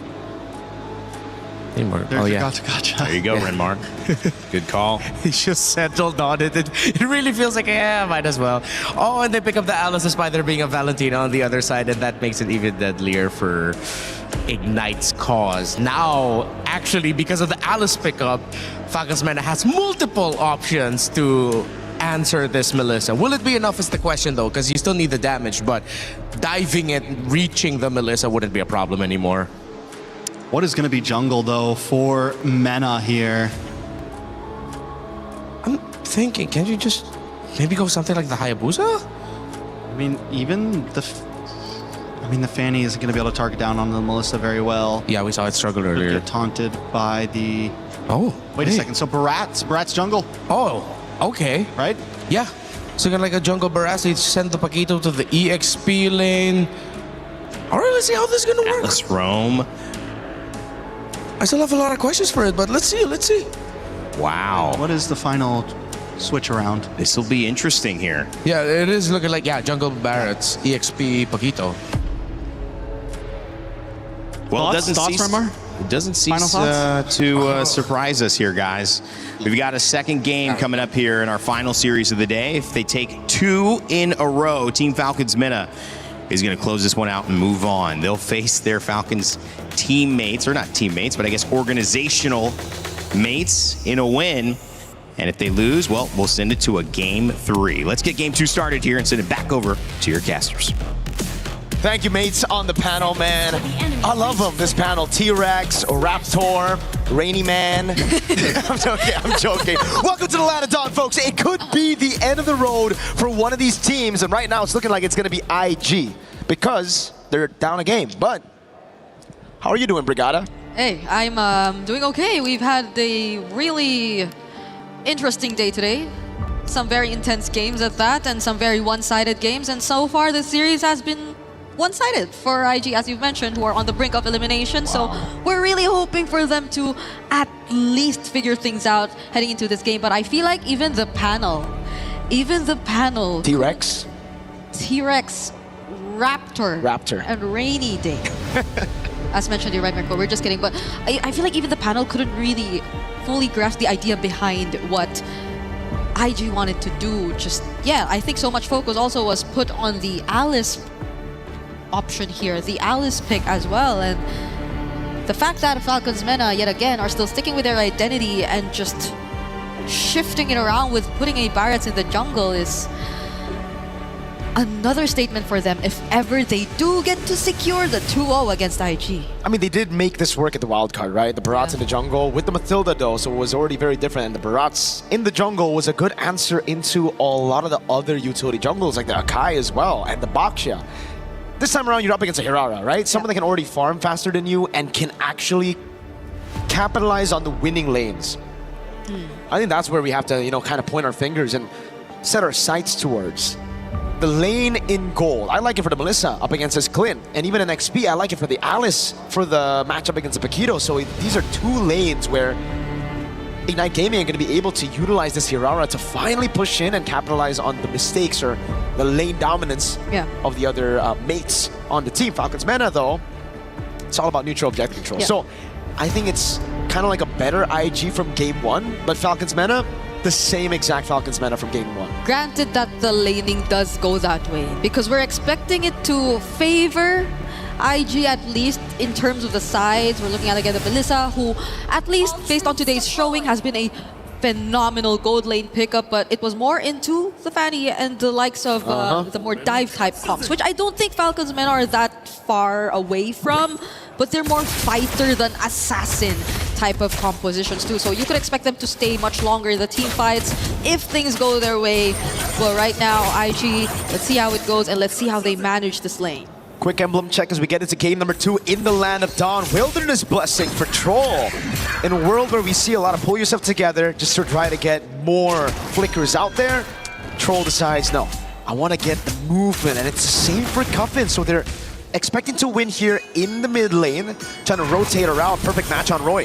Yep, that's a very aggressive start, and I think it will be a lot of help to Boyet, who, again, we are so used to seeing with a Mathilda, but now it's going to be on his own. But the fact that you have a mid duo who is just so reliable in terms of mobility and just fast moving around the map, I feel would make things a bit more easier for him this time around. So at least we're seeing a not so action-packed start just yet for IG. They're still able to accomplish what they want in terms of the lanes. But how are they able to allow Kelvin be involved? I don't think we saw Kelvin as involved earlier on, but that's because he was on a Yisun Shin. This time should be pretty different because he's already on Herrera. The thing is, though, they are playing, again, as you mentioned, very, very slow. This isn't really what the composition is meant to do, right? With the Herrera as well, they kind of need to go a little bit faster. Boyet's got level 4. Yeah. Not as far as Kelvin. Kelvin might actually get level 5 here. But no, he's going to give the XP Crab over to Diablo. Going to try to get that secure onto the neutral objective. Roy's going to get level 4 as well, but Cuffin and Boyet gets tempo. There you go. Diablo first to 4. Troll. Okay, they're not going to go for Troll just yet. They get to spot out where Kelvin was actually trying to hide. Diablo now all alone. Up against 3 Gleams. Not Gleams out. And is now 1 HP away from going down. Kuffin actually steals away the Throne of Ruin, but they are still gonna go and re-engage. Their Vitalize is already committed, and there you go! Throne of Ruin onto 2 coming in from Diablo, but it's still Boyet! Winning out on Threat Diffusion, picking up First Blood onto Kelvin, and now Jay falls next! They go for the neutral objective fight against the utility jungle. They had tempo, but they didn't utilize it. Falcons Mena are soaring in the skies. Turtle number 1, a complete win for the Falcons, and a big double for Boyet on the Barats, bro. And what happens now? Because we were really looking forward to see IG at least win it out on the sides, but this is going to heavily impact what happens from this point onwards in terms of their early game, because you see the setup, you see the attention coming in from IG, and it looked great. It looked great for Diablo, but the fact that it was just such a great response as well from Team Falcons Mena, and they were too tanky as well. There wasn't enough burst. Kelvin having to fall down too just did not look great for IG. IG are just so awkward in that skirmish earlier. You know, they got the Prio up top. They got the tempo as well. Diablo got XP Crab, and now it's going to be Sanji. They jump on Kelvin. No one there to help him out, though. Don't tell me it's going to be a solo kill. It's actually going to be a solo kill. And a flicker just to get out of that dangerous position. Sanji on a 2-0 Paquito, clearly winning it out against Diablo in the lane right now. Sokolil, and it's Sanji on the Paquito against the Hirara in her own jungle.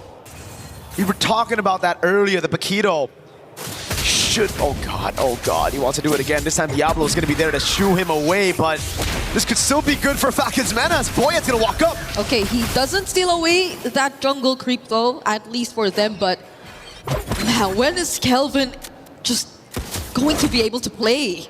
The Yisun Shin game didn't work out for him. Now on a Hirara, he's 0-2, and that just slows things down even further. We wanted them to pick up the pace. We wanted them to be as more aggressive, but Falcons Mena now on a utility jungler, now with a hyperactive XP lane.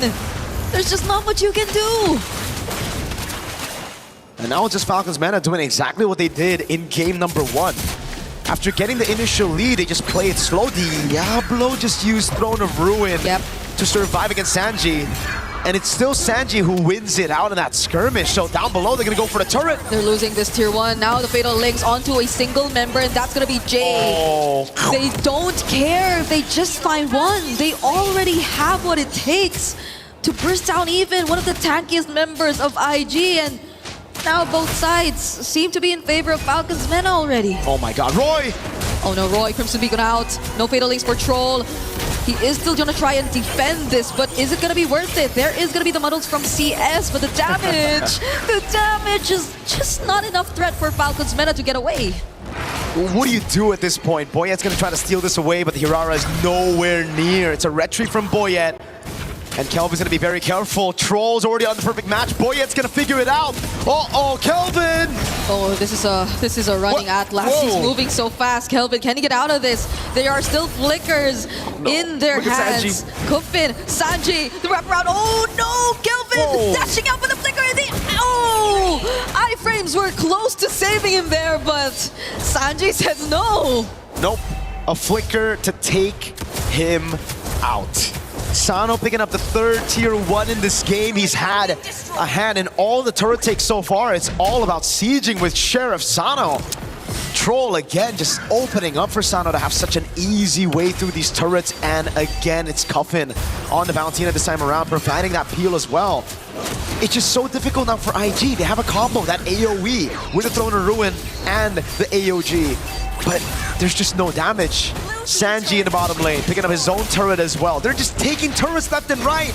Orange buff stolen as well. Yeah, honestly, this AoE looks very promising for IG on paper. You mentioned the Throne of Ruin, you mentioned the AoG, but you could also pair it up with muddles from CS, honestly. But again, you don't see them synced up. You don't see them really coordinating the team fights. You also saw Diablo earlier on just using the Throne of Ruin all by himself. It's more on a one-on-one scenario rather than the Alice being a part of the fights, but they probably can't even afford to take on any fights at this point. They still have to catch up. It's a 6k gold lead. They're about to lose on more, but they're still gonna set it up nonetheless.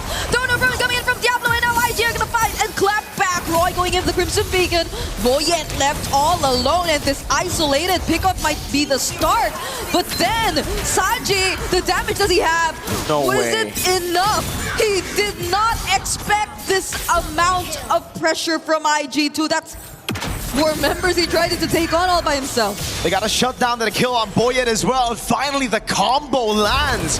Throne of Ruin into the AOG, into Kelvin with the AoE as well. And everything, when it lands perfectly, works out. The thing is, there's still a big problem. Falcons Mana, with all the lead that they've been able to get, it wasn't through kills. Yes, Sanji got shut down, but nobody else on this lineup has a bounty on them, right? So you look at the gold lead, it went from 7k to 5k. Usually it would be a massive turnaround, but this time it was different. It started off with that crazy Throne of Ruin with the AOG combo, but again, Falcons Mana were just that ahead. That's why Sanji and Boyette were able to buy enough time for the rest of the team to escape. Now Falcons Mana, they're definitely going to learn from that mistake, and they're definitely just going to play around the neutral objectives, and get this, they won't stick together as much. Yeah, I even feel like that engage from Sanji would have been a huge punish if only the lead was a bit smaller, but since Falcons Mana are this much ahead, I don't think it really hurt them that much. They still have the control. They are still the ones dictating the pace of the game, but now you have to acknowledge the fact that IG can still go for those plays. Corrosion, Scythe, and DHS. It was CS who got them the shutdown on Sanji earlier, so it really comes down to CS getting those item power spikes. We saw just how good Iman could be on the Melissa. This could be an Iman-ish game for CS, but the whole team's gonna have to play around him, and Kelvin right now, not in a good position, especially after missing those 2 dashes across the wall. I mean, honestly... Hey, Sanji. Oh. Hey, he went back. Okay, Kelvin's gonna spot him here. Crimson Beacon in, and now he is just gonna be bursted down, knocked up as well with the Lantern Flare, and he will just have to accept that. But I think Falcons Mena will make it worthwhile. They will have the Lord in their hands, and immediately after that, they find Diablo to bring him under the turret. Throne of Ruin just cast it alongside the flicker, but the AOG from Jay! Counter AOG from Cuffin with the IMU! And there is a Daytona's welcome possibly coming through. They're gonna catch Jay, they're gonna put him back, and now they will find more. It's Sano picking up kills after kills, but Cuffin dashing in! Two-man Terrify, and Falcons Mena finally disengage. There was a valiant attempt from IG. Again, though, they just get overconfident, I guess, with the lead that they got, man. They were able to get an initial pick down below. With Sanji down, they thought the 4v5 could work, but then Diablo just took too much of a beating. And he had to use a Throne of Ruin, miscoordinated by Jay. He thought it was gonna go in. The AOG went wide, and then Cuffin responded with an AOG by himself. Literally, Cuffin the IG boys. Okay, it's a concealed play. Already committed here by Team Falcons Meta. Diablo still gonna go in, doesn't catch anyone! Oh no. But the AOG does catch two. Sano though with a free hit is gonna land a couple bullets onto Jay. And they now find one. It's a trade, a 1-for-1 so far, but IG get to defend their base turret. They still got waves though. That was only the first wave with the Lord. Now Roy's gonna have to defend. Sano, Sheriff Man, he's taking a lot of damage also. Oh, that's a flicker forced out. Falcons Men are not gonna force this anymore. The fact that Diablo is still there too, and CS is just very active with the defense. It's probably not the best, but it's better. I feel like IG right now have better ways to rely on when they have or they are forced to play defensive, but they're forced to just clear the waves. Would love to take a look at the items right now, man. Damage dealt. It's Cuffin and Sanji who are leading the pack, not even Sano. And no wonder. Sanji's just going full damage to Counter-Strike. Sea Halberd into the War Axe. All right, for the Valentina, Cuffin, it's just a glowing one on Bloodwings. You wouldn't expect that guy to be doing the most damage, but now makes a lot of sense. If we got the Lightning Truncheon earlier, then my lord, these guys on IG would just be completely bursted down to the ground, man. Yeah. Also, Sano, 20 stacks in the Sky Piercer, I believe. Yep. On the way to a BOD, a Blade of Despair. This is just rough. When a 2,000 gold lead forms around your XP, you know it's kind of chopped. And you saw how the damage from Sano is really starting to pierce through. IG, Diablo, I think, is always the one who has to put himself up front, but even Diablo is just struggling to stand for any longer than maybe 2 or 3 shots from Sano at this point, considering the amount of damage that he's already accumulated, on top of the fact that his Sky Piercer already does have 20 stacks. So Falcons Mena, they barely have to change anything and adjust anything. It's just them having to take this step by step, because IG at this point, there's just too much that they have to get back from. CS is up top. This is very good for Falcons Mena. Melissa isn't really known to be mobile. And guess what? They didn't even deal with the slow push here, so he's gonna have to stay up there for a bit longer. Visible again, but the Lord gets reset by Falcons Mena. They want to play the long game here, so it's back to resetting the Lord, pushing up top with Sanji. IG somehow gonna look for a pick-off here, and I think the right way is grouping up for the neutral objective or going for the pick-off onto Sanji. They're trying to do that right now. I mean, CS got it, but Sanji just walks away. Oh, what? The go away committed too? Guys? I don't think there was a need for that to happen. Kelvin trying to help as well, and they might just successfully find the pick-up onto Sanji, because he did kind of get an off-angle punch right there. But that's in exchange of the Lord. So IG, they willingly walked into that. Yes, they did.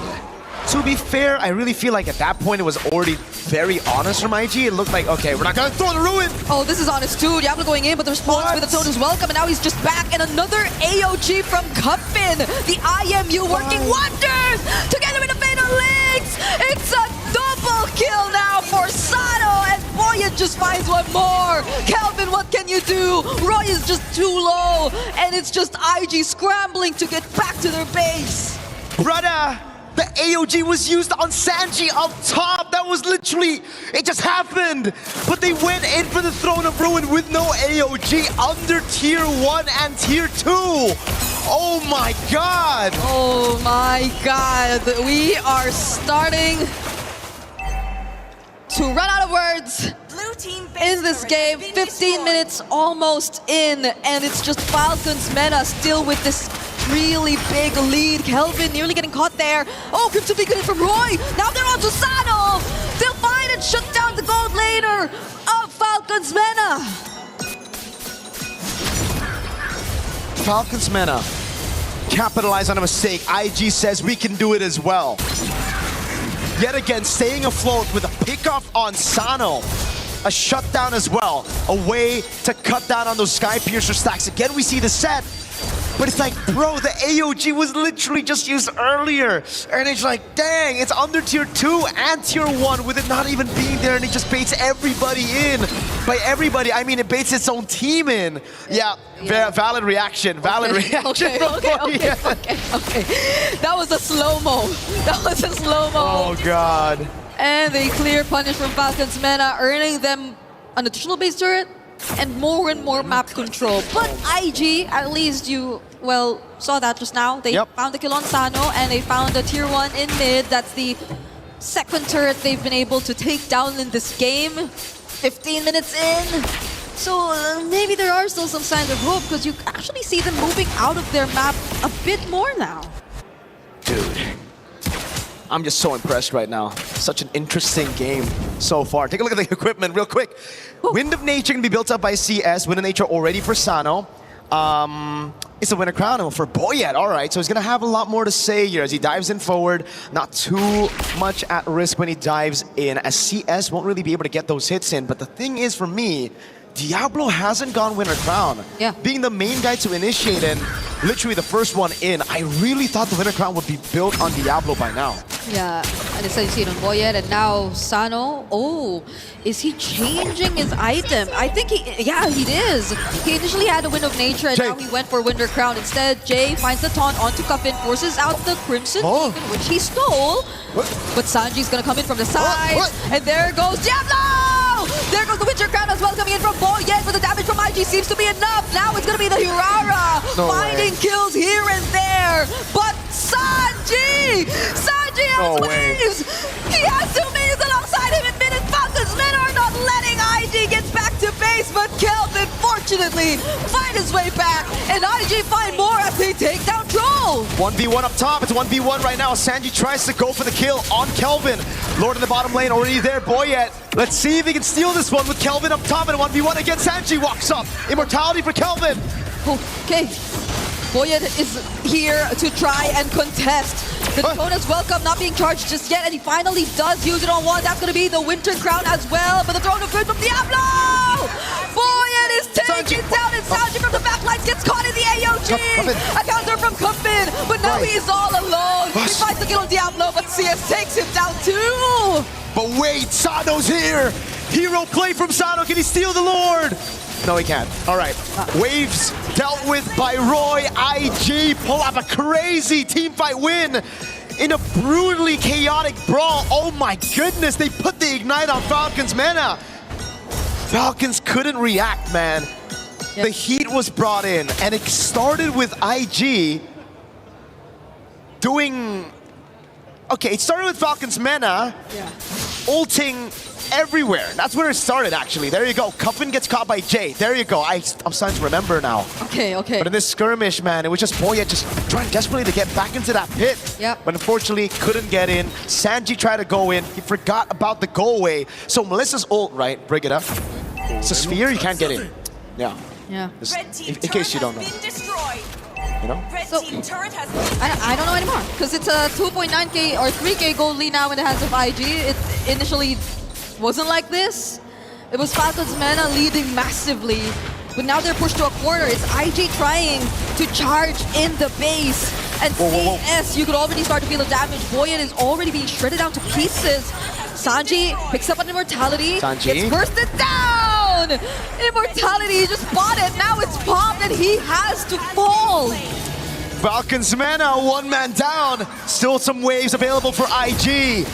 Trying to keep their tournament lives still in. Fatal legs from Troll. Fatal is onto 2, popping Immortality for Jay. Jay gets still caught and trapped under the turret, and Sano finds another stack. But they're gonna lose another base turret too. Kelvin jumping in. Turn of Ruin from Diablo, and the Crimson Beacon in from Roy. They're somewhat have damage, but they are not able to catch Sano.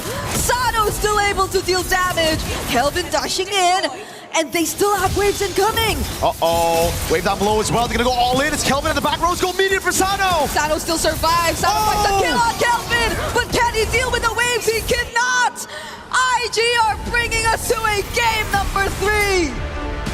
Ignite Gaming refuses to be eliminated in game number 2. It's a fight we're seeing on stage here for our final series of the day. What a fantastic comeback that was. Raw, micro, and macro. Punish after punish. Bridaga, I've never seen anything better than that. I don't know anymore. I feel like I'm gonna jumble your name too anytime soon. It's Marco. Marco. How did it end up like this? It was maybe 15 minutes of Falcons Mena in control, and then the last 4 minutes were just suddenly over to IG. Oh my god, though. Diablo with the sets on the Throne of Ruins, you know. He was so good at getting Throne of Ruins, he even went on it while the AOG was down once, right? So, hey, you're on the right path. That got you the win. Diablo finding the angle to get in there. And man, Kelvin always catching Sanji, really pulling out that revenge story. 0-3-0. It was Sanji with a 3-0, and everything turned around as Sanji constantly pushed in top, not respecting IG's flank potential. Yeah. I know it's a Gatakacha and Melissa. I know you shouldn't be caught, this is the moment by the way, by that combo. But the fact that you did is like now, is it more of a good flank or is it more on like Sanji not respecting him, right? I don't know, maybe something just clicked from IG, you know, mid-game. They suddenly sync up, and I'd say we saw it happen a couple times. There were engages which were immediately followed up by Roy specifically. I'm shout out Roy because it was a flawless Crimson Beacon 2 into whatever setup was eventually later on, but I think the panel has a lot more to say about this, you know? Hey, I don't want to say anything else about this game. Throw it to the panel. It's been Tulay and Marco. Who would have thought? Just the correction really put them on the name game there. I like it. We're playing their own little moment. I mean, that was a fun game to watch, and I think when we look back at it, we'll say that there were 3 moments that it could have gone differently and maybe even earlier for Ignite. But they needed to learn their lesson. And finally, at that Lord fight, Renmar, they found a way to deal with Sanji enough to delay and actually prioritize taking the Lord, and that ultimately snowballed into winning that game. Yeah, and they found Sano. It was Diablo. It was the guy that we were looking for to step up. Yeah. Well, not really step up, but finally make his presence felt. Got the wish of getting Diablo on something that's big impact, and he delivered the biggest impact for Ignite Gaming. Yeah, I think Diablo, along with the big AOG finally being able to connect. You know, there was just a lot of miscommunications throughout that game. And once Ignite was finally able to actually combo up and play as a team, not just man for man, you know, sometimes you got to switch up the formation. And they were able to do that and actually succeed in getting a win, forcing this to game 3. Yeah, it was great. And this is what you want to see in a final series of the day where one team goes home. Now it's all a best of 1. Renmar, I mean, I know you have some stuff for us, but looking at these stats as well before we jump into the telestrator, you asked for Diablo to show up, 120,000 damage taken, 37,000 damage dealt. He was involved in both sides and made a big difference. Yeah, I think the biggest numbers I want to look at here is the difference in damage dealt between the 2 gold laners, 13,000 more for CS and the Melissa, which is why we had that feeling for the Falcons Mena draft where with how they closed it out, yes, we saw how well it went for them in the early game, but then that worry of, okay, what happens if the Melissa is free and the Melissa can damage? Is the Valentina and the Clint gonna be enough? The answer was no. I mean, all that really matters is the last fight, right? And as long as you can hang on long enough, it takes that one big team wipeout. And they had nothing. They had almost no inhibitors left. They were down to the wire and were able to just kind of hang on. And whether that is them making the right move or Falcon Mena making some of the wrong moves, either way it happened in the end. And though the way they got there might have been a little sloppy at times, Falcons Mena also has some things they need to look at coming into this last game. That was a Heck of a slow-mo. Yeah, to see from Heck Boy of a slow-mo. go tongue out, going crazy, and then immediately Boy, oh cutting to his boy. teammates at the moment of defeat. That hurts.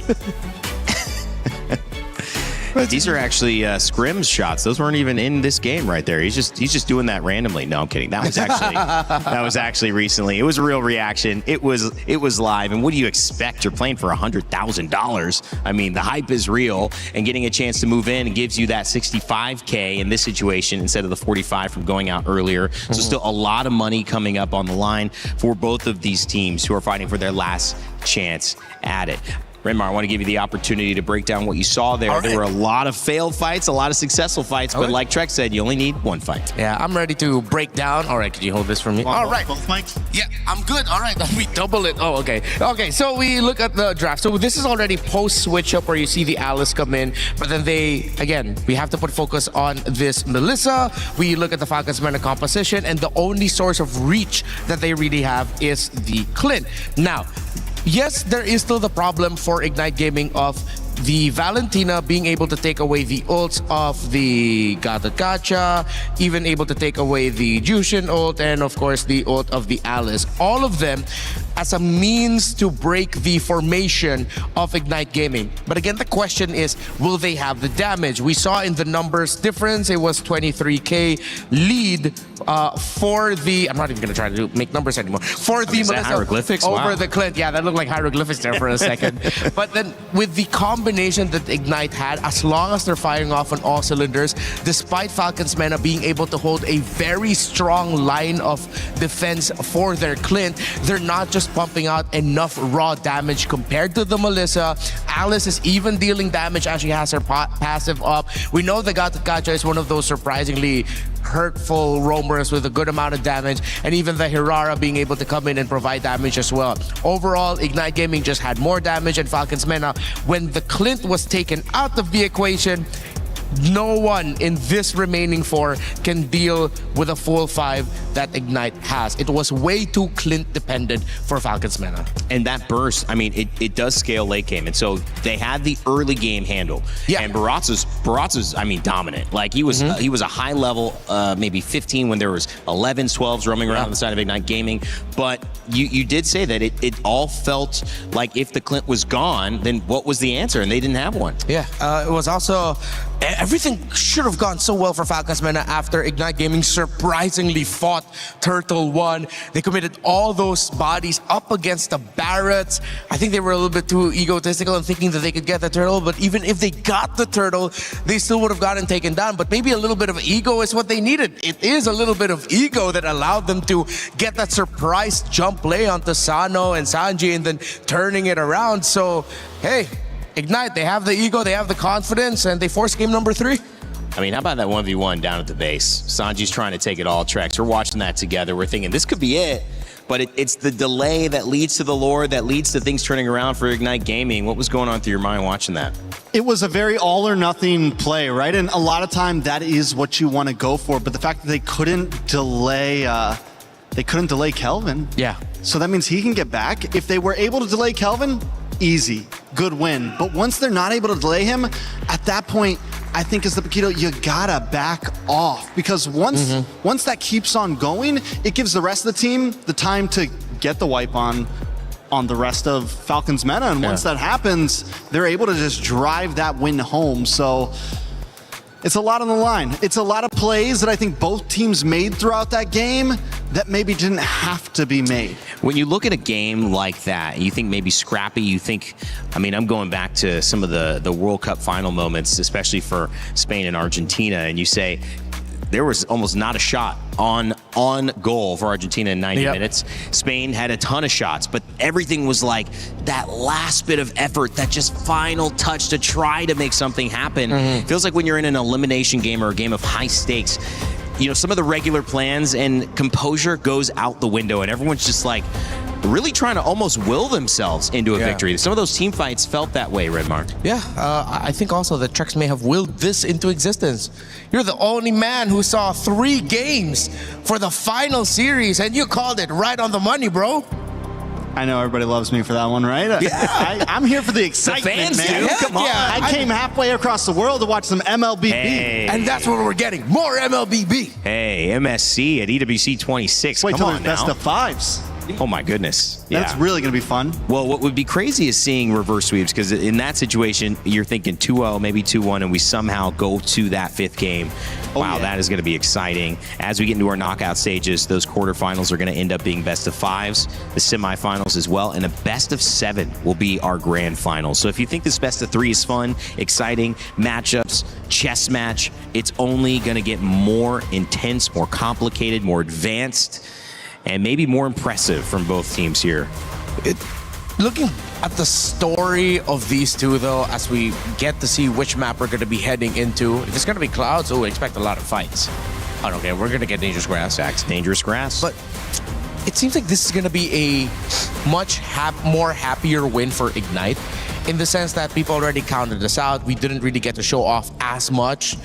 We've seen a lot of Falcons through their run in the wild card. Even in their loss against Vamos, we saw a good amount of them, and even they admitted that that game 1 was theirs. It's just they messed up a little bit, and then they were able to fix that. Falcons MENA has been here much longer, has been to more internationals as a whole team. They've gone through some impressive runs. That if Ignite take them down here, with the story that they had for MPLSG, the fact that Diablo came in after the regular season of MY just to join SG, just to come back home and win his, what was it, 7th, 6th title, something like that, back in Singapore.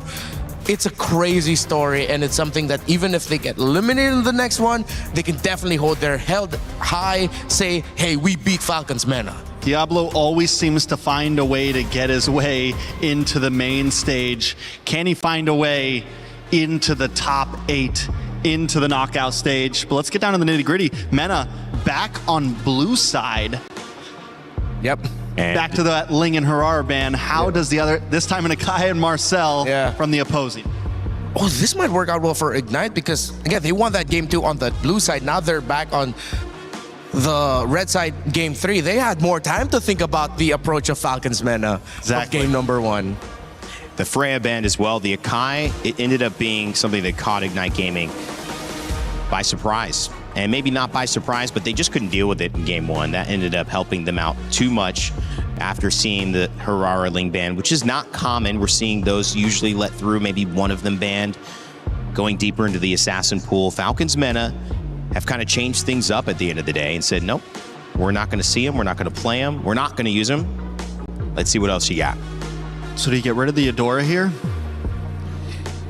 That's a good question. What happens if you don't? I mean, if you don't, then you have something that could threaten the assassin that you possibly might want to pick if you want to go for the Fanny. We know that Falcons MENA so far just shows that they don't want to play assassins. That is the point blank and period. But they're going to target even more. Goodbye, Barats. I think that's smart. It's true. It's true, because now for utility jungle, you have what? Fredrin, Basha. It's just stopping them what they like to do and what they feel comfortable with. And the thing that would give me confidence, Renmar, is the fact that they took the Akai away and then they won. Now they take the Barats away, which they're clearly leaning on. Probably have some confidence saying, all right, you got a trick on us, we're going to respond back. I think MENA are going to slowly build into this, so I think we're going to be seeing a lot of safer picks.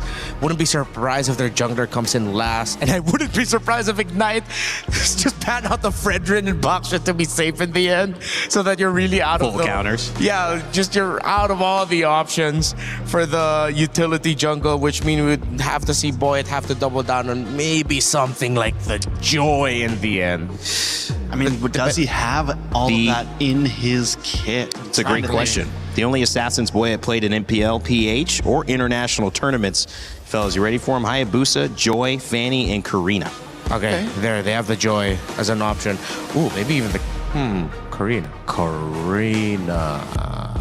So he has played the Fanny. But that was that utility Karina. I'm thinking, I wonder, are they crazy enough to whip it out here up against that Melissa who loves that basic attack? At least you have a moment to not get hit by the basics. You'll use your ultimate to burst the Melissa, and then someone else will have to finish off that hero. I think more than Karina, I haven't seen that in ages. I think if they need that poke and reach, it's not too far-fetched to just go for something like the Eve or the Farsa anymore because he already took away the Link and the Hirara anyway. Oh, they still want to go play Eudora. It's an early Clint, but the Eudora I was just going to bring up, Renmar. Does it hurt? I mean, you Valentina against it, but does it hurt her impact if you're going kind of anti-assassin with the Ling and the Hirara band? Isn't that what Eudora's there for, or are they still worried about something that could surprise them? I think they are still really worried about another assassin to pop up here. I mean, the Nolan is still up on the board, but with the Atlas and there might be another deterrent in the EXP lane. Maybe they just wanted to play it safe. But again, we saw how difficult it is for a lineup with a Eudora to go up against a lineup with a Melissa, and then they pair it up with an Atlas. So Ignite are really just doubling down on what has been the hero of the past 2 days. In the Melissa, it's going to have a lot of protection. And not going to get stolen from the Valentina, which Alice was getting that ultimate stolen in the original matchup. Yeah, now Valentina's comfortable. She gets a nice Fatal Links of her own. So Ignite Gaming so far in this draft, it looks good. It feels comfortable. They're not having to go too far outside of their own range. Second band's coming in. Will, you have called it right, Renmar. The Guinevere, so something similar. Another, I mean, definitely could have been a jungle option. We've been seeing more roam Guinevere lately, but this definitely viable in the jungle position. I think they just have to accept that maybe they'll end up with something like a Uranus in the EXP here for Team Falcon's Mena, and then they close it out with a Joy, just get that damage. Got a Kacha band that was picked by Ignite Gaming, got them the win. You fall back to like a Liam Ward. I guess not against the Alice and Melissa. Yeah, that might be tough. With the Alice, can go Yuzhong. I wonder. Ooh, they can. No, but they can't even go Sora because the Valentina's there, and the Sora ultimate being available for the Valentina is gonna hurt Falcon's Mena more. Arlot band. Arlot to be safe. And Bellerin band. Ooh. Still looking for that presence. Yeah, actually that roam pick now, or they maybe this time they'll just end up having to pick up the high loss. The high loss empowers the Alice, slows down and sets up for the Melissa. Okay. Theoretically should be safe. You have Revitalize for it. You don't want to go pick off. You're not going to play a Kalea here. Kalea is pretty much snuffed out by the Atlas. I wouldn't mind the high loss. Okay, we've seen it before. Yeah. Trex. Alice can definitely work. You already have a big ult. They go for the Grok instead, so even more aggressiveness on their side. More you pair that up with the possible Fatal Links. I mean, they have big... We saw the possibilities of them wanting the big Wombo combos. They still have that. We are talking Throne of Ruin, Tech Charge, Fatal Links, every bit of crowd control that you could want. And this would make playing something a lot like the Fredrin or the Boxer difficult. You don't have any more of those as an option. If you play the Hayabusa, you risk getting invaded constantly by the Grok Valentina, and then the Alice coming out of the lane, whichever side that's on in the jungle. I think they have to double down on just the Joy. Even the Joy will struggle. Ignite might have just crawled back for a reverse sweep. Okay, at least they still get the Harley. And then the Uranus that we expected earlier for the Uranus-Alice matchup. And it's a strong matchup. I mean, that's a strong team. Yeah. But are they hampered by anything? Do you feel that there's still an edge that Ignite Gaming can get? Oh, how do we feel about Hayabusa for Ignite here? Not bad actually. Honestly. Yeah. It evens things out. This makes it really demanding for Boyd though, like to answer Rainday's question.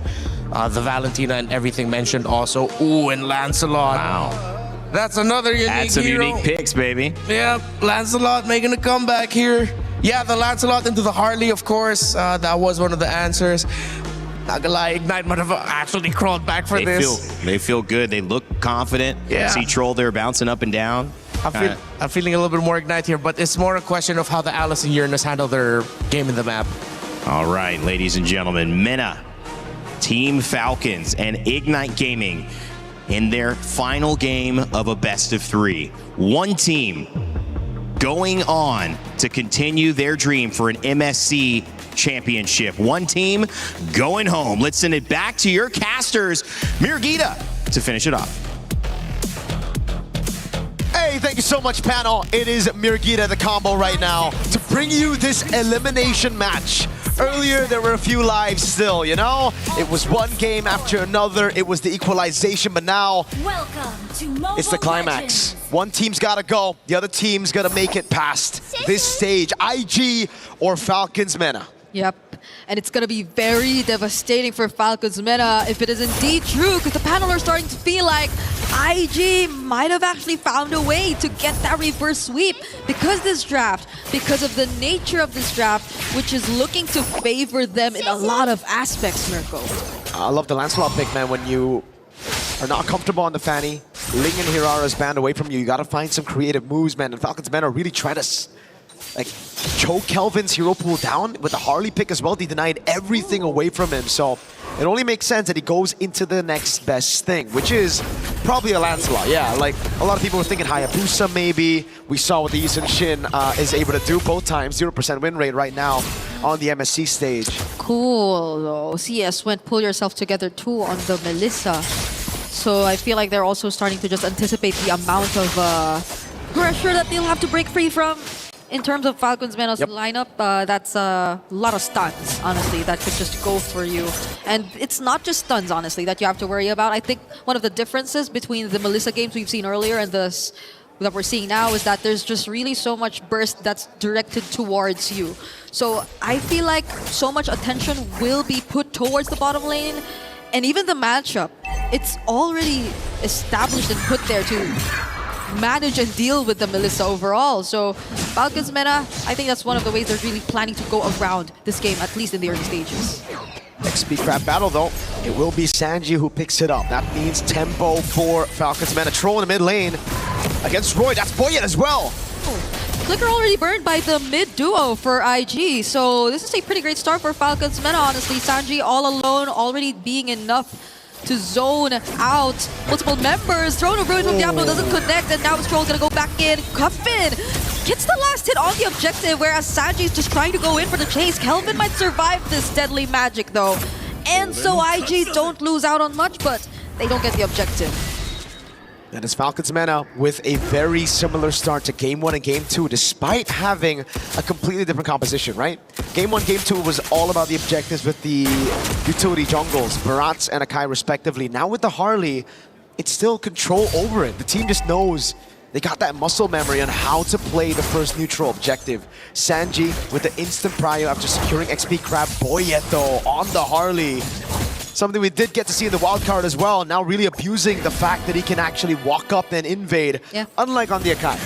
Ooh, he gets trapped here, but will use the deadly magic on Diablo. Doesn't want to stay there and just fall down without getting anything. And now the bad execution! He goes back with a space escape, but Jay was there. He was ready to answer back. What a catch, the wall placed by Jay, and then the tech charge. A big swing with the concussive blast, yeah. At least he was fast enough to clear the jungle this time, right? Unlike the Akai, but it's just unlucky because Jay was able to catch him on his tracks back into his own jungle. So IG able to find something back. That is a fatal links on Jay. On Jay. I With think, a flicker too. Yeah, that's a key word. It's on Jay, so that's big info for IG. They know that the Fatal Links and both the Flicker are down for Troll, so for this upcoming fight, there might be a bit more leeway for them to just move around and establish their presence. And again, they're on the Lancelot too, so I feel like they should be a bit more confident in terms of just picking up these objectives and fighting for it. But let's see how it goes with Falcons Meta at this point. Despite what happened just now, I feel like they will be getting the Fatal Link soon too. And they pretty much set up for this. Look at just how Sanji has been cutting the waves in the base of IG. Classic Sanji. He was trying to do this on the Paquito, but he got punished for it now on the Uranus. Perfect time to do it. Sano, though, waiting in the bush on the clit. Yeah, Troll's just walking through everyone, and it's not looking good. IG are just really going to take this objective. Tech charge doesn't connect onto anyone. There goes the Throne of Ruin, but now they find three. But the counter setup from Roy all over again. But the damage, it seems to be working out for Team Falcons Meta. Boyet, as well as Sano, seem a bit too reliable as CS is the next target. It's a double kill for Sanji. Big win for Falcons Meta.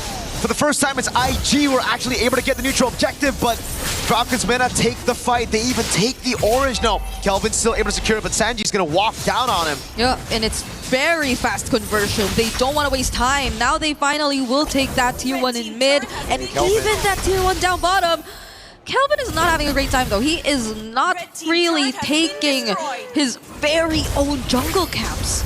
And it's the same story in the early game. Falcons Mena are just the better team at converting on objectives and playing around these team fights early.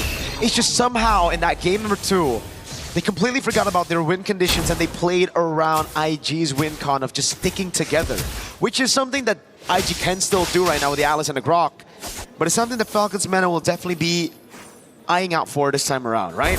Yep. Fool me once. Wait, hold on, Troll.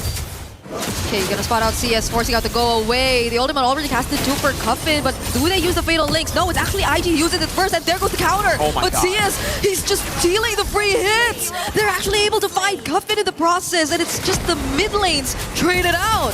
It's a 1-for-1 that's actually... Oh, if Sano gets caught by the wall there, then it won't be bad for Falcons Mena. It won't be good for Falcons Mena, but still a pretty good trade for them. Kelvin doing a good job here. Counter jungling and invading whenever he gets the opportunity to, right? Yeah. It's the only way right now to keep that gold lead from getting too crazy. It's exactly the same. It's almost exactly the same from what happened and transpired in game number 2, where it's Falcons Mena taking charge and then IG just forced to find trades, mostly through Kelvin and his presence across the map, and the fact that there's also an Alice, so I can't help but think that IG are just really waiting out for CS maybe. Troll? But Troll decides to go in. That's 2 tanky members standing in front of him. They're not gonna go for the setup just yet, but yeah, if there's anything I really want to see change for IG, and if they're waiting for that timers, hopefully CS doesn't really panic click on buttons. I think we saw it a couple times even in game number 2, and even just now the go away being forced out quite early. Because Eman, you saw him earlier. That was such a patient way of playing the Melissa. So Falcons Mena, now that they're in this lead, IG have to be very particular with timings. Here's the thing with Melissa, right? It's like, all right, it's a great pick. You can play around it. You can farm and just scale all game long until you get your power spike. But it requires the team to play around you. I mean, that's the thing that IG, if you don't, haven't been doing in the early game. They haven't been playing towards this Melissa. CS has kind of been an independent Melissa all throughout this game, unlike Vitality when they played it with Eman. So, again, for IG, it's all about playing with your winning condition, right? With the Valentina, Alice, and Grok, it really is a composition to just enable Melissa, CS on the Melissa. Kelvin can do his own thing in the back, but everybody else needs to peel for CS. Because honestly, even if you hand over, let's say, the Fatal Links to Roy, that works too. If you're just really planning to play around CS, setting up for CS, and you have multiple ways to just catch these opponents because they're not on Purifies. Diablo use the Throne of Ruin right there. So they will not have it for a while. Yeah, they still want to defend this? Okay, gets away with the blink. Why did they use the Throne of Ruin there? It was in a bush, so maybe they were considering going for an engage, but it was just Troll that they saw, so maybe they'd rather not, because you never really know if there was anyone else from Team Falcons Mena just waiting to follow up and go in for the bait. So IG, I think it's true enough. They're really being careful about this. They're playing from behind. This is nothing new to them, but we have an objective upcoming, so they can't afford to lose out on more. And look at the way Falcons Mena this time have been able to manage the wave up top, far lane control as they play this Lord Dance. And this time, Sanji won't be making the same mistakes as that game number 2. He won't overstay in that side lane to get picked off. He's on a Uranus as well, has a flicker. So if he gets picked off now, that's on him. Yeah. He is just going to stick with the team. He is going to go for the zone, and they have enough info on where IG currently are, but it's Jay and Diablo waiting for a potential entrance? Looking for an angle. It's a 3-level lead between Sanji and Diablo. Sanji's been cutting these waves, and Diablo hasn't really been farming up. That wave up top is still looking good for Falcons Mena. I think there's too much pressure on Diablo to set things up for his team. It's almost as if he barely could split up his attention between farming and just finding the right entries. But speaking of entries, it's actually Falcons Mena who go in first. CS doesn't get caught though. Jay already looking very, very low. Sano with the reposition, actually popping the immortality. Now they lose one. Jay is down for IG. They lose one of their engages. And now it's up to Sanji to actually just... Diablo! Oh, Diablo goes right in. Even after they just lost a member, they find Coven in the process. I think that's going to be a trade they will settle for. And now CS looking at a target for Sanji. Kelvin trying to hold the objective, but IG are low. Seal. They don't have full HP. Now it's Joe just going to go for the charge, and the Diablo looking like the next target. Sano picks up the kill. And Falcons have this Lord all to themselves. All that time used by Falcons Mana to bait IG into the skirmish while the wave was pushing up top. That's a free tier 2 as Kelvin desperately tries to go in. Fatal Links! Gets caught. Thornrose tries to immune himself. Oh. And the Phantom Execution Retry steals away the objective from Falcons Mana in exchange of Jay. Ignite Gaming has to get Kelvin. Book him a chiropractor session, man, because Kelvin's been winning these retries. He's been constantly carrying this team on their back, on his back, even yesterday in the loss. What a steal again to save the game, to delay it even further. Even last game on the Hirara, you know, a real, oh god, yeah. Valid crash out in the back rooms there for Falcons Mana. Yep. But Kelvin, even earlier in game number 2 on the Hirara, constantly farming, invading the jungle, keeping that gold lead from getting too crazy. Now he has a path to get that lead on Falcons Mana. He's the only member on the team who's ahead. He's ahead of Boyet, and Boyet, by the way, used the Retribution earlier too. It was just much more accurate for Kelvin in that particular instance, which gave them at least a bit more room to breathe. And not Falcons Mana just knocking on their base or potentially taking out some holy shields and base turrets here and there. So they're keeping it close, but this is still a very significant lead in the hands of Falcons Mana in all lanes specifically. And on top of the fact that, again, Diablo, he's still on a level gap against Sanji. So you see how IG are just forced to play together, and Falcons, I feel, are taking advantage of that. You see it in the way they're starting to manage the waves a bit more. So for IG, it's about clearing. Last time I saw Lancelot and the Melissa on the same team, it don't matter how many lords you get, they'll still be able to come back somehow with hero plays. And so far, we've been seeing exactly that. CS managing the waves, Kelvin making those hero plays happen for the team. And Falcons Mana desperately looking for the closeout. How do we get to that point? Earlier, it felt like there were a couple times they forced it too, so they probably learned from that. They don't want to risk it too much against this composition from IG, where you could just expect multiple layers of counter engage to come in. Just a single mistake is what it takes for IG to potentially turn things around, I feel. Because again, it's also been Roy holding on to the Fatal Links. You also have to consider the fact that Jay might go in for a tech charge, and that CS is gradually scaling up. But Jay and Roy... God, Boyet, they know where he's at. Oh, Boyet! Space escape out of there! And now they have to deal with the waves up top as IG scramble to get away because Falcons Men are going in for the chase troll. Diablo going in as well. They find multiple members from IG!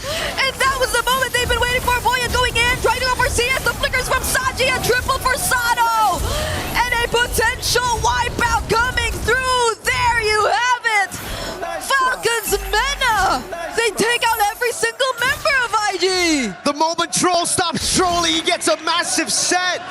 IG, they thought they had Boyet, but Boyet was playing a game. He knew where IG were, he reacted to it. Falcons Mena are gonna move over as they eliminate IG from MSC at EWC 2026. They found the closing angle they struggled to achieve in game number 2. And that was off of a smart play from Boyet. Such great and commendable game sense to put himself in such a position where IG just had so much ways and angles to capture him, but he still got away safely and they went straight for the punish. GG's to Team Falcons Mena as well as to IG. They put up a fight. They didn't allow us to get a 2-0 for their last showing here at MSC. That they certainly did. Was it enough though? Unfortunately for IG, And for Singapore, no, it was not. You get to see the replay again. You know, these moments here and there, it's back and forth for IG, even though they were behind.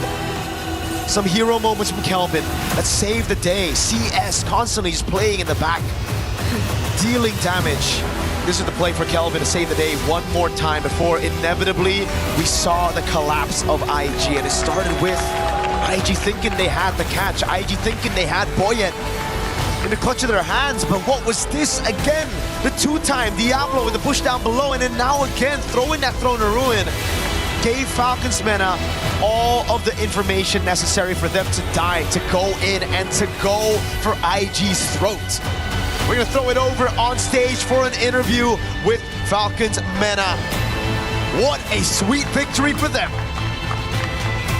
They live to soar another day. Team Falcons Mena victorious. And this time with me is Troll to have a little bit of a discussion. MVP, 100%. You were playing incredibly throughout this game. Game one, especially on your Marcel. It was beautiful to witness. How do you make sure you're always in the right position to make sure you're in every single fight as a roamer? My position for Marcel is I'll always give vision for my team, so the enemy team cannot do anything. So that's the whole point. I mean, you say that, but then in game two, which things, really got tough there, you were constantly being shut down by Diablo in moments that really turned the game around against you. What happened in that game in your mind? I think game two we made a mistake in the blue buff. They made sure to punish us, and they came back and they did a good job. And how do you reset from that sort of gameplay? Okay, mistakes happened. Now we have to forget about that. There's the pressure of elimination. We're getting into game three. How to reset from it? We reset. The coach just told us about our mistakes and told us not to do it again. We played the third game. You didn't do it again in game three, I can tell you that much. Well, you're someone that's been around for a long time in the MENA scene in MLBB. It's your second MSC that you're competing here. How do you feel things have evolved since your participation at MSC 24 to today in Paris? I think the experience of us players, we've been together 3 years, so our teamwork is really good. It definitely showed here today, even under pressure. That is, and you're someone who's been kind of balancing competition and studies at the same time. How do you manage to do that when you're now hitting these big stages and you have a lot more to worry about also at home? Well, now I don't have anything to worry about because it's summer break. But when it's time for school, I'll just study and play. I've been doing it a lot, so it's okay. It's just part of the competition. Thank you very much, Troll. Congratulations to you and Team Falcons Mena. Gentlemen, come over here. Habibis, it is time then to crush our second and final key of the day. Did you guys decide who's going to crush the key? Or is it just going to be you, Troll? I don't know. Who wants to crush the key? You know what? Let's just decide it in the moment. Come on over, gentlemen. This is it, our second elimination of MSC at EWC 2026. It's huge. Yes, I know. Join on in. It's time for you to crush the hopes and dreams of Ignite Gaming on the other side. Their key is already in place. The instructions are ready. You can go ahead and push it in and just watch it. Keep pushing it. Hold it down, Habibi. You got this. They've done it in the game. They're doing it again on the Crusher at EWC. Oh! Ignite Gaming set ablaze by the Falcons. All those hopes crushed to bits. Little tiny shards. And you'll see it all in front of you here. It's the magic that happens here. At MSC at EWC 2026, Ignite Gaming are out. Your victors, survivors, Team Falcons Mena live to fight another day. Back to the panel. Well, nothing is granted. If you play enough Eudora in mid lane, you'll hear her say something like that. And everything certainly earned in this best of three set. It went down to the wire, and it was Team Falcons Mena who have booked themselves a match against Team Falcons PH. What an amazing journey and story that is going to be when we face off again and see some more Group A action. But as we turn into our panel, I welcome you back, Rinmar and Trex joining me, Rain Day as your host. And guys, closing out the day, closing out that set, really, it could have gone either way, but Falcons felt in control of it. once that third game got going. Yeah, better execution. I'm still going to double down that I had a little bit more preference to the draft that we saw from Ignite Gaming, but we saw from how they were moving, it looked like wasn't really hitting all the marks. Meanwhile, Falcons Mena, they looked confident. Yeah, I mean, I can also double down that I liked the draft from Ignite as well, but it just goes to show kind of what we were talking about through a lot of those games, Rain Day, where it just felt like Falcons Mena was playing a tighter game. It felt like they were just overall competing at a better level than what Ignite could bring today. And I think in game 2, we saw some shimmers of what Ignite could really be, but they couldn't bring that consistently through all 3 games. I mean, these are tough moments to go through, because on the flip side, you've got Ignite Gaming, who are, doing their best to try to stay alive in this competition, and it doesn't go their way, and that's part of competing at this level. You get the chance, you get the experience, hopefully you take something from it. What can Ignite Gaming take away from this loss? I mean, look back at their story. They crawled through the lower bracket in MPL Singapore. They went through a grueling 7-game grand finals against favorites and still won. They made it here. They dropped down to the lower bracket, but they got a game against a very experienced team in a match that we thought that they'd be done and out for. They forced the game number 3, didn't go their way, but they have a bright future in Kelvin, with what he was able to do with that one heroic play he did, stealing the Lord away in game number 3. There's a lot to be able to grow through with the progress that they've made. And when you look at Falcons Mena, isn't this a little bit more of just the same story? Finding their way through the wild card, facing elimination if they do not get the job done, but at the very end, at the last moment, crossing the finish line. It's another one, and now they get to go against their kind of organizational companions in Team Falcons PH, who many people didn't expect to be in the bottom side of the bracket, but are. Can that run continue? It's definitely going to be something that's going to keep them up late tonight. There is a lot to think about, a lot to look at the games that were before them. Yes, Falcons Mena has been a part of MLBB competition for a very long time. And if they want to break through tomorrow, it is probably one of the biggest mountains they will have to climb. One of the most important games they are going to have to play, not just today, but they have ever seen. Well, this has been a series of upsets as we take a look at the post-match stats from Game 3, one of our only sets to go. Our only set to go 3 games here today, and mostly throughout the tournament. It's been pretty quick. Renmar, what do we take away from these? Yeah, we were looking at the end of the draft, 2 heroes that could be the X factor, the Uranus and the Alice, how it's going to be played and how they're going to get their impact felt. The most damage dealt by Falcons Mena is the Uranus at 42,600. Yeah, wow. That is 6,000 more than the Clint, which is supposed to be like the main carrying source of damage. Almost, well, not double, but even way more than the Eudora and a lot more than the Harley. So Sanji was definitely the anchor for the draft for game number 3 for Falcons Mena. How did you feel the jungle matchup went with Boyette and Kelvin? Boyette on the Harley this time around. Did we see some comfort from him? Do you think there's more to see?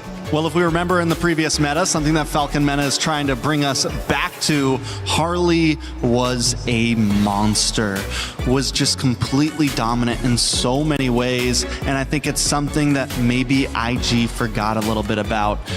Yes, the Lancelot can do well in it, but when you have everyone else on the team playing so well, when Sanji's able to just harass consistently in your jungle, in your face, it makes that Lancelot's clear time even slower, and Harley was just able to capitalize on that and have a great game. Before we head into tomorrow, seeing these shots of Troll walking ahead, Team Falcons Mena giving Kelvin the dap, and the fans, they've been amazing here at MSC. Paris has been a delight. That key being crushed, representing your hopes, your dreams at EWC across all the games, not just for your championship hopes here, but also your championship hopes for the club championship as well, which Team Falcons have won back-to-back. They got to be happy as an organization, sending 2 teams now to qualify and have a chance to continue that pursuit here in the knockout stages. Oh yeah, for sure. I'm pretty sure the happiest out of everyone here right now, if I'm not mistaken, would be Team Vitality. I know, look at that. Yeah, they're looking really good. And they're not sweating yet. Yeah, not sweating at all. Their understanding of the meta seems to be a step ahead of everyone else. We haven't seen them go down the more cheesier routes, but then the fact that they can bring in the Vexana in mid, they've won a series solely through building around the Melissa. It's great. You know, I love kind of, I started in MOBAs and, you know, a game called Smite. And one of my favorite things about learning new MOBAs and diving in and seeing these communities is it's kind of the same thing over and over again, where when you develop a meta, you're really looking at a chessboard, but you don't know the quality of the pieces yet. You don't know what's the knight. You don't know what's the rook. You don't know what's the queen. And you're constantly figuring out what's the king, what's the one thing I need to protect, and what's my one win condition. And as metas change, they continue to change. I'll start with you, Trex, and if you want to add on to this, Renmar, what have we seen develop with the pieces on the MLBB chessboard after day 3 going into now day 4? Oh, it still feels so. And you can't give me this wide open answer. Right. I've asked you this 3 times. It's just the reality of the situation, Mike. Like we just saw Falcons Mena even open things up. We banned out what we thought was the king and queen, right? We banned out the Ling and the Harara, and there wasn't any detrimental change because in the past it was these picks always need to be banned out. We never want to see it. The Marcel, I think, is something that needs to continue to be banned out. I don't think that is a pick that is ever going to be let through. But outside of him, there's nothing else that really seems end of world if you ban it out or let it through. Everything seems to have a counter. I will go down this board as well that the Atlas and the Belleric also seem to be a very important pick. And yes, the Harara and Ling are going to start to be thought about on whether we will ban them or let them play. And I think a lot of teams are going to look at the way Falcon Mena played today and maybe implement it down the line, especially some of the teams like TLPH and like Falcons PH, whatever we're calling them, are going to have to think about because those are two teams that had trouble dealing with that Harara and Ling. Yeah, exactly. It's so cool to see that Falcons Mena still was able to end the day today with adding another layer to this already very open and wide meta to consider that. And it's so complicated. Like, I'm trying to run through permutations in my head constantly about this, and I'm just like, oh, that's why I'm here. I can't think about it fast enough. These coaches, what more them with all the pieces that they have to consider, the scrim results that they know. It is exciting, and I wouldn't be surprised if once we are into knockouts and teams finally find stability, that even then it's still going to be so hard to predict because now they have all these permutations to consider. Well, it could be considered disappointing to go out at this moment in day 3 of a tournament that's going to last about 9 days overall, but to even get here was an accomplishment. So heads held up high for Team Ignite. We had a chance to talk with Ignite Gaming's Diablo here in an exit interview.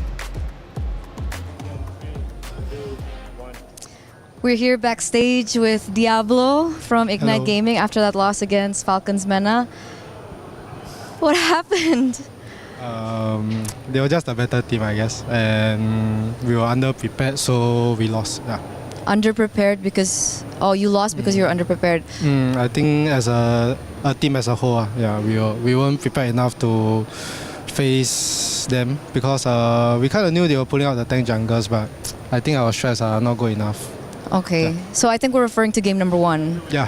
Right, game number 1 was the Akai jungle like a surprise pick for you? Honestly, it's expected, but I feel like we didn't prepare much going into Akai jungle because we don't have much counter strats. I think we could have come out with something. So, I mean, the casters from your loss yesterday to what happened today, they were wondering, where is Diablo? What happened to Diablo? Was that just a part of the strategy, or what happened there?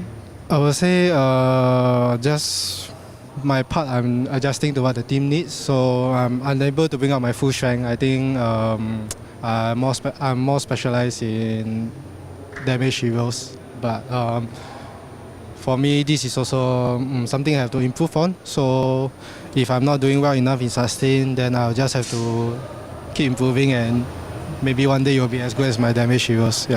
Yeah, we remember. We remember for sure. I mean, game 2, game 3, you were on the Alice. It seemed like you had a little bit more to say in that game. But come game 3, what do you think went wrong? I think we were too hasty in our decision making. The game was going not too bad at the start, but a couple of wrong engages made us lose. I think we could have just played it slow and wait for good timing, just like game 2. Is everyone okay though?